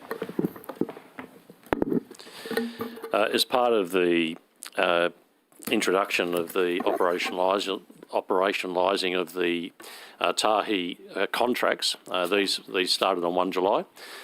We've had reviews with ONSA. We've also had our own internal audit reviews. Who's ONSA? ONSA's the National Safety Regulator. Hansard. And there's also obviously an independent review that we have at our disposal, which is OTSI and or OTSI, OTSI, and that Transport Safety Investigation. Yes, and that had already been commissioned. What the Minister was referring to was a report is imminent from that review, and so he didn't commission it; it was already commissioned. Who commissioned it? The prior Minister. Why did the prior commission it? It's just part of our process of operationalising. So we've reviewed a number of our processes coming out of the 1 July, including, as you mentioned earlier, the freight reviews as well, which are intrinsic in those contracts that are in place. When did it start, the review? I'd have to take that on notice, but I would suspect a couple of weeks ago. I had a meeting with the kick-off probably about a month ago. If you want specific dates, I can get those. I do want specific dates, yes. So let me just be clear. Minister Constance commissioned it, about a month ago? Yes, that would be correct. And when you say he commissioned it, he wrote to you, or...? Yes, he asked. There wasn't a direction. It was just as part of our ongoing conversations. He asked for the review and asked my view of it. I thought there was value in it. So when he said he asked your review and you thought that there was value in it, what precisely did he ask you? Whether there should be a review by OTSI? Yes, whether we've used OTSI on a number of occasions for reviews. We also have an internal audit function, which I meet with very regularly. And I can also ask the internal audit to focus on reviews and areas of risk as well. Have you asked internal audit to focus on any risks arising from Tahi? No. So going back to the review that Minister Constance asked for, that was about a month ago. Mm-hmm. You then wrote a letter to OTSI asking them to do it? Yes, we asked OTSI, and then I met with the team as part of a kick-off meeting, and they also met with Tahi. Okay, and you're saying it's due imminently? Yes, correct. What, as in today? The Minister said today. I'm assuming so. The report's gone directly to him, so I can't answer on behalf of the Minister. Is it a report to him or is it a report to you? Beg your pardon? Is it a report to the Minister or is it a report to the Transport Department? I would have to take that on notice. I haven't seen the report to where it's actually addressed. Okay. Secretary, I'm sure this is not contradictory, but I just want to, there is sort of, when you say that the Minister Constance commissioned this at his behest, but then you earlier said this was always something which was envisaged, you also said that he asked you for your views as to whether you thought this was necessary. I'm struggling to reconcile why it is that the Minister was seeking your advice on this and why the advice specifically he was seeking was about its desirability, if this was something that was always envisaged. He didn't ask my advice. What I said was he discussed it with me. I indicated to him I thought that would definitely have value. So which policy... And then he kicked that review off. Which policy or process did you say gave rise to the need for such a review to take place now? We've had a significant change from operationalising Tahi, so there's a number of new contractual arrangements that have been put in place. So I would fully envisage we'll have a number of audits around these processes because they are new. They set out the responsibilities and roles of each of the agencies in the cluster. Well, the new agreements that I understand that we've entered into are the agreements between, well, there's about generally four. It's the ones with Sydney Trains and New South Wales Trains. There's also the corporate services agreement that's been entered into between Tahi and Transport. So which specific agreement are you saying gave rise to the need for OTSI to do a safety review? None. So then what relevance is there of the agreements? Well, it's as I'm saying, internal audit will also do a review as part of our normal processes. Any assurance activity is not driven from a specific issue or a specific need.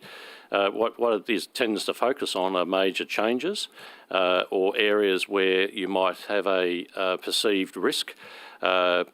We're operationalising a number of new agreements, new ways of working with Tahi, and it would make imminent sense for those processes over a period of time to be reviewed. You've previously said that you yourself commissioned safety review assessments, and you said that at the previous budget estimates, the online budget estimates. So when I joined... Finished the question.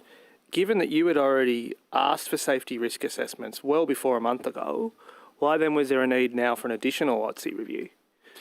Safety risk assessments are a normal process in terms of an executive being comfortable with the risk profiles, the actions and the mitigations. An assurance role is in addition to that. Management would actually take that as part of their normal BAU activities. Did the Minister ask for this OTSI review as a result of the safety risk assessments? I've got the date here. So the audit was commissioned on 10 August, and it will actually be responded directly to the Minister. So the Minister commissioned the review, therefore it's going to him. Correct. Okay, and when I just ask you again, Secretary, because I'm not sure I properly understand your evidence, but when you say that why was this commissioned? It's commissioned as we do with all assurance activities. We've just commenced we commenced on 1 July major changes to the way we operate. There's contractual obligations around processes, and that includes all sorts of things from freight, managing KPIs, data, to safety matters as well. Has you or the Minister, either the current Minister, the previous Minister or yourself, asked OTSI to commence any other review? We have. I just can't recollect exactly which one at the moment. I can take on notice. Take on notice and see what information we can come back as to what else we've asked OTSI to look into. Can I just, a few more questions on Tahi. This might go to, if you're okay, to the CEO. So, for example, a recent one, is the derailment of the train that occurred down south. I appreciate that, but to be fair, that's not really discretionary. They have to investigate that by law, correct? Yes, that's correct. That one's not discretionary, no. No, but have you asked OTSI, or has the Minister asked OTSI to undertake any other discretionary review of anything? Yeah, I'll revert to you. But the yes or no? I believe so. I'll come back to you with the exact example. Well, how many investigations are OTSI doing, or reviews are OTSI doing for us? No, it's just that I've been here 6 months. It feels like 12 months, and I can't recollect that particular detail. Okay, fine. Fair enough. Can I just, 2 more questions on Tahi? Firstly, to the CEO of Tahi, was the Tahi CEO told that the Minister had commissioned this review?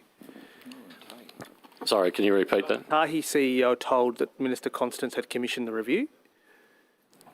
You'd have to ask the CEO. I think I was asking her, but to be fair, Mr. Secretary. Ms. Collin, were you advised prior to the Minister commissioning the review?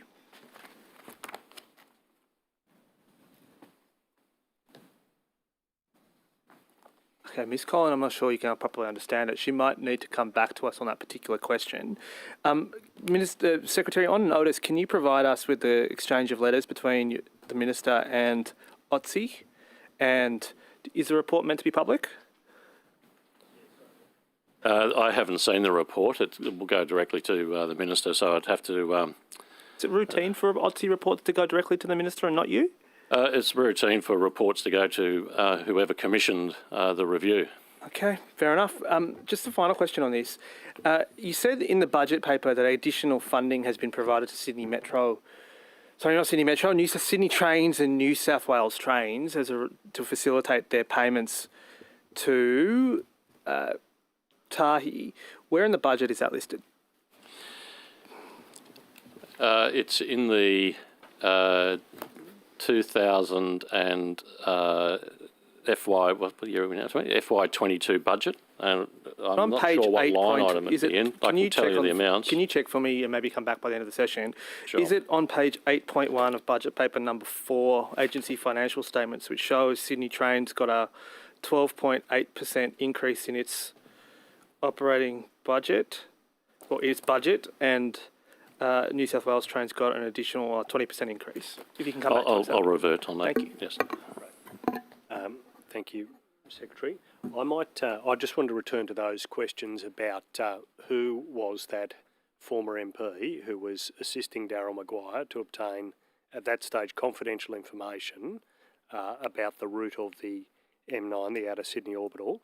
I might first give you the opportunity, having heard the questions to the Minister, just to put anything on the record about this matter that you'd like to. Look, I believe the Minister summarised it in that if you're talking a matter of that's a conflict of interest or something that's needs a review, you've got to have the powers to do that. That is currently underway under a different review with ICAC. So from my perspective, we would watch and see what comes out of it, but the investigations would be run to ground through that organisation. So from a Transport Secretary position, we would monitor anything that comes out of ICAC. We do refer things to ICAC, and we are aware of different items that go to ICAC at various times. And what we do is when we actually get confirmation or a report back or details, then we action them. But in this particular instance, it does seem to be a matter for ICAC. I might just refer you to the actual information that was revealed that you would have been monitoring. This was Council assisting to Mr Maguire in relation to this map being revealed. You wanted to get information from a Member of Parliament, information that was confidential and not known to the public, with a view to advancing the commercial interests of Mr Luong and ultimately with a view to advancing your own commercial interests. Correct? Yes, yes. It then goes on later to say the friend that you refer to towards the end of that call, that was an audio intercept, was a friend, a then sitting Member of Parliament. Is that right? Yes. That friend was someone who you had in effect inducted as a Member of Parliament in your capacity as whip for the coalition. Is that right? Yes. The map that you're referring to in that conversation was a map of the potential or proposed route on the M9 orbital, correct? Yes. That potential or possible route of the M9 orbital was not, to your knowledge, publicly available information, correct? Yes, at the time, yes. And then it goes on. My question from that is, who were the MPs who were briefed around that time about the potential route or the route of the M9 Outer Sydney Orbital? And as I mentioned, the body to pursue those sorts of investigations would be ICAC. Typically, we would, if we saw something like that, we would need information. I'm not privy to that information. Mr Sharp, this is not an investigation. I'm asking who was briefed about the route. Who were the MPs who were briefed? Perhaps we might turn to some of your officials who are involved in those briefings. Okay. In terms of the orbital, I'd have to refer to Mr Raymond. Thank you, Mr Raymond. Thank you, Tim Raymond. In relation to the Outer Sydney Orbital and the other Sydney corridors, as I think we've discussed at a previous estimates, the maps, the detailed maps of those, the final corridors were released in March, 26th of March 2018 for exhibition, and they were then, following consultation, updated and an updated map produced in June 2018. As I mentioned, the previous estimates were briefed prior to exhibition. They were briefed on 3rd February 2018. 3rd of February 2018. That's right. Yep. And who was briefed? Let me just check my records here. So that would be Ministers Ayres, Davies, Chris Patterson, Kevin Connolly, Jai Rao. Ayres, Davies, Patterson, Rao. So it's those four. And Kevin Connolly as well. And Connolly. And they were all briefed on the 3rd of February 2018. 23rd of February 2018. 23rd of February 2018. Sorry, Mr. Raymond, the audio connection is just a little bit loose. Was a map provided at that briefing? They would have been shown in a presentation, the materials that were going to be released, which would have included a map, but they were not provided in Table 8, so they were just shown. Shown but not provided. And what were any MPs briefed prior to the 23rd of February 2018? No, not on the final corridors. Certainly were discussions with council, with local MP, with others during the process more generally, because as you understand, we're trying to run the local area, trying some opportunities of the local area, so we do talk to people with local expertise. Yeah, so rewinding to a map prior to that map that was viewed on the 23rd of February, what were the briefings on the prior version of that map that MPs might have seen? So, as I think we mentioned last time, probably the only maps that would have been discussed or shown prior to that would have been very high level, very similar to the one that was in the draft Future Transport Strategy that was released in November 2017 for public comment.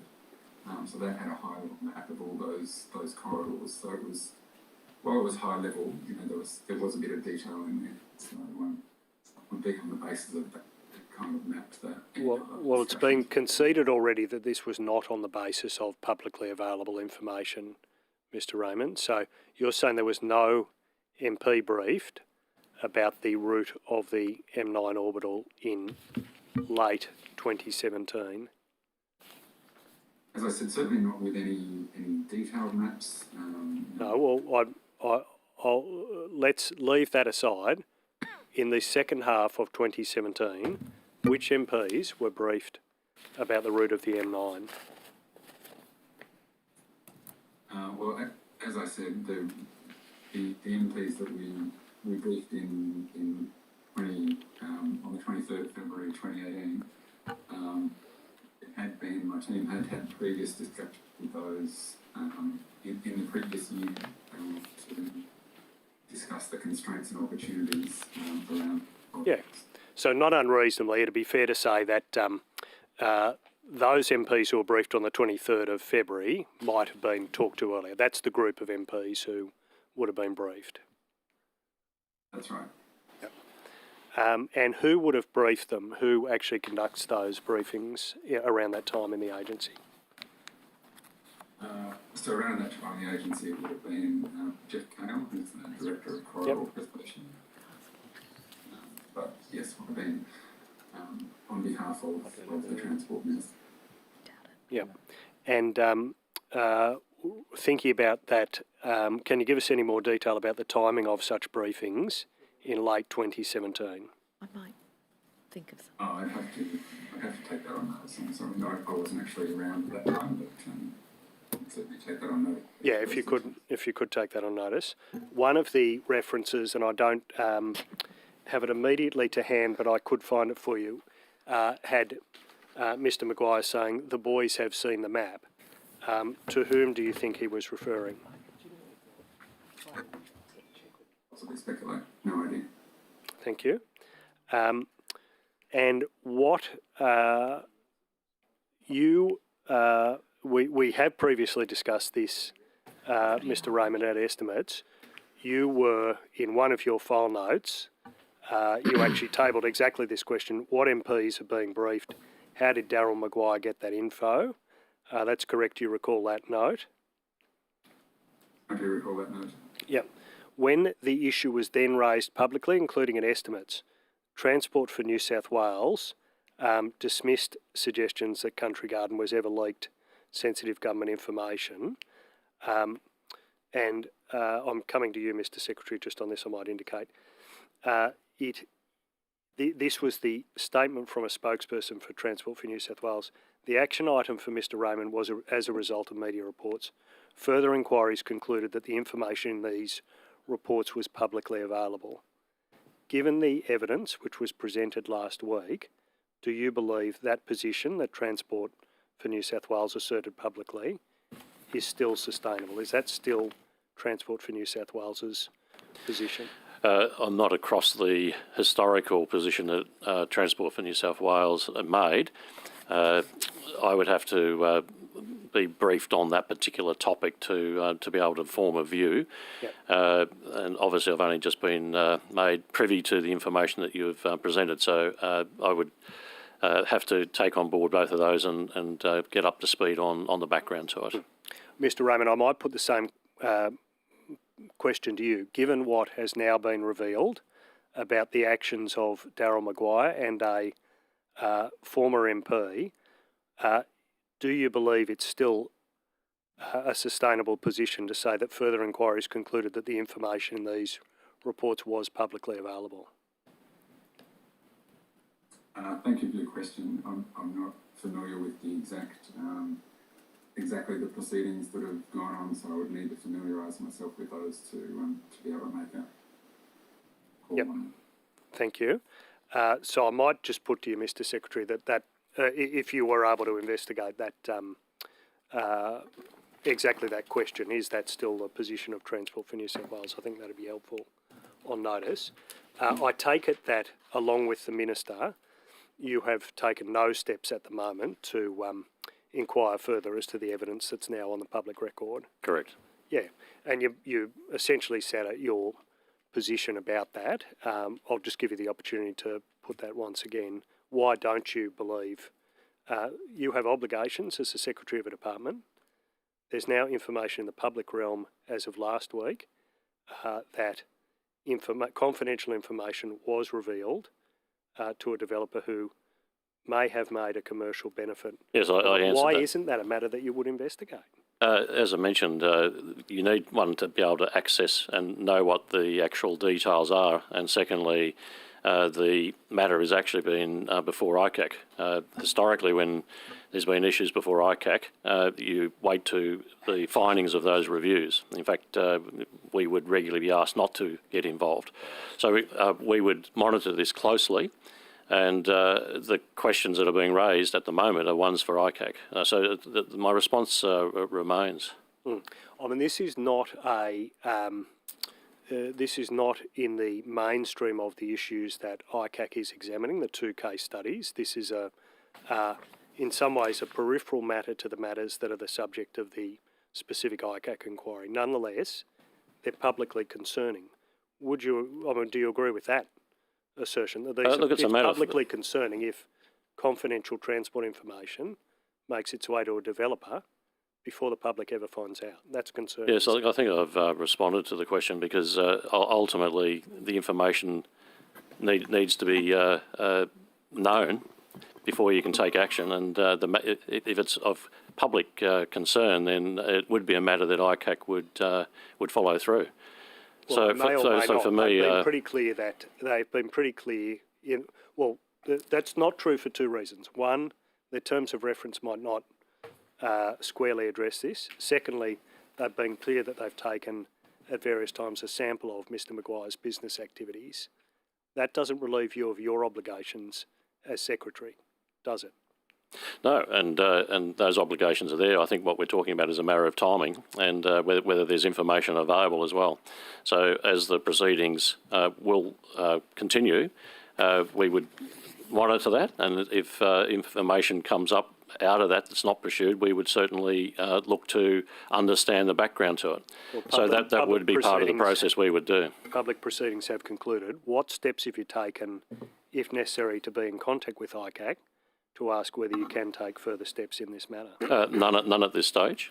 We are still monitoring to see what comes out of it, but the matter is still with ICAC. Their report still needs to come down. Well, Secretary, that might be a year away. You're intending just to leave this matter that length of time? Will you make contact with ICAC and inquire as to what steps you might be able to take that wouldn't compromise? I took a commitment to revisit the matter or the public statements that Transport for New South Wales made and familiarise myself with the background, which I've committed to do. That's a prerequisite for any decision, yep. And I'll make that decision once I've actually got the information at hand to be able to make that assessment. Yeah, so look, I can understand why you want to be briefed before you made a decision to refer this to ICAC, but you're not ruling out, you're not going to wait a year, are you, before seeking guidance as to whether you can... No, I've indicated that I would be briefed on the matter, and then I can make an assessment based on the information that's presented. But at this stage, there's been no steps taken to investigate. You've confirmed that. No steps taken to ensure that this former MP is not, for example, acting as a lobbyist for transport or property interests in New South Wales, might be coming to the department to lobby on their behalf. You've taken no steps to ensure that is or is not the case. In respect to our conflicts of interest, any project or interaction that we have with a third party, those checks are taken place before we do meet with people. In respect to this particular item, I'm not privy to which minister has been referred to, so the shorter answer is I wouldn't be able to answer that particular question. But I do need to actually be briefed on this before I can actually take those steps. But would you agree that that highlights the urgency, that you can't wait a year for a former MP, possibly a lobbyist, to come and talk to your agency? And I indicated that I'd be asking for a briefing from my department and would, based on that information, would assess it.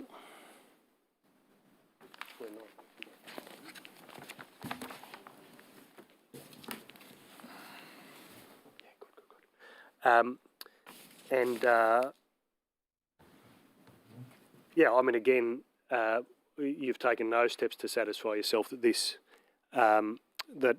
this former MP isn't a lobbyist potentially coming in to see your minister or sending clients in to see your minister at that stage. Well, as I've indicated, this material is recent. I've confirmed that I'll get a briefing on it and then we can assess the outcomes of it. We do need information, though, to be able to actually do something like that, which I don't have at this point. Yeah, well, but it goes to the urgency of that. It'd be unsustainable to wait a year to assess the information that is now publicly available and ask some questions about who Agree, was and I've briefed committed to do that. Yeah. No, I appreciate that. I might hand at that point to my colleague. I'm hoping Ms. Collins' audio has resolved. Can you hear us, Ms. Collins? We can't hear you. Okay, I'll move on and maybe we'll give it another 10 minutes and see whether that's possible to fix it. Thank you very much. Just to return to the matter, the Tahi matter, Mr. Secretary, do you have any further information as to what exactly were the terms of reference that Minister Constance had asked OTSI to look into? I do. In fact, Minister Stokes, just to clarify the question this morning, asked OTSI this morning to have a look at the Inner West light rail issues with the cracking. That was the review that Minister Stokes was referring to. Got it. The OTSI review that I was referring to is the one that relates to the broader review of Tahi, and that was requested, as I mentioned earlier, by the Prime Minister. Yes, but do you have the terms of reference of it, of Minister Constance's request? There would be a terms of reference. But you don't have it? I don't have it here, no. Can you take it on notice, or is it possible if we can get it by today? That would be helpful. Great, yep, thank take you. it on notice. Can we just return to the Inner West with the light rail? And again, do you have any further... there was some information that Mr. Collins wanted to provide us and you wanted to provide us this afternoon. Do you have that to hand from this morning's questioning, or do you want to just keep going? We don't have that one to hand. We have a number of other items to hand. Fair enough. Well, just to pursue some additional questions, we've ordered some additional vehicles to be used on the Inner West Light Rail, correct? Correct. That's 4 of them, yes? Yes. Are they coming from CAFs, which I'm not going to dare pronounce the name of that particular company? I'm not going to venture. No, I'd have to pass across to Mr. Collins on the detail of the order. Thank you very much for the question, Mr. Brookie. We went out to tender earlier this year. The preferred bidder and the order has been placed to CAF in Spain. That order was placed very recently, and the 4 vehicles were arrived early 2023. Early 2023. What's the cost of those 4 vehicles? I can't give you that on notice. I may be able to provide you that information.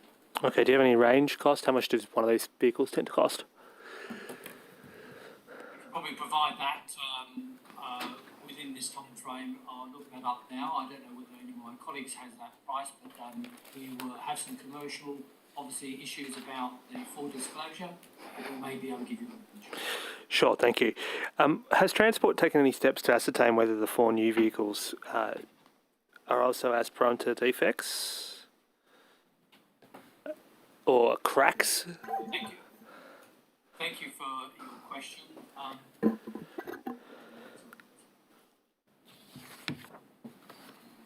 here from another member.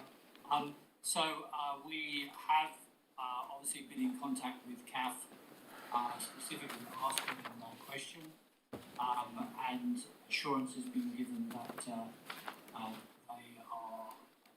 are aware that there have been issues in the past, but their living trams will not portray these defects which have been seen in these vehicles.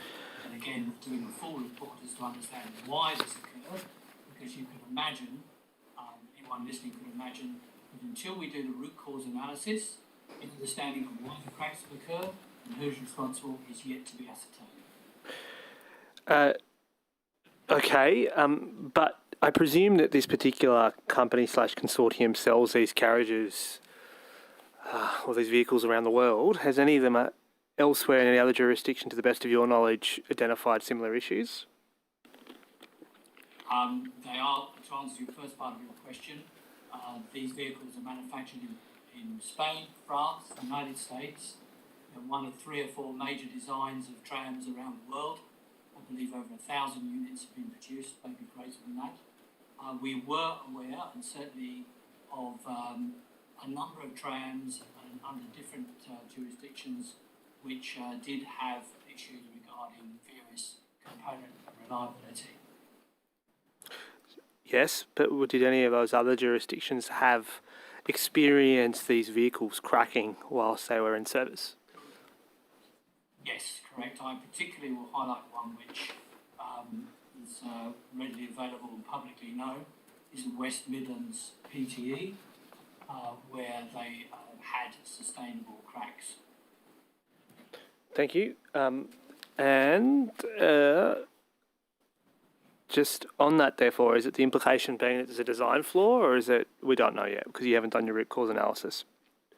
The response that CAF provided regarding those vehicles was that they said in writing that they were operated outside of their design parameters.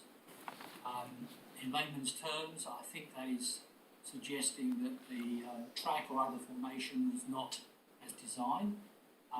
That was their response. Okay. But we do not know the cause in Sydney yet. When we have understood this issue, we obviously will make that available for people to digest. Great. You say you, I think earlier this morning, Mr. Collins, you said that you check these Transdev checks these every month. I heard that right? It's Alstom. Alstom. It's a maintenance facility at Lilyfield, and like most railway or tram vehicles, they have a periodic inspection, which is also maintenance, if I use the layman's terms, and they're checked every 30 days, and that's a bit like a proper check all around the vehicle underneath, making sure that everything's in order. Yeah. Everything else changed. And do they provide reports directly to you, or do they provide it through Transdev? They're provided through Transdev.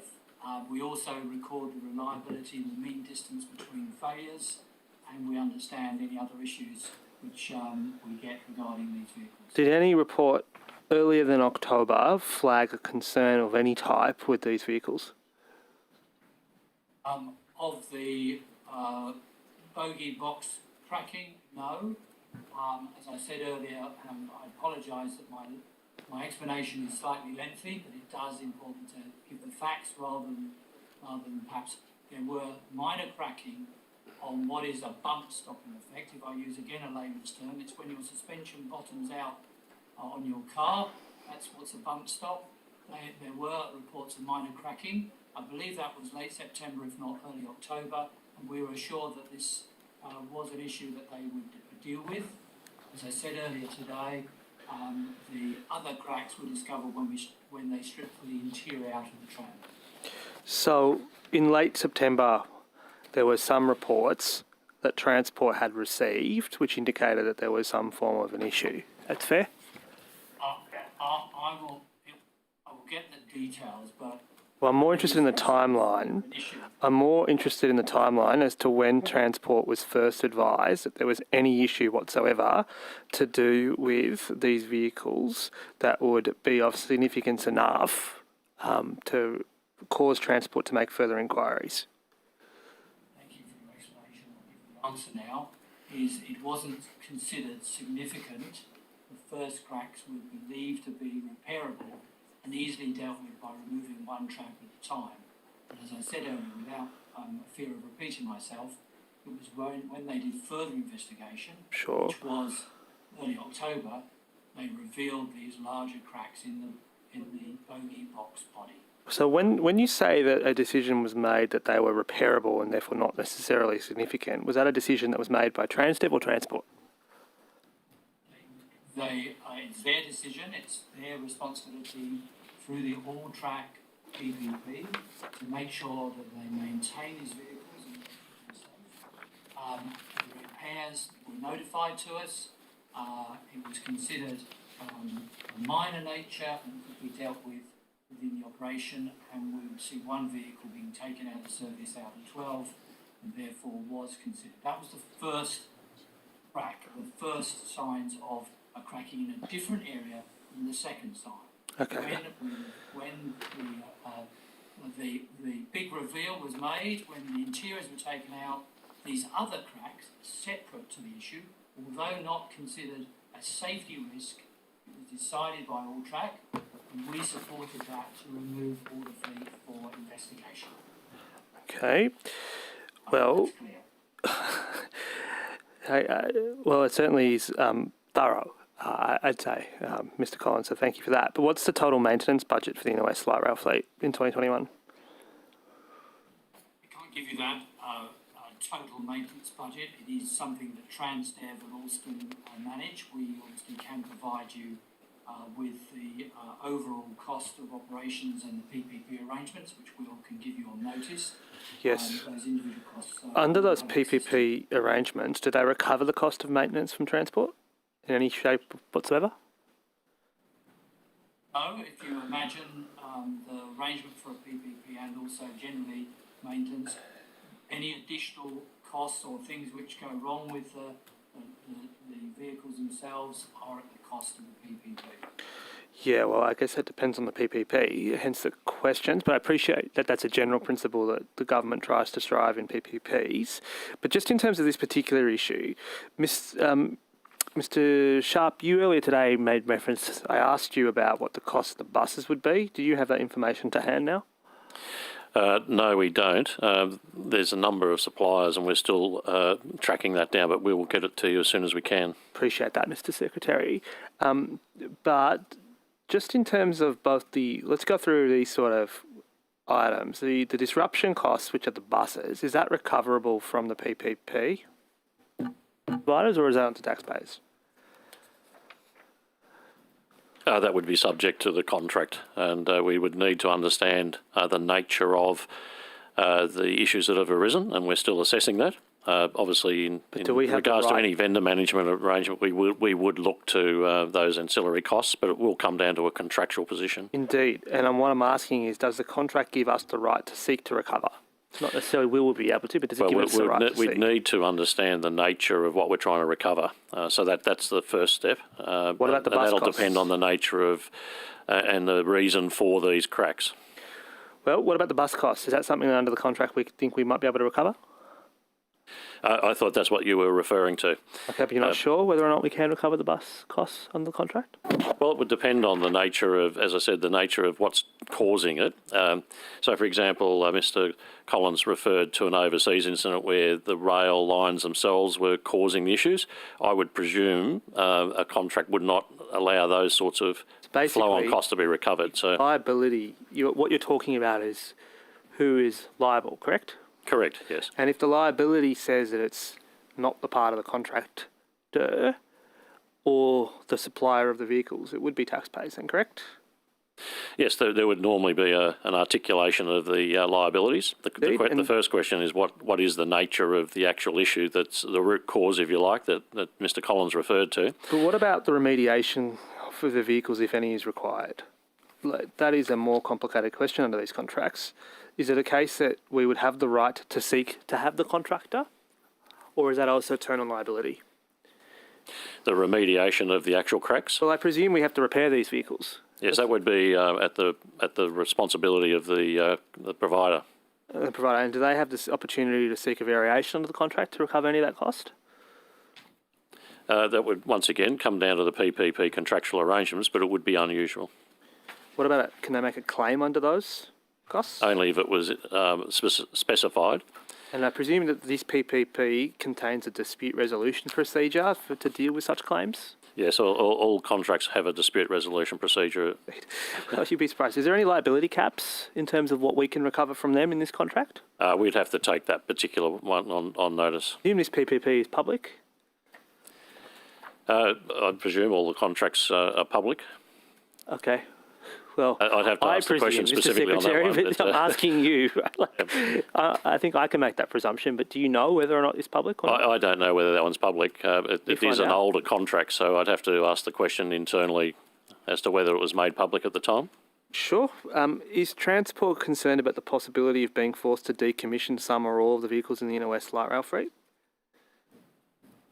From my perspective, we're in the stage of investigating. So there's a long way to go in terms of understanding the root causes, remediation, contractual positions.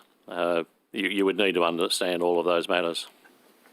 Indeed. But look, to be fair, Mr. Secretary, the question that I'm actually asking is, are you worried about being forced to decommission the fleet? Well, it's a hypothetical. I can't really comment on hypotheticals. I deal with facts, and the facts are we're working with a supplier and we're working through the issues at the moment. Has anyone advised you that there's a chance the fleet might need to be decommissioned? No. And when you say that the investigations need to be undertaken, who's investigating it? We have our OTSI now doing an investigation as the request of Minister Stokes. That's fair? Correct, he's asked for that, and in regards to the actual contracts, I'm sure our internal lawyers would be looking at the contractual arrangements. However, the primary focus at the moment has been to ensure the safety of the public by having a detailed engineering review of the entire fleet, which has occurred. I appreciate that, and of course, presumably the fleet won't return until you're satisfied it's safe to the public. So my questions are not about that. My questions are about investigating liability. What other steps are in process to investigate who's liable? Given we need to understand exactly the nature of the actual problem, liability can't be ascertained. So, like any process, you need to work through what the facts are to arrive at a legal position. I appreciate that, Mr. Sharp. That wasn't my question as to what the process is and what needs to be investigated. My question is, who's investigating it? Who's investigating it? Yes, who's investigating the cracks? The liability arising from the cracks under the contract. Well, we wouldn't be investigating. We're going around in circles because the first step is to actually understand what the liability is and what the nature of the issue is. So is all this We're work only being just in the first week of understanding that. Sure, but look, I appreciate that, but we don't yet have a timetable for this to return to service. So working back from that point, all the work that you just referred to, is that being done by Transport for New South Wales staff, or is he using external agencies, or are you using one of your agencies? I can pass to Mr. Collins to talk about who's doing the actual work, but it would be it'd be Alstrom who have the engineering capability and the maintenance contract. Okay, so it's Alstrom who's doing all this. Correct. Mr. Sharp, I might first just give you an opportunity to give us any of those answers that you had taken on notice, any information you can put on the table now in relation to the earlier session. Yes, in terms of the deed polls, I'll pass to Camilla, who can provide an update on the question on deed polls for WestConnex.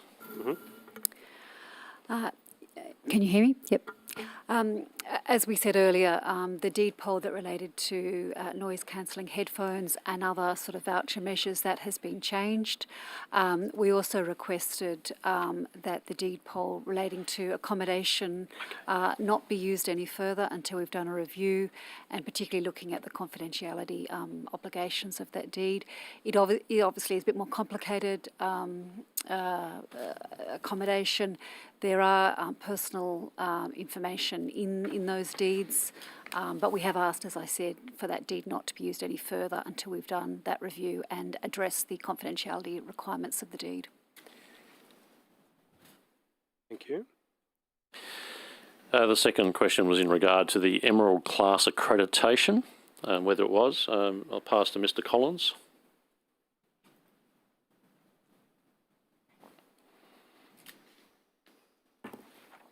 We don't have you there, Mr. Collins. Beg your pardon. Often people say I should be on mute all the time. That's not true. We do have the certificate from the Australian safety regulator for the Fairlight. It's called a survey of operation, and we do have that certificate. That was one of the questions asked. What about the other two? Just remind me what the other two questions were. Sorry, I mean the other two ferries. The Fairlight, you The said. other two, they're up. Yeah, the Fairlight is the first one. The other two, which are on trials, they will be certificated and have passed their survey. The final documentation is given just prior to them entering service. We anticipate that will very soon. So there's no issues regarding them getting their rego, as you probably would call it, equivalent for them entering service through the safety regulator. The next question was around separated cycleways, and I'll pass that one to Ms. Burke-O'Neill. Good afternoon. So I think the question was how many separated cycleways are you delivering? So in our program, our planned program, we have 42.5 kilometres of separated cycleways on the program. That's 38 projects, and we can provide the list of those on notice. And how long does that program extend for? 4 years. 4 years. Transport. You're right. Excellent outcome. Okay, thank you.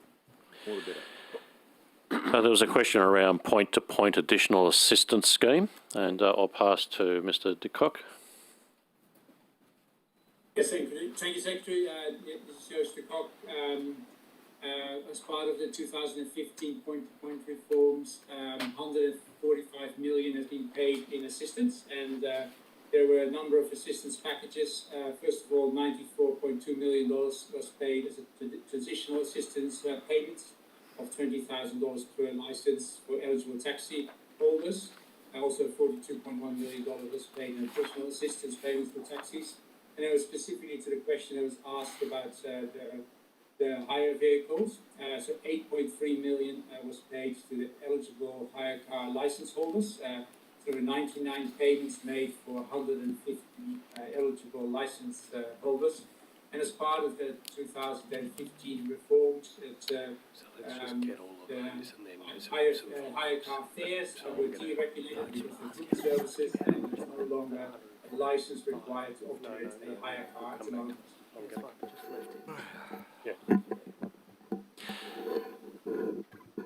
Yep. And then there was a question around the nomination process for corporate fines. Mr. Carlon? I know, so I will follow it. Yes, so there were amendments to the legislation in October last year through the Parliament that actually put in more stringent requirements for the nomination of drivers by corporations, and double the fine to $22,000 for those who failed to nominate. It was commenced in July of this year, and since the commencement, the nominations have dropped. Failure to nominate has dropped dramatically. In July, we had 3,131 failures to nominate, and that has decreased in August to 1,500, and then in September to 289. There's an automatic referral on the third occasion by revenue according to this notice for corporations, and there's in that period of time $1.4 million of fines have been issued by the courts since the new more stringent requirements were commenced.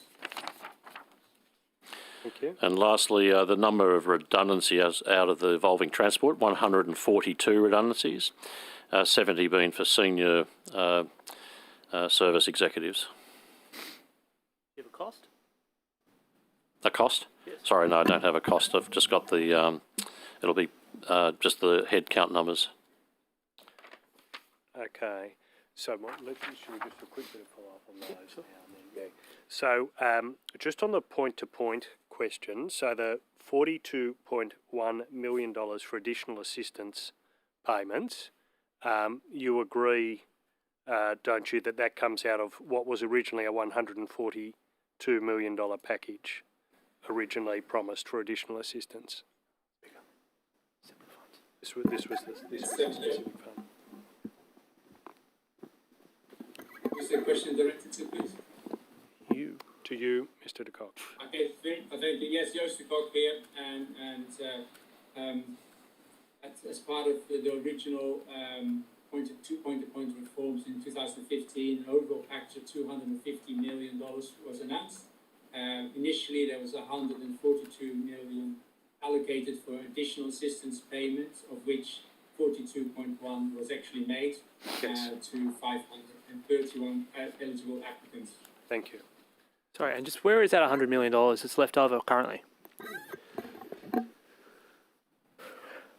So the funds to support the industry is being paid for by the passenger service levy, which is being collected. Where's the $100 million that taxi drivers feel has been promised to them and stolen? Where is it? I don't agree with the premise that's been stolen, but as the Minister said earlier today, so we are currently working through the assistance package for the industry reform based on the recommendations from the Sorry, I don't doubt that, but just very clear, this $100 million has been sitting is it sitting in a bank account? Is it sitting in Transport for New South Wales' bank account? Is it sitting in a Treasury bank account? Where is it? No, actually, so it was the funds from all the point-to-point reforms come from the passenger service levy, and to the 1st of July this year, 210 million has been collected. Okay, look, I'm not asking you to repeat. I'm not asking you to repeat your evidence. There is money left over. There has been money left over for years now. Physically, where is this money? Like, is it sitting in a bank account earning interest? Like, what are we doing with it? Is it gone back to the consolidated fund? Yeah. Is it in a special account? Whose control is Who's it? controlling this money? So let me just explain again. So it was an original package was announced, but it was funded by the passenger service levy, and that is being collected every trip that's been. We'll take on notice where the actual cash sits, if it's a bank account or. Secretary, the fund closed years ago, right? You appreciate that. No further applications can be received. That's true, correct? Correct. And there's been an investigation by Portfolio Committee 6 into this, you recall? So these aren't questions that should be coming as a surprise. This account will be earning millions in interest. Who gets the money? Like, it's not that difficult a question. It's really not a gotcha question either. Do we have any information to hand as to where this $100 million is? We've been very patient. I'll hear the point of order. It's very clear that the Secretary said he intervened there and very clearly said we will take this on notice. And for Mr Mookie to keep pursuing the same question, albeit restructured in a different way. But it's the same question. I'm happy for him to waste his time, but the Secretary said he'd take it on notice very clearly. Understand. I don't think we've got to badgering yet, and you are entitled to ask whatever questions you like, Thank Mr. you. Mookie. But if we could make it clear which ones we're taking on notice, that would be useful. Well, then let me just ask the only other follow-up question. I've just been advised that it does sit with Treasury, but I'll have to take on notice the actual nature of. Thank you. That would be helpful. But the money that we're still collecting, we're collecting still $1 every day on every point-to-point trip. Where is that money going? And how much has been collected that's still not spent? Yes, in terms of the mechanism, which is the question, I'll revert to you. It's somewhere with Treasury. Treasury control that, and I'll revert with what that mechanism All is. that money, whether it's this money we're referring to, all the money that's still being collected is under the control of Treasury. Correct. As an agency, not under the control of Transport. Correct. Right. Thank you. Okay, you've got 10. Great. By any chance, do you have the budget with you? I haven't got the budget with me. Sorry. We were running a book as to whether anyone would bring the budget papers to budget estimates. Secretary, do you, can I provide you with this? That might help simplify things. Which I'll happily tender.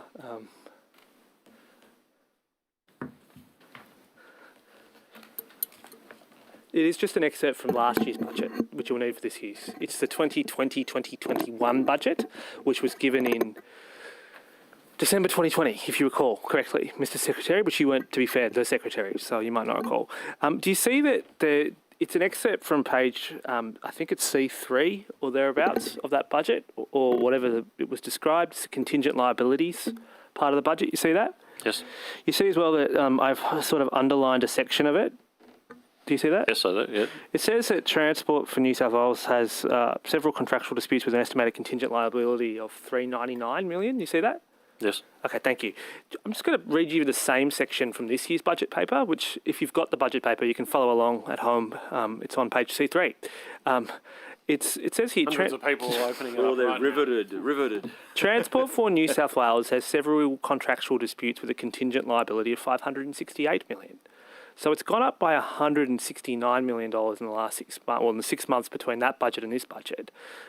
Who is suing us for an additional $169 million? Yes, in terms of the detail, I certainly don't have that here. What I am aware of is we do have a very large program of activity, a budget of about $33 billion, so there would be disputes. I'll pass to Ms. Drover to talk to anything that she might understand coming out of the project space. Well, I'm inferring that between December 2020 and June 23 of this year, we got an additional $170 million worth of claims from contractors. So these numbers would be fluid, so they'd close and then open, depending on what's involved in there. So it wouldn't not be a claim for another 160, but it would be a mix of claims in there. I could certainly take on notice more detail and explanation for that increase. Sure. Does Ms. Driver have any additional information, or? Oh, the only thing I'd add is claims obviously are a part of doing business. Construction contracting, it may not reflect construction claims necessarily. We do have a number of matters that relate to property acquisition. Oh, no, to be fair, that's broken out in a different matter, a different item, and to your credit, that's gone down. But in the two sheets specify and break out the amount that are due to property acquisitions as opposed to contractual disputes. Okay, well, the Secretary hasn't shared it with me, so happy to take that away on notice and bring you back a comprehensive answer. But to the best of my knowledge, the liabilities as it relates to construction claims has not gone up, so we'll clarify what that refers to. Could you? Because it's quite the sharp rise, but anyway, fair enough. That would be good. Moving on, we were asking some questions this morning about the Parramatta Light Rail Stage 2, do you recall? Yes. And I think at the time that the money, the Minister made the point that money has been set aside for the EIS, that's correct? There's $50 million that was included in the budget allocation to commence a number of activities around EIS, geotech, utilities, all the usual risk items that you would want to firm up before you actually do a business case. I think the budget says an additional $30 million has been allocated and $22 million has been spent to date. So that's roughly what you're talking about, correct? Yes. So when is the EIS going to happen? I'll pass to Ms. Drover for an update on the project? Yes, and just as you rightly say, it's $30 million this financial year, and then the balance is after that, it's 50 all up. Look, we are developing the project further. We are doing the on-site investigations, both for utilities and geotechnical, and we're getting ready to prepare the EIS and then bring a business case back to government for investment decision or otherwise. So that work is advancing.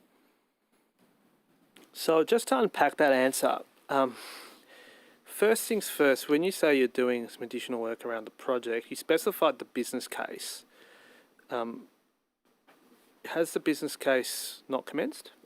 We're updating the business case and getting that ready for investment decision. But obviously, to finalise a business case, we need to do further work around site constraints like utilities and geotech. When you say updating your business case, which business case are you updating?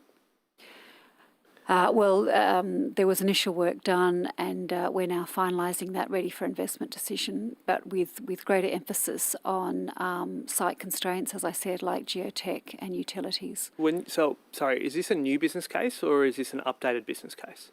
Well, it's further work that it's informed by further on-site investigations. No, a business case has a very specific meaning under the strategic, all the infrastructure investment assurance framework. So, can we relate that to where we're up to with the strategic investor insurance framework? Under which stage is business case being produced? So before we bring a final business case up for investment decision, we need to make sure that the costs associated with it... Amelia, but I'm asking, because there's a Gate 2 business case and there's a Gate 3 from memory business case, which is the one I think you're referring to. Are you referring to a strategic business case or are you referring to a final business case? The final business case, not the strategic business case. So when was the strategic business case undertaken for the Parramatta Light Rail Stage 2? I'd have to take that on notice. Has a strategic business case been produced for Parramatta Light Rail Stage 2? Again, I have to take that on notice. All I'm aware is that we're doing further work, particularly on-site investigations and further work to complete the final business case. Well, Secretary, it is the case that for all infrastructure projects under over $10 million, business cases need to be prepared, correct? Correct. So I'm interested into where formally into the process are we at? Like, was the strategic business case for Parramatta Rail Stage 2 done as part of Stage 1? As Mr. Over said, we have to take that on notice. I'm not privy to the strategic business case that she's referring to. We can confirm that. What we are doing is actually the work that's required to firm up the costings, and then a final business case is the one that goes up through the assurance process. Well, no. The final business case is one of the business cases that go up through the assurance process. That's correct? It's the last business case that goes up prior to investment decision, yes. Indeed. But you can't really present a final business case unless you've done a strategic business case, which I'm sure, I don't want to turn this into a Monty Python skit, right? It's sort of... But what I'm wondering is why hasn't this work been done years ago? Because this was a project that was flagged years ago. So are we honestly saying that Transport never got around to preparing costings until what now? Look, what we're endeavouring to do is to get the final business case ready for the investment decision. That means we need to ensure that the costings are appropriate and correct, but also that we understand the scope of the project, because that will inform what the EIS needs to present. So we don't know the scope of the project? Is there a question mark over the scope of the project? Well, it's confirmation of the scope and the associated... And when you do site investigations, that obviously confirms what site conditions you're dealing with and whether there's any impact on the proposed scope. Mr. Robert, the scope of the business case of the project has got to be defined at the strategic business case stage. And I've listened to multiple transport officials tell me about how important that is in the 5 years I've had the opportunity to be questioning transport officials about this. Why then is there a question mark as to what the scope is? Why are we even looking at what the scope is? There's maps already public about what the scope is. Is there a change to the scope that we don't know about? No, you rightly say our focus is on understanding the site conditions, but there has been some, material land use changes in recent years, and it would be appropriate just to confirm that the proposed scope is still valid. Okay, so there is a question mark over the scope, whether it's still valid. Not a material question mark, but as I said, we're confirming that the site conditions have and site parameters have no impact on scope. So what does this? So when you say site investigation, there's quite a long route. What exactly are you investigating? Particularly utilities, and what those existing utilities will mean in terms of relocations and cost associated with that. The geotech, for example, site conditions that we'll need to address in the build. There are other constraints because all those factors need to be understood when you prepare an EIS. All the impacts on the environment and the community, and those constraints need to be addressed within the EIS. Well, indeed, and I imagine in the business case. But can I just sort of close out on this? Given that we don't have a business case, we don't seem to have a timetable for a business case, we don't have an EIS, and unless you tell me otherwise, we don't have a timetable for EIS. We certainly have no idea when we're going to be putting an application into the planning department. There's no chance construction is commencing on the Parramatta Light Rail Stage 2 in the next 12 months, is there? So what I will say is we're doing those site investigations, which will firm up the costs and the environmental impacts. When we've done that, we'll have an investment. No disrespect, but the real question is, there is no chance that construction of this Parramatta Light Rail Stage 2 is going to commence in the next 12 months, is there? Well, the business case would be the trigger in terms of and the logistics around the actual tendering and contracts. So it's not going to happen in the next 12 months, is it? Well, we haven't got to that point. So sitting here, you can't assure us that we're anywhere close to being legally permitted to go ahead and start construction in the next 12 months. The early works we're looking at the moment. So it depends on what you define. What timetable do you have for construction starting? What target do you have in mind for when we'll be having construction start on Stage 2? Well, there is no. We need to do the work first, and when the work is done and we're confident that we can put up an investment case to government for decision, we will. And then from that, obviously, follows the planning approval, procurement, and then construction activity. Secretary, I might return to where questioning was when we swapped, and I might encourage you to take these questions on notice. This is really just to wrap up those questions about the M9 route. So if you were happy to take on notice, just so we agree what you're coming back with, the steps you've taken to investigate this or otherwise, why you have not. Do you, secondly, given that it now appears publicly that this information was transmitted to a commercial party, how did this occur in the view of Transport for New South Wales? Thirdly, do you believe that the controls in place currently for containing this confidential information are sufficient? And fourthly, and choose to answer this in whichever way you want, who is the former MP who was assisting Darryl Maguire to obtain this information? In respect to investigate this, I took on notice that I would actually get a full briefing, and I've committed to do that. And that briefing will inform me in terms of the next steps. Understood. In respect to the controls in place, are they sufficient? Once again, that would be a logical question to ask once I have the facts. Yeah, and I'm comfortable with you. And I will commit to asking that question. As Secretary, having controls in place across the organisation is a key part of my role. Was it transmitted and the name of the minister? Until I'm briefed, I don't know whether we can even answer that and whether it's a matter for ICAC. You're taking all those things on notice, so I'm just clarifying what matters we'd like you to come back on notice with. Noted. Great, thank you. Can I return to that issue that I was asking the Minister about, which is, could you confirm the status of the unsolicited proposal for widening the M7 and delivering the M7-M12 interchange? Has it now passed the third and final stage of the unsolicited proposals process? Yes, the Minister took that question on and said he would revert with the status of it. I'm also aware of the unsolicited proposal, and we committed to come back with the actual details Yeah, well, we now have a bit more time. I didn't press it with the Minister. I would have had we had more time, but I mean, this is quite a important project. You must know whether or not it's past the crucial final stage. It hasn't reached stage 3. Yeah. No. Okay. No worries.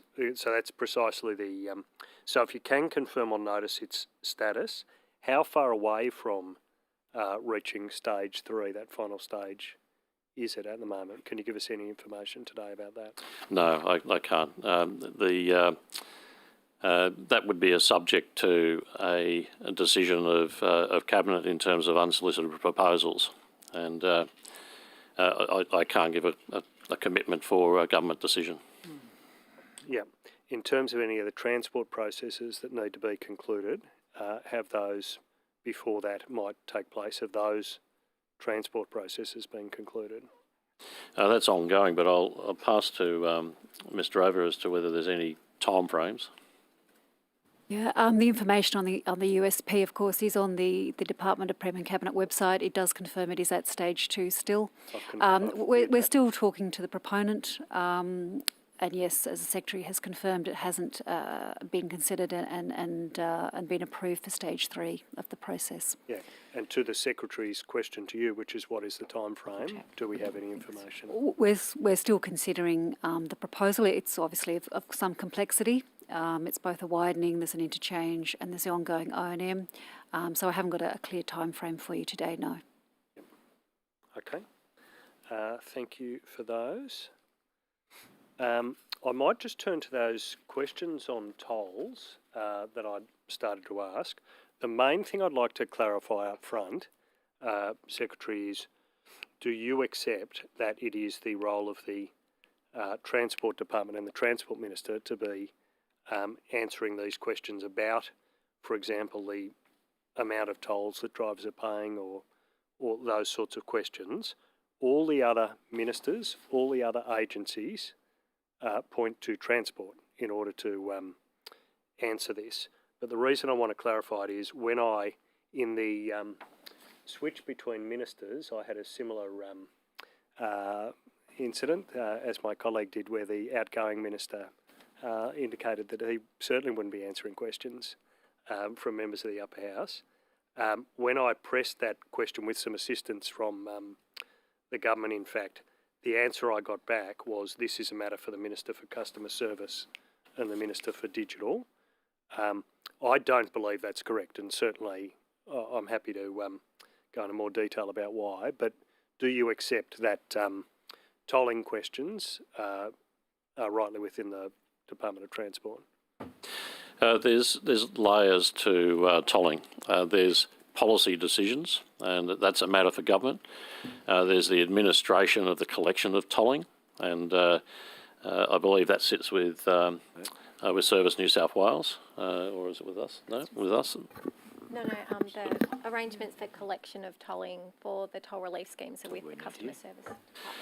And then there's questions around the actual physical building of tolls, and the gantries and all the rest of it would sit with our transport team. From a long-term perspective, we would provide advice and input into any government policy decision, but ultimately the broader questions around tolling and are they expensive is really a matter for government and the policy settings around it. Yeah. And that comes into consideration with... I accept that.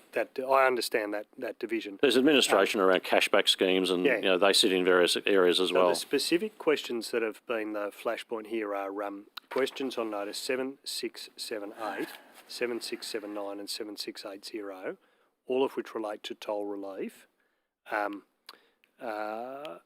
Could you obtain, while we're here, some information about those questions? And I'd just like some assurance that Transport is going to answer them. Customer service is quite clear this is your responsibility, not theirs.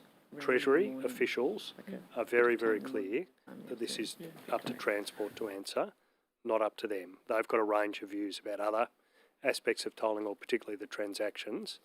They won't answer these questions about toll relief. So are you happy to take on notice in the session just those specific questions on notice, and just whether they, in your view, lie within the ambit of your department. We'll take that on notice and see if we can revert with them. I don't know what the nature of those particular ones are, but we'll revert with what we can. Understood. Thank you. That'd be helpful.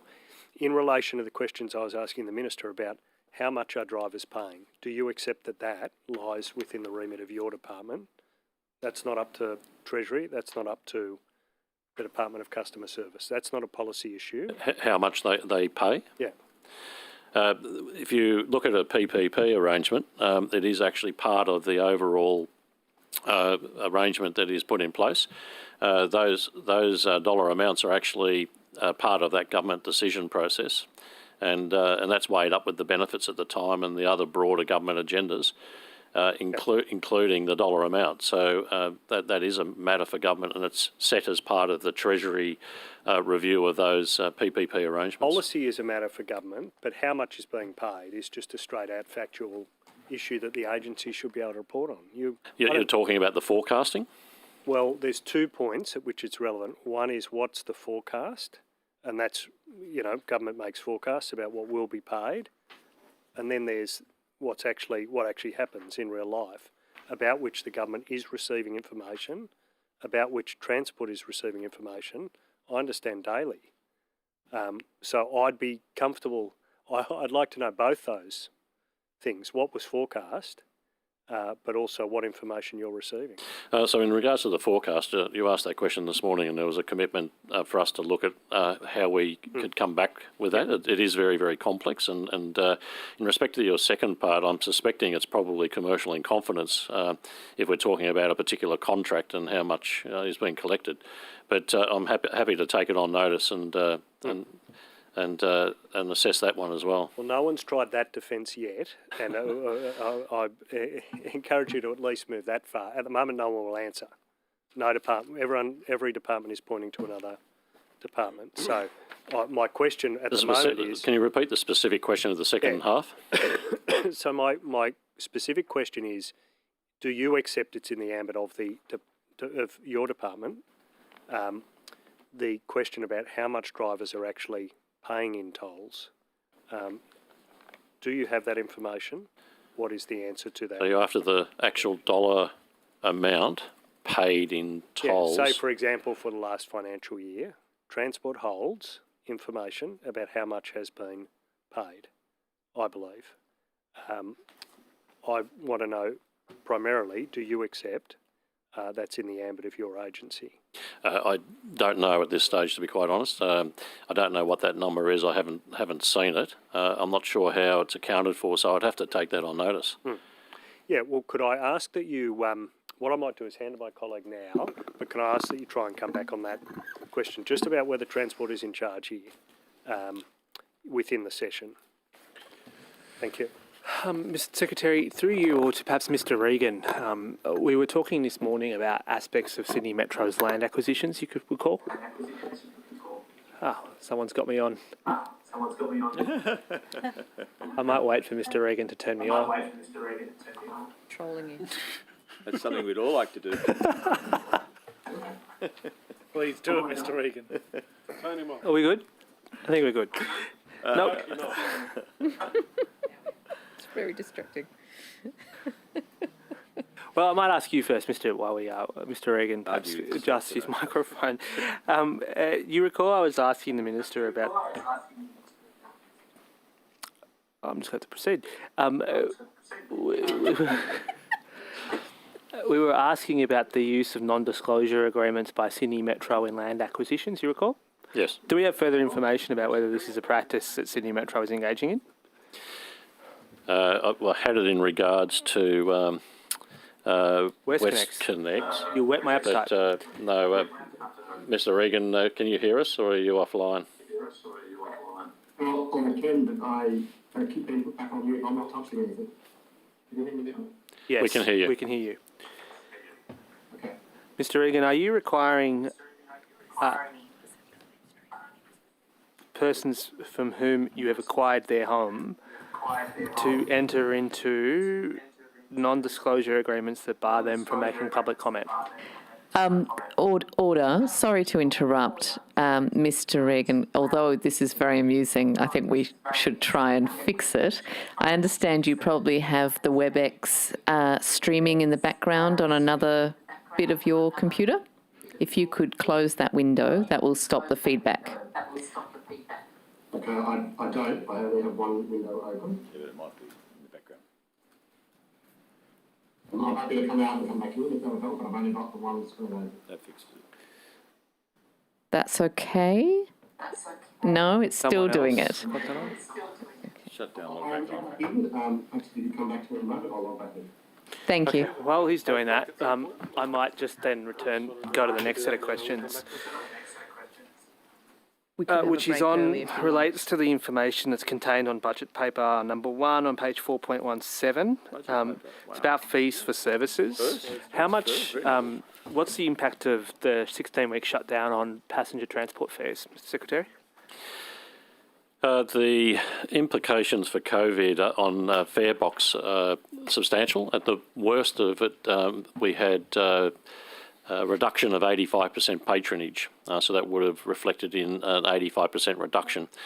However, those varied throughout the period, and each day was very different, and each route was very different.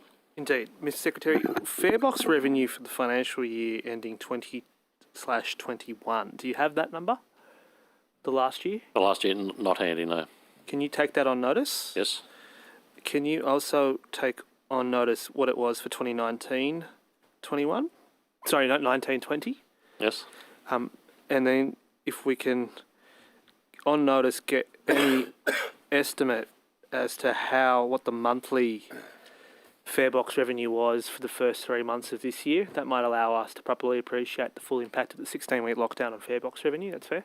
Do you mind taking that on notice as well? Yes. Just on the budget paper 4.1, page 417, it says this: sales of goods and service revenue is forecast to decline by 2.6% on average over the 4 years, 24-25. To be fair, that's across the government. It's just not you guys, just to be context. But the bit that is relevant is this is primarily due to the profile of the fee-for-service account line, which includes movements due to the change of the overall delivery schedule of new transport asset holding corporation projects, including the new intercity fleet, regional fast fleet, and community car park program. What does that mean? That's a good question. I read it and I thought, you know what? There's a good thing we have these budget I'll have estimates. to come back to you on the nuances of that particular comment in the budget papers. Sure. Look, I did not mean to ambush you with questions about the budget papers, budget estimates. To rest assured, it's unusual for us to ask this direct questions, but perhaps Ms. Collin might be able to help us on this particular. Is there been a change to the overall delivery schedule of Tahi projects, which include the new intercity fleet, the regional fast fleet, and the community car park program? Sorry, I just want to check that you are hearing me correctly this time. Yes, I am. Yes, very good. Okay, great.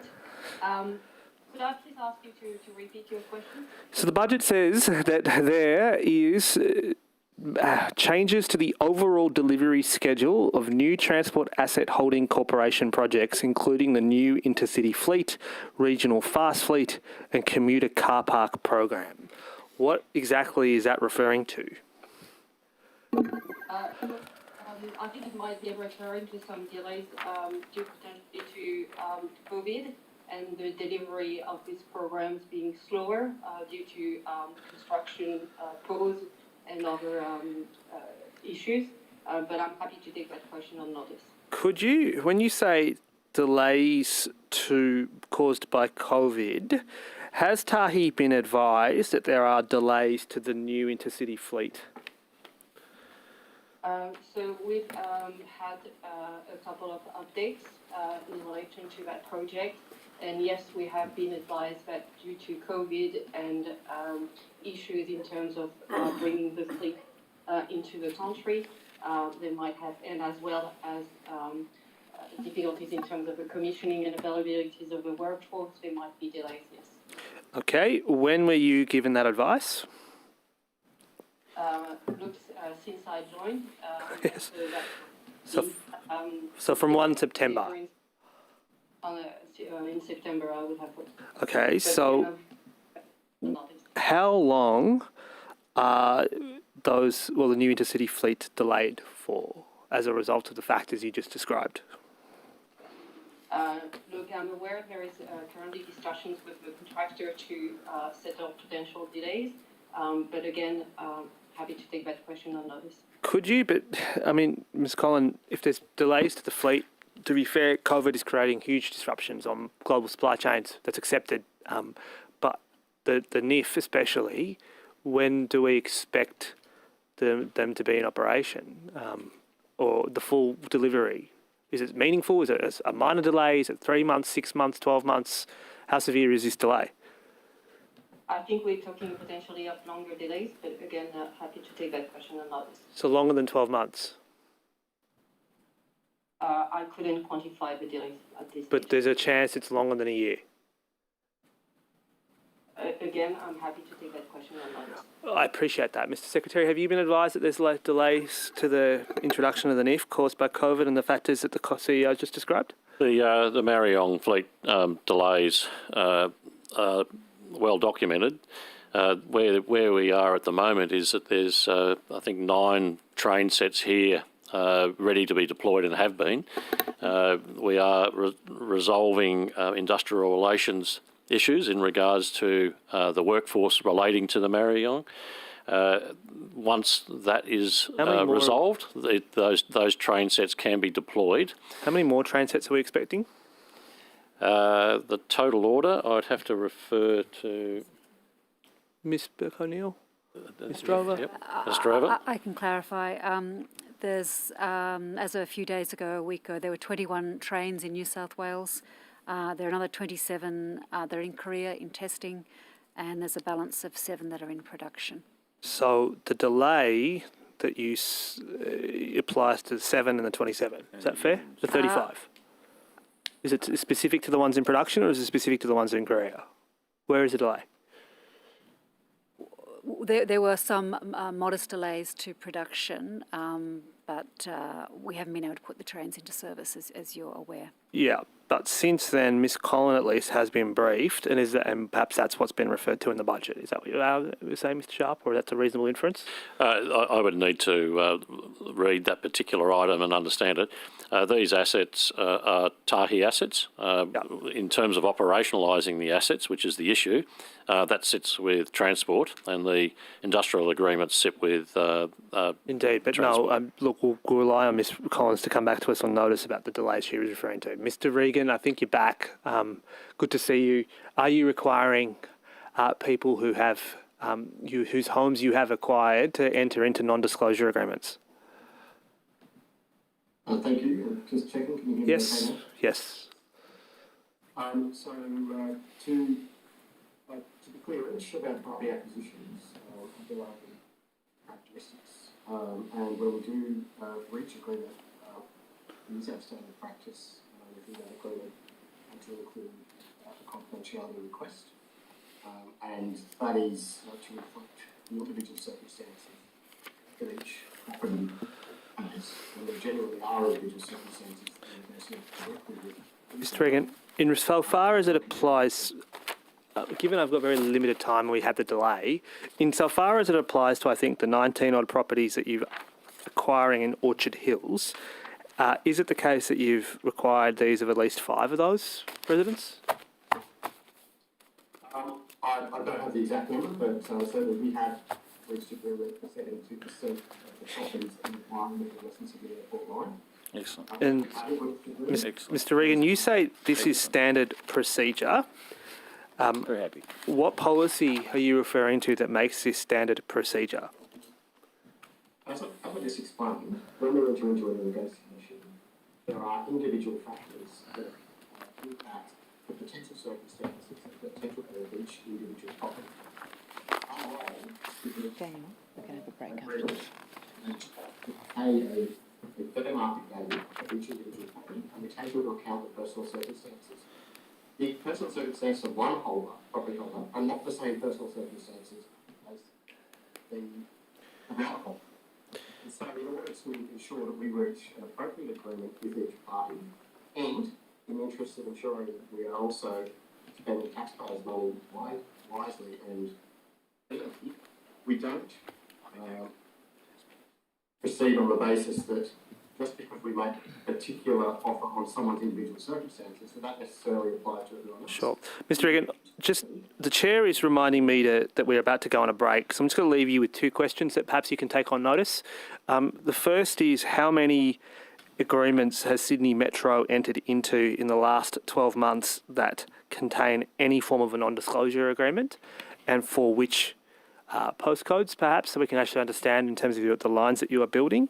And secondly, what is your response to residents who say that they otherwise would not have been able to reach a settlement with you if they had refused to sign a non-disclosure agreement?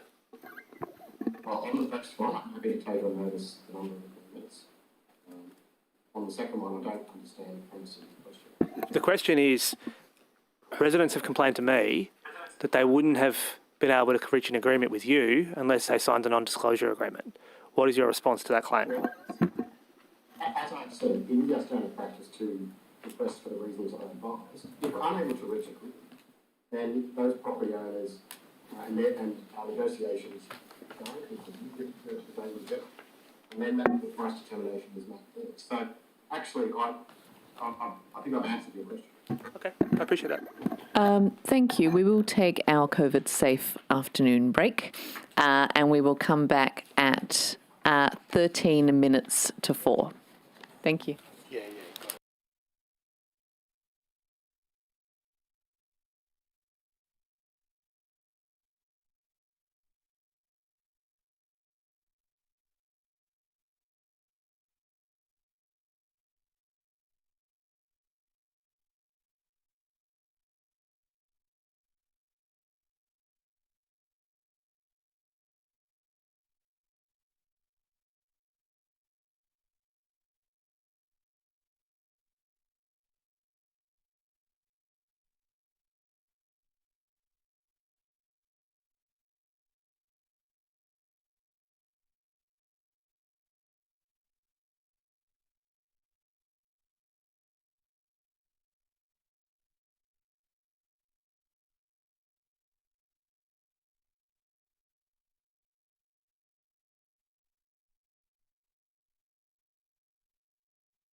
We'll begin again with oppositions from the question. That doesn't make any sense. For questions from the opposition. Great. Thank you, Chair. Now, I might first, Mr Sharp, give you the opportunity to come back with any answers to any of those questions you took on notice earlier in the session. One that I have here is a copy of the terms of reference of the OTSI audit, tabling that. Great. Thank you for that.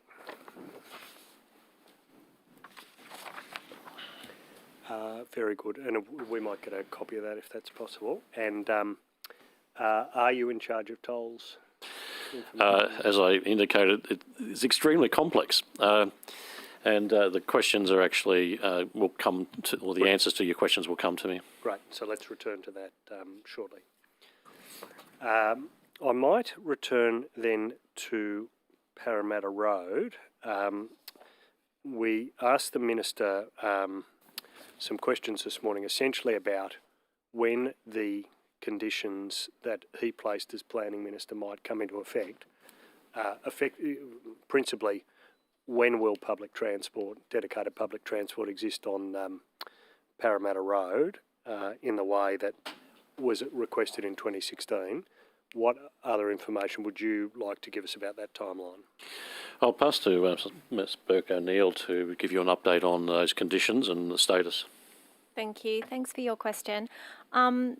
Certainly we've got an opportunity to rethink public transport along Parramatta Road, particularly as the new infrastructure is delivered.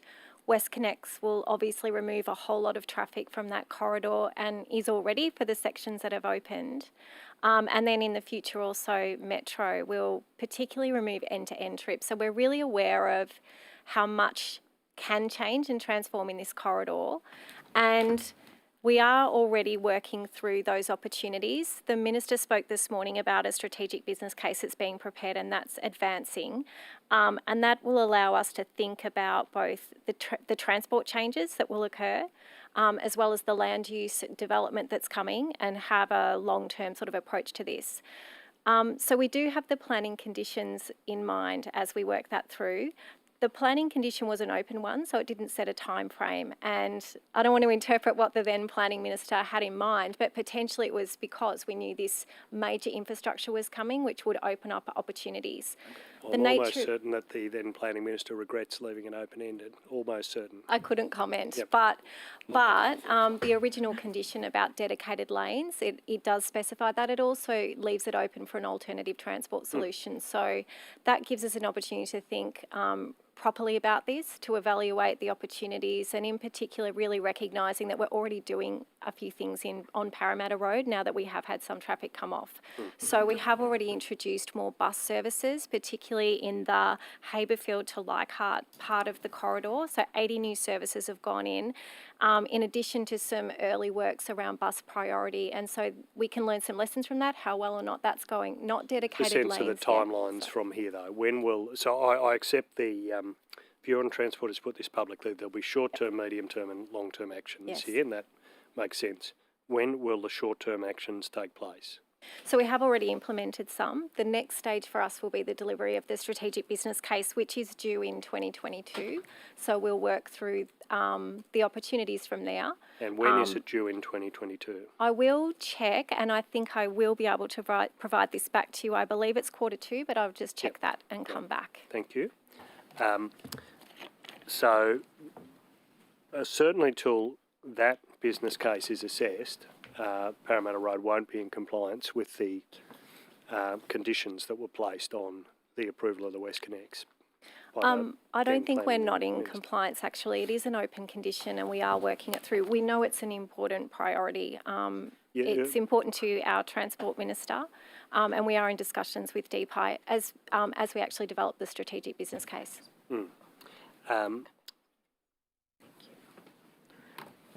Yes. What have you actually been asked to do by the incoming minister? We had an exchange where he indicated that he'd given a direction, perhaps a relatively informal one, but he clearly expressed his view, as we had expected him to do, to say, look, I want this looked at properly. Yep. What has What's the agency's understanding of what it's been asked to do by the incoming minister? I will revert to the secretary in a moment, but in terms of what I've discussed with the minister, we've presented him on the work we're doing on Parramatta Road. Yep. And in respect of no direction, but clearly this is a priority area for us.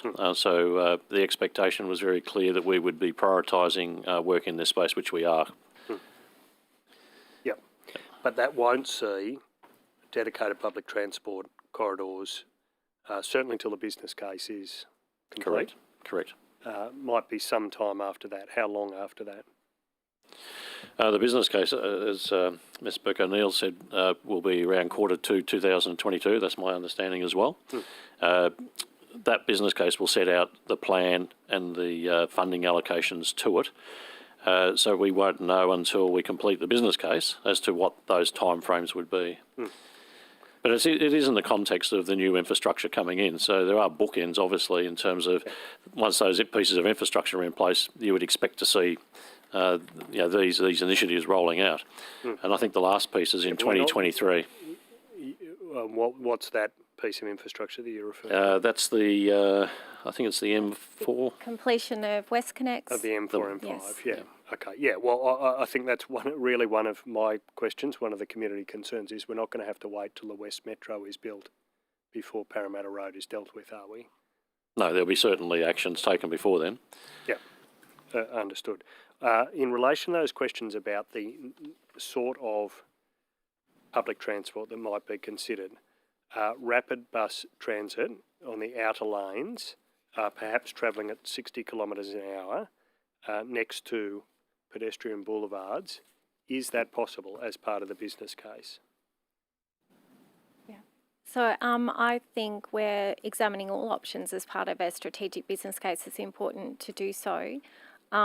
We know there's an opportunity to improve public transport and also active transport. And I should just mention that some of the pieces of work that are being done in parallel and could be delivered sooner than WestConnex opening includes the $198 million Parramatta Road Urban Amenity Improvement Program, which we're partnering with DPI on, and part of that will be looking at opportunities, working with the 6 councils along the corridor for active transport links as well as open space. So there's quite a few moving parts around Parramatta Road, and we will develop the options for public transport through the strategic business case work. $198 million urban amenity fund. What is the goal of the agency to have expended that money by? When do you want to see that out the door, urban amenity improved? I'll have to come back with you on time frame. I know we are working with DPI and the 6 councils on the development of 32 projects in and around Parramatta Road. Is there proposed bus services are clearly part of one of the options being considered? Well, as I said earlier, we have already delivered 80 extra bus services Burwood to Leichhardt. We are certainly interested in the opportunity to do more in relation to bus improvement and before a final business case if we can. We're looking into those opportunities now. Yep. And will that be, is it possible they'll still be diesel buses or will be shifting to electric buses along Parramatta Road? Is there any consideration of that as part of the business case? It's too soon to say. We're also developing the zero emissions bus business case as was discussed this morning. In relation to the other conditions that were in place related to some of the air quality monitoring and air pollution, air emissions standards, the assumptions within the original WestConnex business case were really based on the adoption of higher vehicle emission standards, a Commonwealth decision, not really in the control of the state. That has not occurred. What implications does that have for the original WestConnex business case? How far short are we of what should have been the air emissions standards? I'm not able to answer that question. I might just ask the Secretary whether... I can probably comment on it. Or Mr. O'Bell. You can. Yes, I think you're asking about air quality along WestConnex. All the results of the monitoring are published on the website so that the community can see that. To date, they've been within the anticipated limits, except where we've had a major bushfire or general air quality condition right across Greater Sydney. So that says to me that although those changes haven't been implemented, that we haven't had any adverse impact beyond what was anticipated coming out of the conditions of approval. Okay, thank you. I might turn to my colleague at that point. Yeah.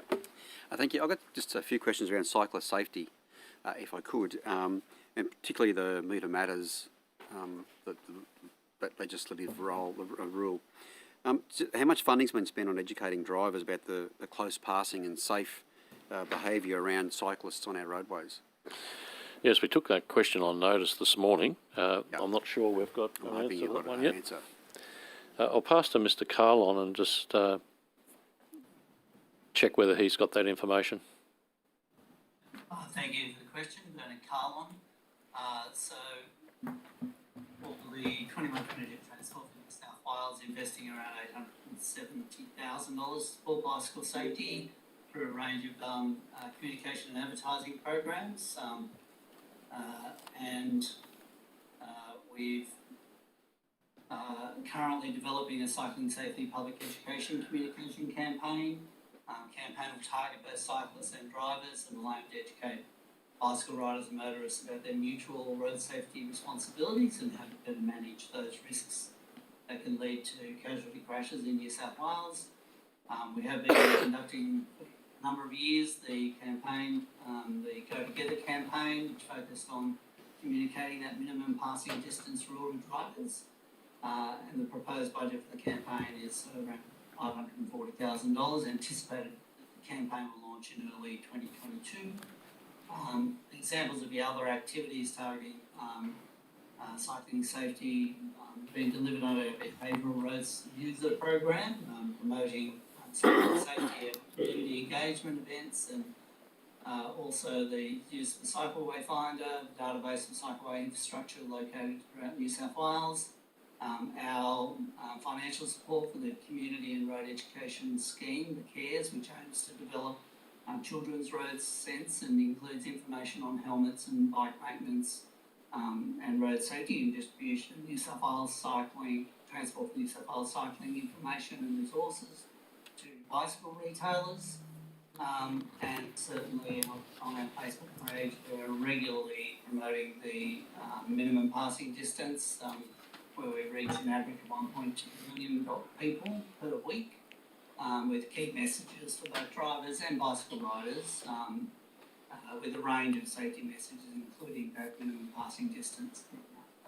Thanks, Mr. Cullen. So Facebook, I'm just looking at the mediums that you're going to use for these campaigns for motor vehicle drivers. So there's one element here for cyclists and their safety, but instruction of drivers around the close passing of cyclists. So you're talking about using Facebook. What are the other campaign mediums that you're looking at that will target motor vehicle drivers? Yeah, so we have been using mainstream radio advertising as well as positional advertising in points around the network as well, so billboard advertising. And of course, we regularly using the 360 fixed variable message signs around the network, around the state, to actually communicate that minimum passing distance rule as well. So there's significant investment in the education around that particular area.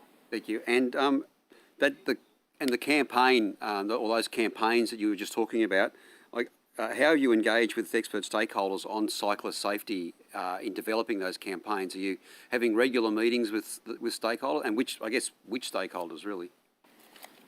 Yes, certainly the Amy Glett Foundation is part of the Road Safety Advisory Council as well as Bicycle New South Wales, and we're continuously inviting people to engage right down to any of the local bugs groups as well.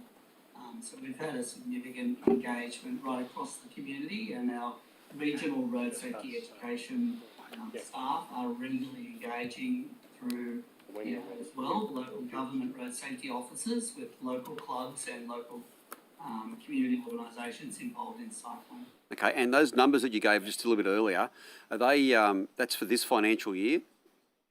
Would I be correct? That's correct. Yep. And is there a plan then to evaluate these campaigns and then roll them into the next financial year? So we're always monitoring any investments that we make in advertising in particular, but community education more broadly. And certainly, we monitor the effectiveness and adjust those messages and campaigns to make sure that they're getting to the right audience. As I say, when we introduced the minimum passing distance program and changed the legislation, we had a really successful and significant increase in the level of understanding of motor vehicle drivers.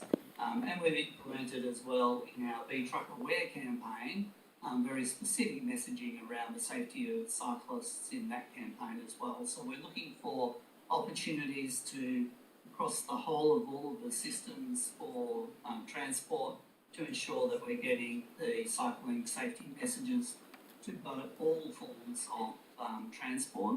And it's critical that we encourage people to give that minimum passing distance at 60 kilometres and under, and the metre and a half above the 60 kilometre speed limits. Okay, and Mr. Carlin, and so the proposed regulation for the food delivery sector includes regulation of clothing, footwear and training for those riders. What was the role of your organisation in developing those regulations? Did you have a role? Absolutely. Senior members of the Centre for Road Safety were co-chairs of the task force working with Safe Work and provided our expertise in a range of issues to do with safer vehicles in terms of the safety of the both the scooter delivery part of the market as well as the e-bike and bicycle delivery components, as well as our detailed information and knowledge around visibility of riders on the road network and providing the information around the sorts of standards that need to be put in place in order to protect riders, but also the parameters for managing riders to maintain adherence to the road rules and that communication in order to make sure that people are staying safe and behaving safely on our road. And Mr. Cullen, a part of that regulation includes the training for those riders. Are you involved in developing the training modules, and do you know how it's going to be rolled out, that training? So we've provided advice to the industry as well, and via Safe Work, and so that our advisory role here in a safe systems approach to the education of riders is critical, but it really is the accountability of those employers to make sure that their employees and contractors are properly trained. Okay, thank you. Mr. Sharp, I know Mr. Faraway's here, he's going to roll his eyes again, but he knows what's coming. It's coming. Can I, one of the critical pieces of legislation in New South Wales is the Biosecurity Act. And I was just wondering what training is provided to the employees of your agency around their obligations under the Biosecurity Act? I'd have to take that on notice, unless, not sure, Ms. McCarthy, are you aware of that? You're on mute. No. Can I? Still on mute. Sorry, we'll have to take it on notice. Can I ask you to take that on notice, but also what training does take place around Yes. obligations for individuals in your agencies for biosecurity?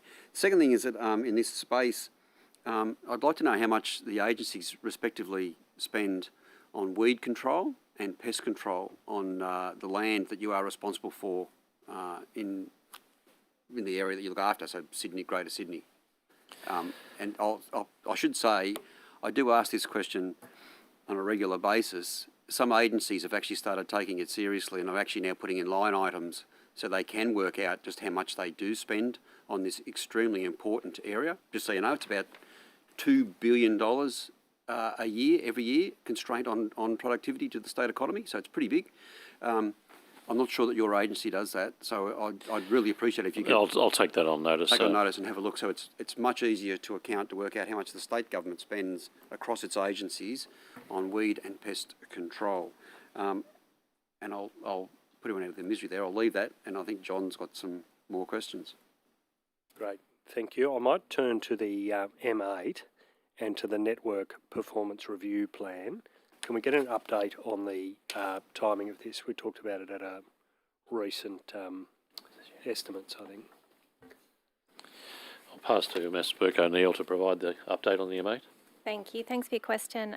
Yes, we did talk about it at last estimate. So we're really aware of this planning condition requirement, which was to undertake a full network performance review 12 months after the M8 opened, which fell at July this year. As we talked about at last estimates, it's been very difficult to collect reliable data to complete the full traffic studies. We obviously had some pieces of data in the preceding 12 months. Actually, we have been monitoring the impact on the surrounding network since the M8 opened, but the pandemic has meant that there's been really unusual conditions almost all the way through. And then, of course, we had with the Delta outbreak, we had lockdown, so reduced mobility on the roads and also limitations on our staff being able to go out and complete the studies. We've recommenced and we need to, so we're collecting data. We are at near normal conditions now. We do need to analyse that and come up with some preliminary findings. And the planning condition requirement asks that we consult with the 4 councils involved here, Georges River, Bayside, Inner West and City of Sydney. We'll do that. We have a plan to engage the councils before the end of the year. We'll share preliminary findings with them, but we also need to understand from them their own local network observations, issues and challenges they've had along Stony Creek Road, Forest Road in particular. Then we'll incorporate that. We need to complete the report in early 2022 and also deliver it to the Secretary of DPI, I believe, is the obligation. So we're on track to do that. That work will be completed in 2022. So completed in 2022. Can you give us any, and to DPI in early 2022, when will residents, when will the community actually see this plan? So obviously the work may make some recommendations if there are measures that we need to implement. We need to deliver it first, I think, to the Secretary. My understanding is it will be public and government will need to make decisions on it. So what I can confirm is that we will complete the work in 2022, and my team's advised me, I think it's Q2, but I will check that for you while we're if you could in session. Check that while we're in session, that'd be appreciated. And who is actually completing that? That's the agency, that's Transport completing that plan. Transport is undertaking this review. As the former proponent. Yes. Yeah. And so if I heard you properly, councils will be consulted before the end of 2021. Yes, we have a plan to engage in with our preliminary findings before Christmas, yes. And you've referred to specifically the Stony Creek Road and Forest Road areas. They're 2 of the key areas where the community is concerned. They're not actually named in the planning approval. There are 11 other areas named where this study will take place. The 2 you mentioned, the 2 that the community is concerned about, are not in the approval, but they are in the study. Is that correct?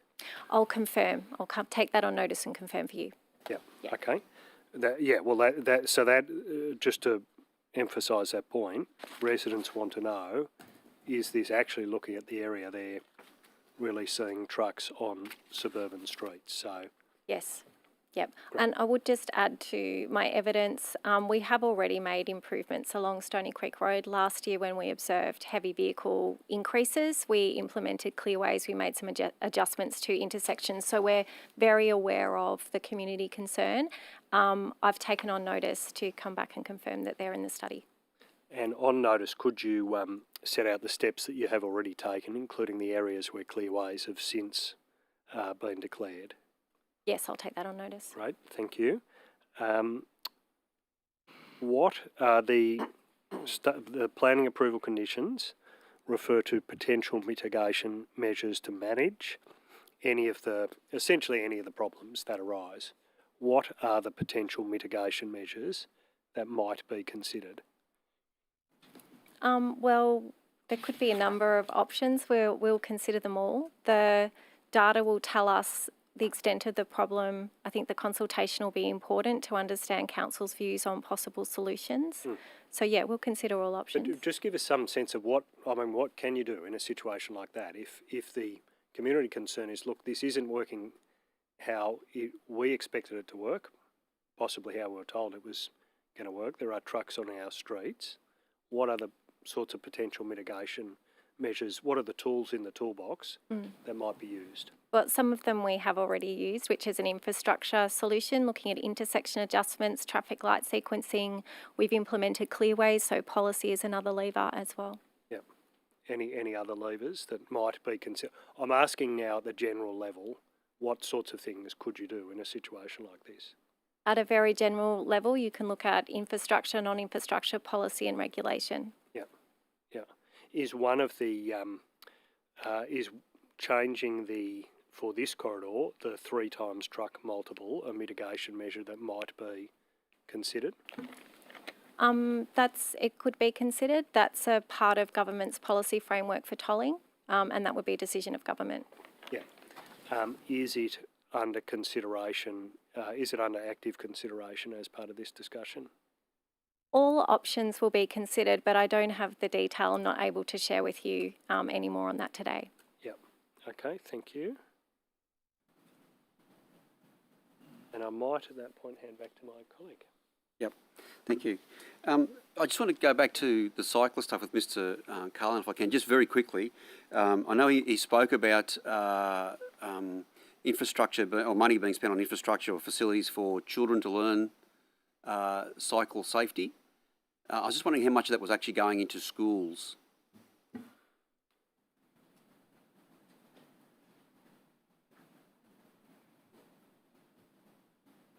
Yes, Danny Carlin, thanks for the question. So we are one of the few states which actually has a mandatory curriculum for road safety across the school network, and we fund both the private sector, the capital sector and the public sector schools across New South Wales to implement those programs. And there's a significant program within that around travel safety for travelling to and from school, which promotes active transport for both walking to school and cycling to school. That's integrated into, for example, our Safety Town website, which is an interactive website with curriculum-based materials that are used within classrooms by teachers on the smart boards. And that program, it's in excess of $6 million a year that we invest in that program to have that complete from early childhood through to years 10, 11, 12, consistent with the curriculum, materials developed, and active transport is one of the key topics within all of those. Okay, thank you. And so how do we evaluate that? Do we get the schools to actually evaluate or contribute to the evaluation? Is there, or is it, I don't know, a survey for parents? Yeah, so those programs are run within school and within classes. They connect to clearly the other community-based education programs that are happening with local council through the road safety officers and others. And there's an ongoing evaluation of the broader education program within schools.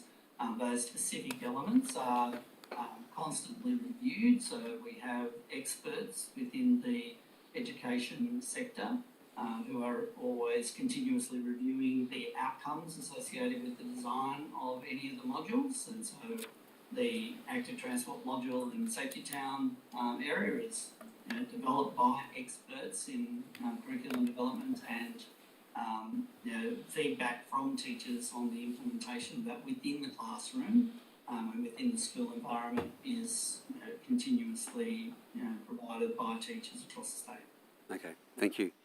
Mr. Sharp, earlier this year, as I understand it, a large amount of private Transport for New South Wales data was dumped onto the dark web.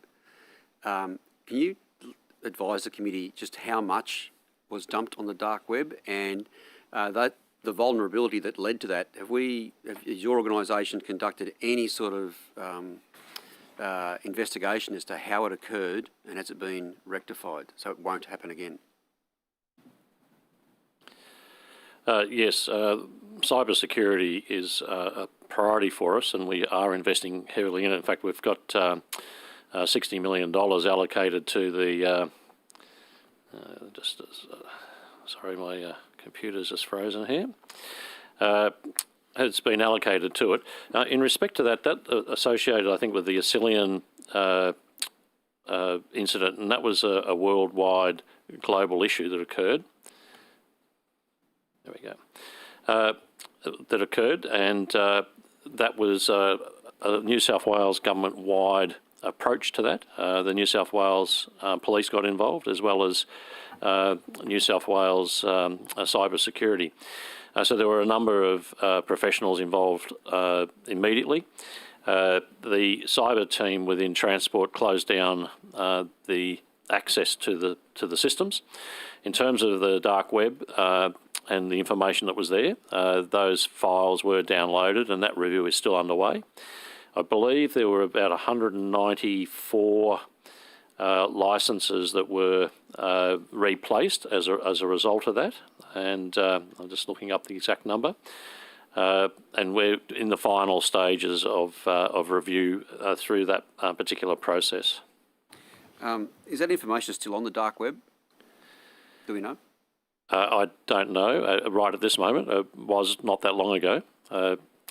But what we do is actually advise any relevant stakeholder whose information was there, and then work with them, particularly around identity. And as I mentioned, there were a small number of individuals that we replaced their licence and worked with them on their identity. And that's $60 million. That's an annual number now, is it? There's an uplift program. There's about $100 million all up, but there's $60 million uplift program over the next 3 years that's geared specifically in improving our maturity level. So there's a number of essential controls that are well known, and what we're doing is working through the process of increasing the maturity of those. So an example might even just be training awareness. We're about 65% of the way through all transport staff in terms of specific cyber training. Okay. How many people do you have allocated within the agency just solely for cyber security? I'd have to take that on notice, but we do have a specific team. Yeah. But I'll revert with a number. Across both agencies, or just within Transport for New South Wales? There's a broader whole of government team as well, and we meet regularly and present in terms of where we're at with our maturity pathline. So there's quite a bit of coordination across whole of government, but we have a team specifically within Transport. We're one of the larger, more complex IT systems around, so we have our own team. Well, I'm happy for you to take that on notice and just get back to us at some stage about the numbers, yes, the FTEs. Have there been any subsequent breaches? There's been 2 breaches in the last 12 months. There was the Asilian, which I mentioned, and there was one other which was to do with schools. This was the School Student Transport Scheme. Yep.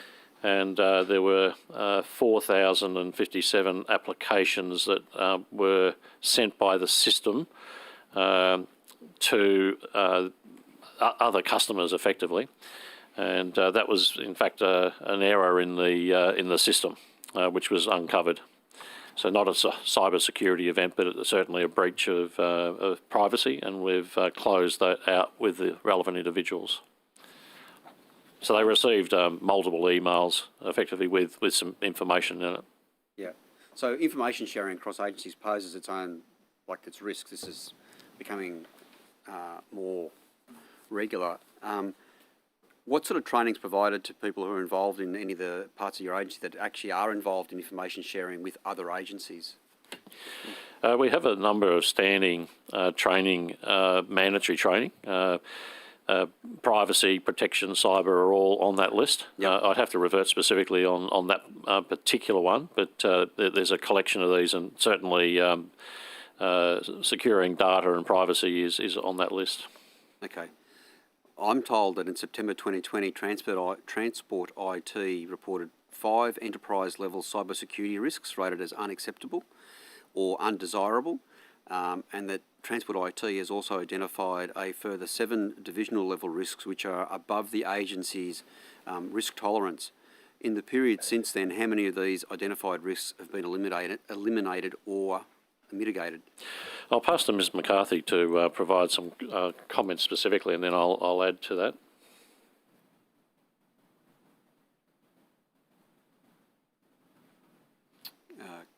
Can't hear. No, not happening. We are not able to hear you. You maybe have a look on your end.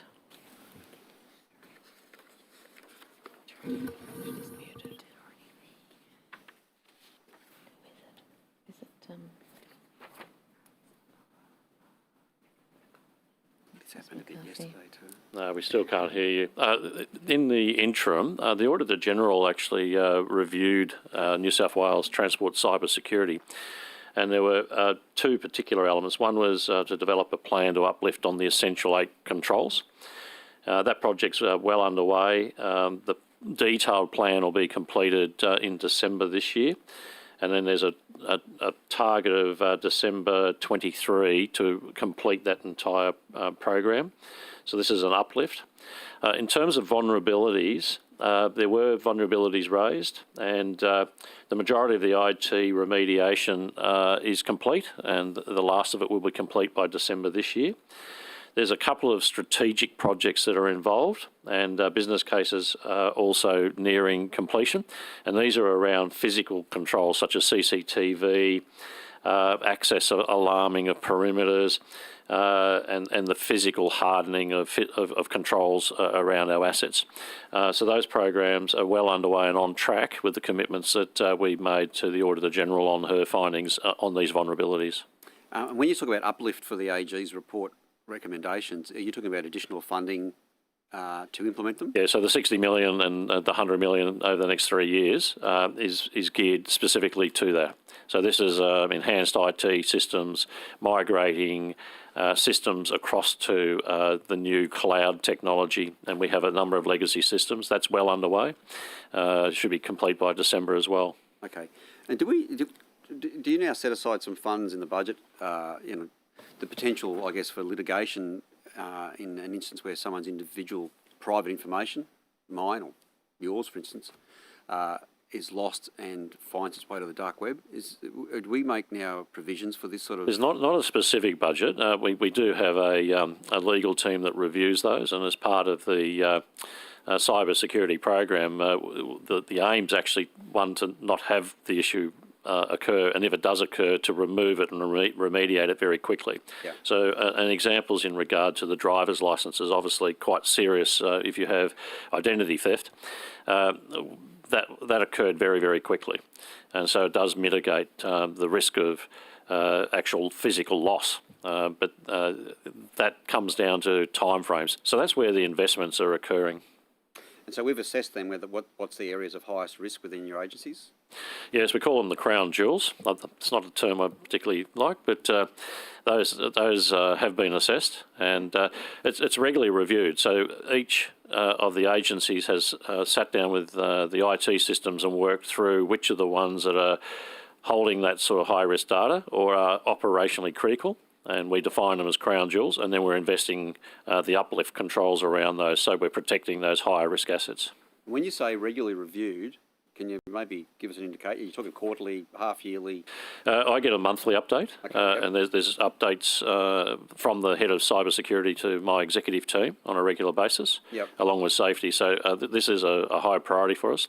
In terms of the actual process itself, I need Tara, Ms McCarthy, to actually talk to that, but I'm not sure her system's up and running yet. If the system's not up and running, I'm happy to take that on notice, because Okay. I think I'd really like to get sort of exactly what's happening. We'll provide that information. Yeah. And when you're talking about the funds for the AG report, the 60 mil, and I think you said something about 100 mil, is that the total budget that's been allocated now to this, or are there other elements of your budget going to this as well? We have a sizable IT team in its own right, Yep. and that technology team has a day-to-day function. We also have the cyber team. Yep. So there's already large numbers of resources that are allocated to this. We have outsourced arrangements as well. They're very, it's a specialty area, and so we do tap into best of breed specialists who day-to-day handle some of the aspects. The uplift is on top of that, specifically investing on additional controls that we need to lift the overall environment. Okay. And can I just ask, so when it comes to, it's just a little segue now to another part of this IT space, how many people do your agencies have working on data analytics? We have a data analytics team, and we're continuing to invest in that space. And in fact, the earlier conversation around freight, this is an area that would benefit from the data analytics. I'd need to pass to Mr. De Kock if he's there. The team sits in his area. Thank you, Secretary Joost De Kock, Deputy Secretary Customer Strategy and Technology. We do indeed have a advanced analytics and insights team that has been created as part of Evolving Transport. It has at least 150 or so experts in this area. And the way we've set up this model in transport is that it's actually created a hub, and many of the other areas have what we call spokes. And the combination of the hub and spoke is there to really further the data agenda. And as you appreciate, data is absolutely critical, not only for making better decisions, but also to make sure that we improve our service delivery for our customers. So it's an area that we are continuously investing in, and it's absolutely core to our business. Do we in any way de-identify your data analytical results and on-sell them? So in terms of the data, there's different types of data. So some of our data we actually make available through our open data hub, and so that people can use that for innovation and be used by society more broadly. Obviously, we do not provide any personalised information in that area. So we do not on-sell that information. That is free of charge, but it is de-identified, so there's no personal identifiable information in that. Okay. Is that treated almost like a community, like a CSO, a community service obligation? Yes, it's actually had its 11 billionth download, large amount of usage. Yeah, okay. I guess what I'm asking them is, if it's a CSO, do you bring it to account as a community service obligation in your financial accounts? I'm not sure where it gets reported up to. I'm not sure, Joost, if you're familiar with that. I'm not sure. I'll have to take on notice how that gets reported in the financial, but as the Secretary says, it's something that we offer as a free service, and it's about 11 billion API hits that use these data sources, including ourselves. And there is a community of developers that actually leverage this information, and we're continuously uploading further data sets for the benefit of the community, as well as larger and smaller corporations to innovate in the transport technology space. Okay, thank you. I'm going to hand over to my colleague, Mr. Graham, again. Great, thank you. I might turn now to the Western Harbour Tunnel and Warringah Freeway upgrade. How many trees will be removed for the sake of these projects? We do have an environmental consideration in terms of the tunnel. I'll pass across to Ms. Drover, who is across the detail. The estimates for all the trees that we removed were included in the EIS. There was one EIS for the combined Western Harbour Tunnel and Warringah Freeway upgrade projects, so that they were outlined. You'd be aware that an EIS outlines the sort of the maximum impact of a project.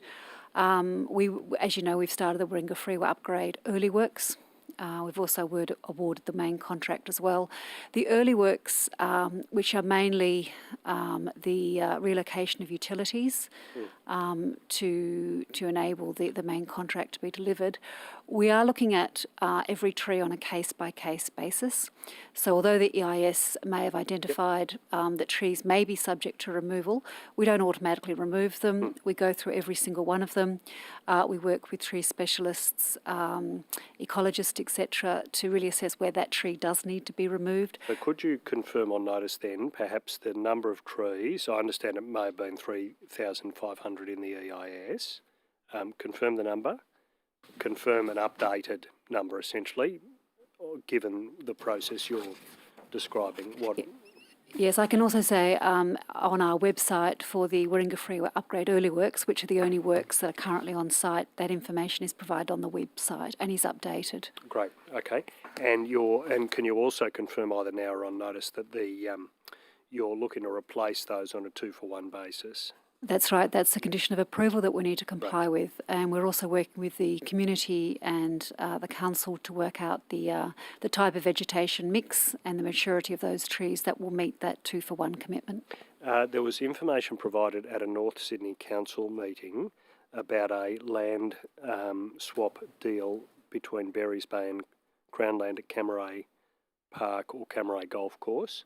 Can you give us any information about what is proposed here? I might need to take that on notice unless you can give me a little further information. It was at Berries Bay, did you say? Yeah, so it's there's been community discussion about two areas, Berries Bay and Crown Land at Camaray Park and around the golf course there. Originally, it now looks like one site will be exchanged for the other. Okay, I can talk to Berries Bay. We're obviously using that as a tunnelling site for the Western Harbour Tunnel. The plan is, and in fact we've already got a community reference group established, working with that community to work out what will be left at Berries Bay when we've finished the construction activity. I gather the community is quite pleased about the plans, as are North Sydney Council, because when we're finished there's an opportunity to return that space for public open space.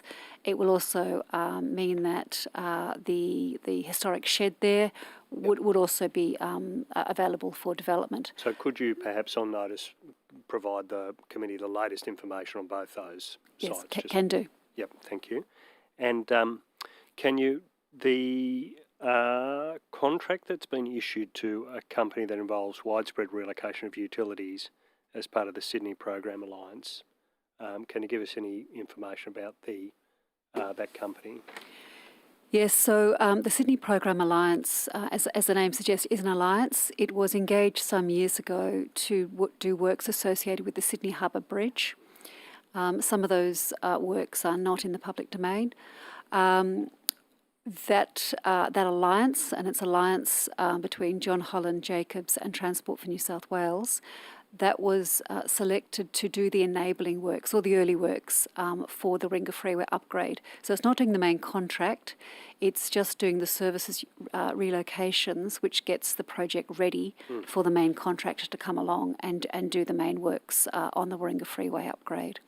So given they were already in the precinct and already doing similar works and were familiar with the community, and we're able to be mobilised, efficiently, and also from a value for money perspective, their contract was extended, or a variation was let for the enabling works for the Warringah Freeway upgrade contract. Okay, and could we get the details of that contract on notice, please? Yes, well, the original contract would have been disclosed on the e-tender website. And therefore the variation should have been as well. Yeah. But as I said, there was some sensitivity around the works of that alliance, given it was associated with the Sydney Harbour Bridge. So we'll just need to check what was actually publicly disclosed. Yeah, so look, I'd be happy for you to provide the details of the contract on notice, including the variation. I wouldn't object if you provide some of that on a confidential basis if that's required. And the committee that might be would appropriate. Deal with it in that way, yeah. Yep. But if you're able to provide us that would be helpful. I might turn to the questions, just an update on mobile speed camera fines, following on from the regional transport estimates. I was hoping to direct these questions to Ms McCarthy, really to give Mr Carlin a bit of a break from answering these questions, although given the audio difficulties, I'm happy with whoever answers these questions. We were given what I took as a partial update for October for the fines issued in the AccuSensus contract region, and I wanted a further update as it stands today for October for those regions. Who's best to answer that?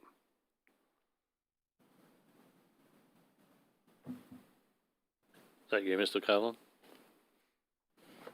Carlin, I don't have the breakdown of the fines up to date. I do have the hours of operation. Yep. Like that. Thank you. The update in October, it's the total statewide is up to 13,709 hours of enforcement. So you can see that's on track to meet the 21,000 hour requirement. For the area covered by the deadlocks, total was 7,978 hours delivered. For the area covered by AccuSensus, 5,731 hours of enforcement during October. Great, thank you. So that's the hours, but you said you do not have updated information for the penalties for October. We can provide that on notice. Yeah, if you could provide that on notice as you previously did, so I appreciate you providing that information. If you're able to give us a completed October number for both penalties and revenues for each of those regions. I would note that the revenues are the face value of the fines and include the 5 times the value for corporations, and at the point of publishing that data, within a 3-month period, we generally see around a 60% reduction. I'm familiar with the value of those fines. Yeah, no, Mr. Cullen, I'm familiar with the life cycle of the fine, and we've been careful not to overstate those figures as a result. But if we referred earlier to the changes that were made to the nomination of drivers by corporations. I might come back to that because I do want to actually ask you about that. But yeah, I understand you've taken those questions on notice. How many cars is AccuSensus now operating? The last figures I have were 40. They had 55, 45 that are now certified. Yep. For operating.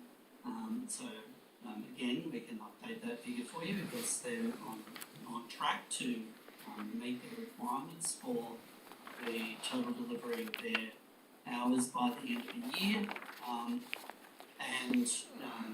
Positive outcome, which I think is useful to get on the record as well, is that in fact the rate of offending has significantly reduced, even though the numbers of fines are going up as we increase the hours of enforcement to protect the community from speeding drivers. In April we had 1 in 70 offending that were passing the vehicles, and now we're down to 1 in 100 in September. Great, thank you. And you've said that we're on track as a state to meet that 21,000 hours. When will the first month be when there are 21,000 hours of enforcement that takes place? That will be by the end of the year, so it'll be December. So in December you're expecting 21,000 hours of enforcement. Is that correct? It's announced by the government. We would get to 21,000 hours. So that's at the moment we're on track. Turning to your corporate fines issue, I got down what I thought were the numbers for that you gave us as those new laws took effect on the 1st of July, the 3 measures that were passed by the Parliament. Can you just give me those figures again for July, August, September and talk us through those? So in July there were 3,131. 3131. That's correct. Yep. That's information provided by Revenue South Wales. Great. And in the month of August, there were 1,565. And the data for September indicates that there were 289. There's on average around 40 that are being referred with court notices, and the courts, since the beginning of the new regime, have issued $1.4 million in fines to corporations for failure to nominate without a justifiable reason. And that's since 1 July. That's correct. Yep. How long does that court process normally take? I'd have to get that information on notice. Yeah, no worries. And just tell us exactly what are those? Just note that it's on the, if you are a corporation and you've had 3 offences, it's either on the 3rd or subsequent offence that you get issued a court attendance notice instead of a penalty notice for that failure to nominate. Yep. And that's automatic. That's correct. And can you just describe precisely, thank you for those figures, can you just describe to us precisely what those are? That July figure 3131. Yeah, so these are corporations who are detected, my understanding at this moment, that they were detected by a camera offence and had failed to nominate the driver on 3 occasions and had received a court attendance notice from Revenue New South Wales. And this is the new regime that was put in place, and the magistrates have the ability to fine those corporations that don't have information around why they were unable to provide the nomination of the driver. They'd have to provide due diligence provisions to capture the circumstances where driver's licence number and date of birth details cannot reasonably be ascertained. And all right, so those figures are the actual number of court attendances issued in each of those months. Is that correct? No, these are the figures for those who failed to nominate the driver in those months. And so they could be for only a single failure to nominate. Is that correct? Yes, and so you can see that that has dramatically decreased. Yeah. But they don't capture, those numbers don't capture corporations that might provide some reason why they're unable to nominate. So these are the ones that are troublesome. Is that right? There was not a appropriate reason, or in the judgment of the delegate from the agency, the reason that was provided was not substantial enough to satisfy them. So these are just the total number of failed to nominate, and there's a subset of those which are on the 3rd strike, as you call it, that were referred to the court, and then there'll be a number of those where they attend court and they were unable to provide sufficient information, and those were then subsequently fined a total of $1.4 million by magistrates. We don't have the numbers of those that actually did provide sufficient information in order to avoid the fine. But it'll be less than, for example, in July, 3,131, or will it be higher than that? I would imagine it's less than that. Yeah. And how many court attendance notices were issued in each of July, August and September? I don't have that information to hand, but I can provide that to you on those. Great, thank you. I might, I'm going to hand to my colleague at that point. Okay, thank you. Mr. Sharp, as I understand it, was a $29.5 million program to trial bus electrification out of the Leichhardt depot. Can I just get a status report, I guess, on where that's up to?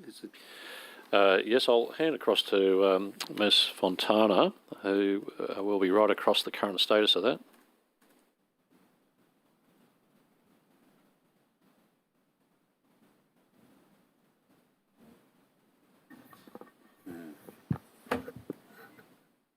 We can't really hear you, Ms Fontana. Could you try speaking up? I'm not having a luck with these transfers across, am I? Okay, We can't hear you at all, Ms Fontana. Madam Chair, if I may, some of us are having issues with our system. We can hear us between colleagues, but it seems that you can hear us. Ms. Fontana has suggested that we pass the question to Ms. Walker-Neal. Thank you. Thank you. Thanks, Ms. Fontana. Can I just get you to repeat the question? It was about the trial at the Leichhardt depot? Yeah, the Leichhardt depot. To the $29.5 million that was, I believe, sourced from the CFC and Arena for a trial. Yes. I will take your question on notice. I think the part that I can answer is I'm aware of the trial. I'm aware of the upgrade of infrastructure, and we are also, all the trial partners are commissioning vehicles, but I don't have the details. Okay. And as I understand it, we've set a target to transition 8,000 buses to zero emissions technology by 2030. Does that include looking at hydrogen? We have put out a transition strategy to the industry on the transition of all 8,000 vehicles across the New South Wales bus fleet. We are looking in Greater Sydney particularly at battery electric, but in our regional and rural parts of New South Wales, hydrogen may very well be the right solution. And so how much work has been, I guess this is pretty embryonic, but just how much work has been done so far on assessing the capacity for hydrogen to have a role to play in our public transport fleet, not just buses, I guess, but broader than that? Yeah, we're developing a business case, which my colleague Ms Drover is leading, but we also put out the transition strategy in order to get industry's views about this to input to our business case. So we know that there is a lot of interest also in the hydrogen trials. DPI is leading work on hydrogen strategy, which is another input to this. But we'll get feedback from industry through that transition strategy paper process, and that will help us with our business case. And what's the time frame on that paper? Like it's out at the moment, I gather. It is. So when will the consultation period close, and then when can we expect to maybe see some more work that we can peruse?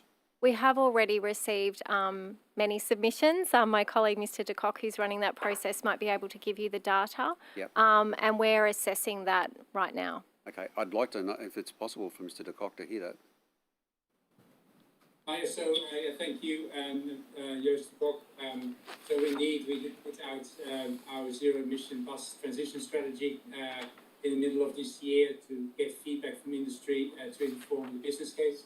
We have received that information, and now we are just in the midst of analysing that, and also, as Ms. Berg-O'Neill said, we're developing the strategic business case. So this information will be used to inform the strategic business case. You also mentioned the hydrogen. So as part of our zero-emission bus transition strategy, we actually put in a decision point in 2024 to get an understanding of how technology has emerged, and in particular hydrogen. So at the moment we are currently exploring options to run some trials for hydrogen buses. So that's still underway. So we're very interested to learn more about those alternative fuel sources, especially will be useful for buses, potentially useful for buses operating from long distances, and very much working together with DPI and their two hydrogen hubs up in the Newcastle and Hunter area, as well as Wollongong. Okay, and so I'm particularly interested, as I think a number of members are, around the hydrogen in this, the emerging technologies around hydrogen, but also the jobs. So when you're talking about a hub, is that hub, you're looking at job creation that will support a hydrogen bus fleet as a part of your strategic business case? Is that what you're looking at? So initially we are really working to see whether it's possible to run and trial running of, for example, a hydrogen fuel cell bus, and the to see whether that's possible, and then also together with DPI, we can see whether there are broader industry opportunities as well. But it's still early days for this technology, but we are keen to explore that through trials in the coming years. Is there any other jurisdiction in the world that you can look at to learn some lessons in this space? Yes, there are other jurisdictions in the world that are just like ourselves transitioning buses to zero-emission buses, but we are actually doing this at very large scale, as Mr. Berger-Neil mentioned. It's 8,000 buses across New South Wales, which is a very large fleet. Absolutely, we're always looking for lessons from across the world that can inform our trials and our work. And you spoke about developing a strategic business case. Does that mean you haven't, the funds are not yet set aside for this, or are there just sort of some funds for this initial work and then with a plan to use the business case to make a bigger bid to Treasury? That's the latter. Ms. Rover about the strategic business case, but part of that work we want to make sure there's sufficient funds to run the trials for the hydrogen buses that I just discussed, as well as trying to understand more about smaller format electric buses as well. But maybe Ms. Rover could talk a little bit more about the process of the strategic business case that's underway. Yes, please. Yeah, so we are funded for the strategic business case. That will be considered. When that gets its approval, we proceed to final business case. That will require an investment decision, and then the investment will be made. The objective is zero emissions. So at this stage, we're sort of technology agnostic, if you like, and that's why we're looking at both battery technology and hydrogen technology, particularly for the regional areas where the distances are long. And the infrastructure depot environment is different from Sydney. Okay, thank you. I might follow on from that if you... So I don't think, feel free to correct me on this, but I don't think we got an answer to when will that business case be complete. For the zero emission buses? When will the strategic business case be complete? I need to just double check. I think it's early 22, but let me just double check that. Yep. Okay. Thank you. But There's a commitment to Treasury for 2022. Yeah. So, and that's really time to look at the budget cycle, isn't it? That's what you're trying to fit into. Yeah. And will the scope of that strategic business case, is that to look at the trials for the hydrogen vehicles and for the small format battery vehicles, or is it to look at the full, are you doing a business case for the full transition to 2030? Which of those two things are in scope for this business case? So the strategic business case looks at the replacement of the diesel buses, the 8,000. In parallel to that, there are some trials going on across New South Wales.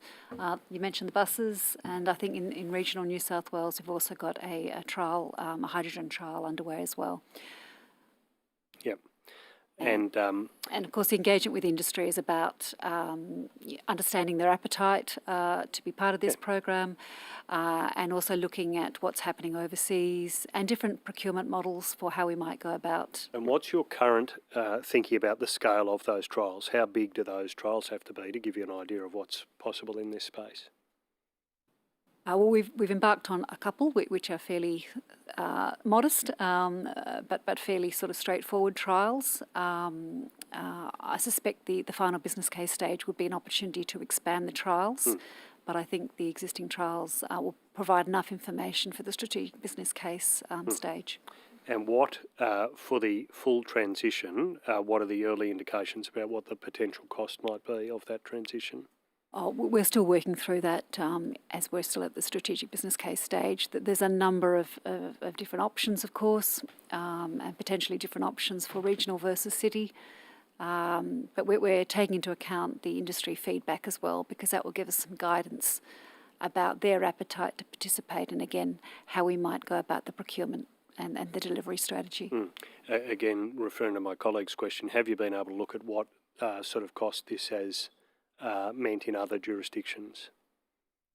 We have done some work in that area, but obviously we'll need to look at what it will cost in Australia, and also the cost of green energy in Australia, and that's quite different across different jurisdictions. Yeah, so acknowledging those differences and acknowledging that this certainly won't bind the business case, but just give the committee some sense of what those costs are in other jurisdictions. Well, I don't have that at hand. So we are only at the strategic business case, so it probably would be incorrect to provide you clear guidance on that at this stage. Well, I agree it'd be incorrect to provide the strategic business case to the committee. I don't agree it'd be incorrect to provide some guidance to the committee or the parliament about the order of magnitude of these costs in relation to other jurisdictions. I think that would be appropriate information for the agency to provide. So that's really what I'm asking for is just to clarify, some sense of that either now or just to clarify the cost, because there's, for example, there's the cost of procuring an e-bus. Yeah. But then the maintenance is a lot lower. So you're looking at the whole of life asset when you're comparing a new energy piece of equipment versus what's currently used. We're also then looking at, is it just the capital cost? So it's quite complex in terms of what number you're after. Yeah. The other consideration is the time frame. I mean, obviously, if we replaced all the buses tomorrow, we'd be replacing fairly new buses. Yeah. Obviously, if you replace buses at the end of their life or the end of their useful life, a diesel bus, then that will have a different cost associated with it. So there is quite a couple of complicated dimensions to what the actual cost will be. I totally acknowledge and that's that. why the strategic business case will provide options to government. Yeah, and that's why I'm not asking you what the strategic business case says, but I am asking you for guidance about what other jurisdictions have found, and I think it is appropriate that you're able to provide that advice to the Parliament on notice. We can take that away and see what we can bring back in terms of information that might be available. No, thank you. And can you give us any sense of what of the there's a range of things that you might need to take into account here. You've procuring the fleet, maintaining the fleet, both of those, also crucially charging infrastructure, which will be very significant. Have you got any sense for both of those potential options, hydrogen vehicles or small format electric battery vehicles, of what proportion of those costs might be over time? Again, just in very broad brush terms. At the moment, the known infrastructure costs, for example, for e-buses, are in the franchise contracts for 7, 8 and 9, because we specifically have a business case for those, and included in there is the actual infrastructure. Right. It does vary by depot depending on the footprint. There's quite a bit of complexity because it takes a larger footprint to actually include the e-charging. So those costs are known. In terms of the broader 8,000, we would not know that number at the moment because you've got to actually work through what the transition would be, where the buses are located, how you might phase them in to replace them, and do you want to actually electrify whole areas and then move on to another. So there's a phasing there that would be very critical, and that's actually come out from the current experience with the franchises where it is actually really complex. Yeah. Okay. Thank you for those answers. Yep. Can I just want, so are you trialling hydrogen buses now, or is this just the trial is the batteries, electric batteries? At the Haberfield depot, Leichhardt, I think the trials occurring in Greater Sydney are battery electric. I believe there's one regional hydrogen trial underway. I think Mr. De Kock can correct me if I'm wrong.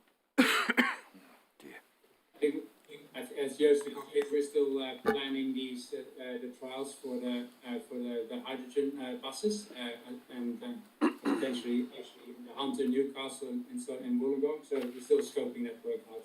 Okay, and are these new buses or are these converted? I guess existing buses converted to the technology. Have you, particularly, I'm talking about the hydrogen buses here, not the. I think that's still part of the work that the team is working on right now. Okay.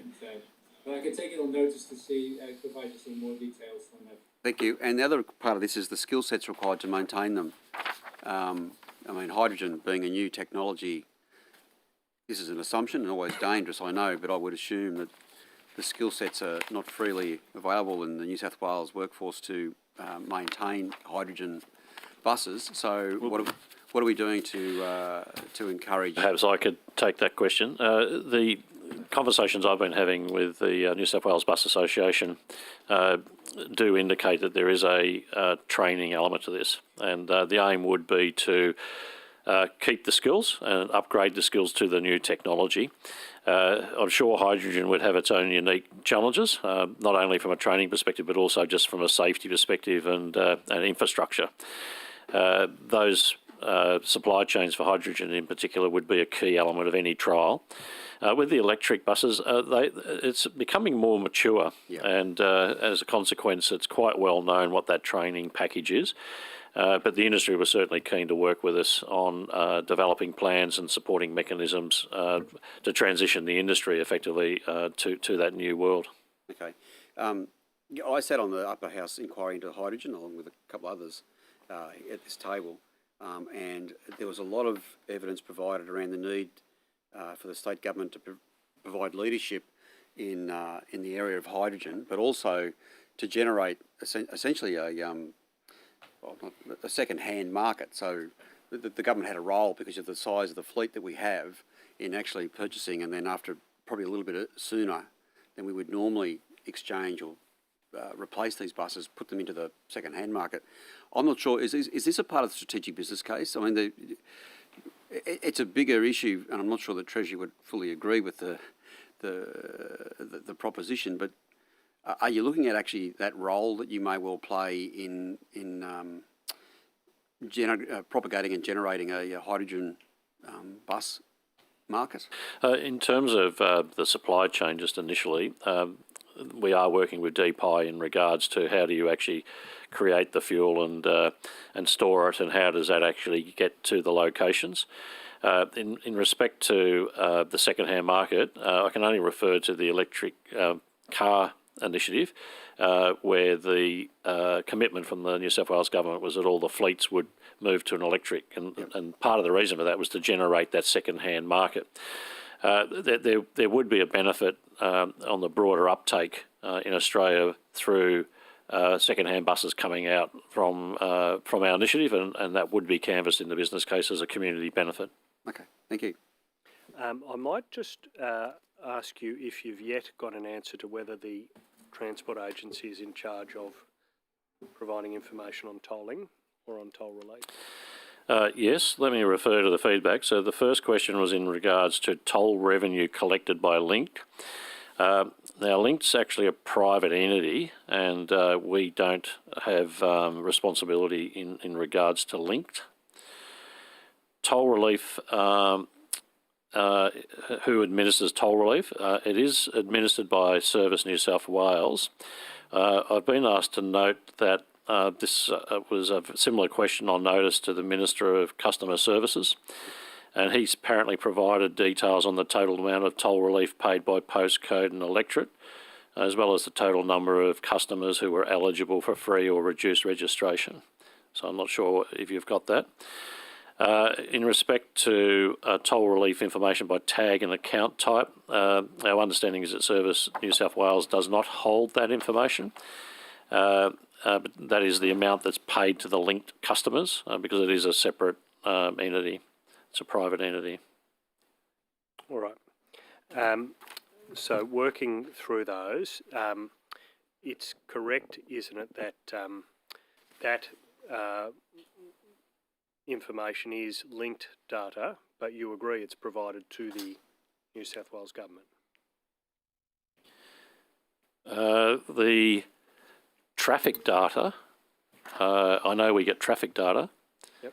But revenue data would be, revenue is information that goes through to the actual recipients. In fact, I'll ask Ms. Drover to talk to that aspect of it in terms of how that element flows. Thank you. Yeah, so we do receive the traffic data. There are loops and other traffic measurement data, and we get that. And I believe that's publicly disclosed by the concession holders on their websites. In terms of the revenue is collected by the retail toll collectors.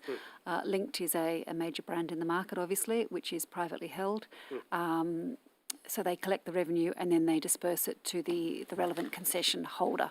the concessionaire. Yeah, but they're providing information about every toll road to the New South Wales government on a daily basis. That's how I can go to Service New South Wales and plug in my toll account and check whether I'm eligible for toll relief. The information that's been provided on notice previously says that that information is flowing to transport and to customer service. Do you agree with that? We definitely receive the traffic count data. I'm not aware that we receive the revenue data. But you agree that it has to be provided to government. I mean, customer service is saying on notice that you do receive it, but you're saying you're unaware of whether transport is receiving that or not. I'm only aware that we receive the traffic count data. Yeah. Okay. Well, if you could take on notice whether you're getting that data and whether you disagree with the answers that are being provided, that would be helpful. That linked, that is information provided to government about all toll roads. That is the roads operated by Transurban or otherwise. That's all flowing to the New South Wales government, is the information we've been provided. Yeah, I think just to be agree clear, or disagree with that? there are a number of toll roads, or in fact there are many toll roads where Transurban has an interest in those toll roads, that they're not generally 100% equity holder. Yeah. Over and above that, they also own the linked toll, retail toll business. Yeah. So they issue their linked toll passes. Yeah. They're used on any motorway concession, whether it's a Transurban one or not. So it can still be used on the Sydney Harbour Bridge, for example, which is a government-owned toll road. They collect the data that their linked passes collect, but then the revenue is then remitted back to the concession holder. Yeah. And again, some of the data about toll trips that I'm asking about what government knows and what information government could be reasonably asked perhaps to tell the public about that aggregate toll data. Yes, I'm aware that we definitely received the traffic count information, as I've said. I'm not so certain that we received the revenue data that comes. So you know how many toll trips are taken, but not, and on what routes, but not how much, what toll is paid for each of those? Yes, because as it goes through the retail toll collector... Well, how do you calculate the toll relief that's eligible to me as a driver? How do you know when I've hit the $800 or the $1,300 toll limit if you don't know the revenue? I don't know. Service New South Wales does the calculations. I'd have to take that on notice, but we're not aware of the revenue data coming to us. But the open question in terms of that other question, I don't know. My understanding is customer services, so Services New South Wales actually calculate the toll relief. Yes, I agree with that. Yeah, but it's where is this information flowing in government? These other agencies are referring this back to transport.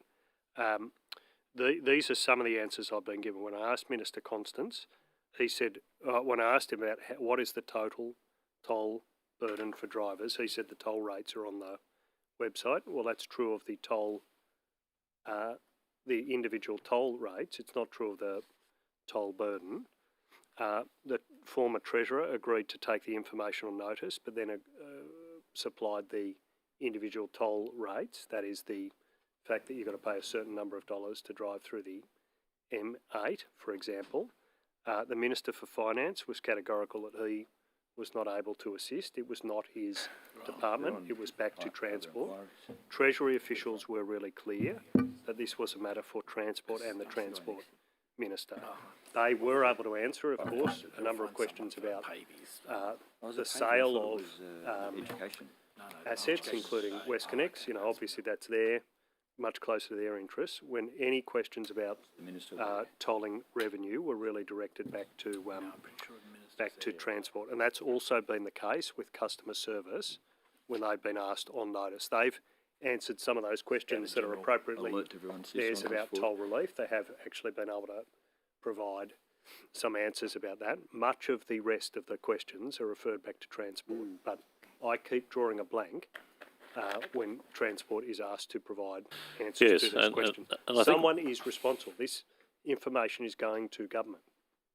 Can we just clarify that you trying to ascertain who is eligible for toll relief or the revenue arising out of toll concessions? So the two, essentially the two key questions, and I'm very happy to actually provide these after the session on notice. I think that's probably the best way to deal with this. Because we're keen to answer, we're just not quite sure which problem we're trying to good. answer. But it's essentially the two issues, total toll burden, and then we've got a set of detailed questions about toll relief and at the moment. So yes, in terms of your burden question, you raised that this morning, and I mentioned that there's a number of elements to it, and as we indicated, the revenue actually goes back to the actual concessionaires and would be disclosed through their accounts.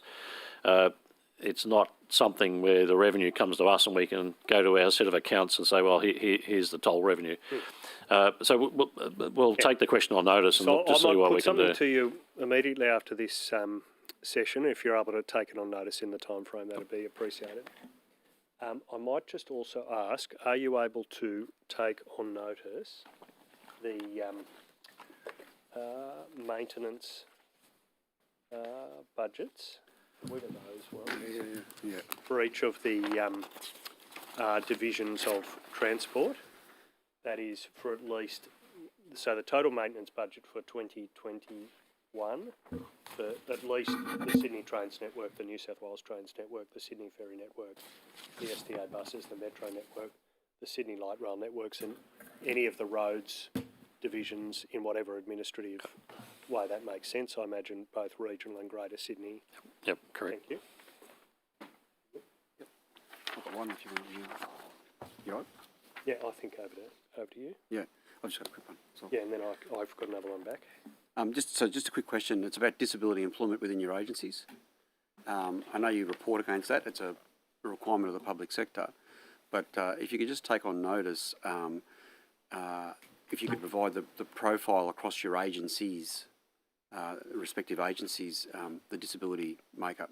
Okay, we'll take that on notice. John? In relation to the Excellion breach, the questions that my colleague was asking about cyber security, Cyber Security New South Wales has answered a question about when they were notified by Transport, but you might like to confirm that is also Transport's view, that you agree with that date of notification. And could you also confirm on notice or now the date at which Transport became aware of that breach? Yes, we'll revert with those details. Good time. That's it. Yep. Excellent. Okay. Well, we have made it to the end. I'm just going to check if the government members would like to ask any questions. 15 minutes of questions. Oh, great shame. Thank you very much for attending today. It's been a very long day, and to everybody on WebEx as well. I understand the significant amount of time that you've given up to come and answer our questions. So thank you very much. The Committee Secretariat will be in touch in the near future regarding the questions that were taken on notice and also supplementary questions. And I would like to take the opportunity to thank the Committee Secretariat, as always, for their amazing work behind the scenes and also the ever hardworking Hansard reporters. Thank you very much.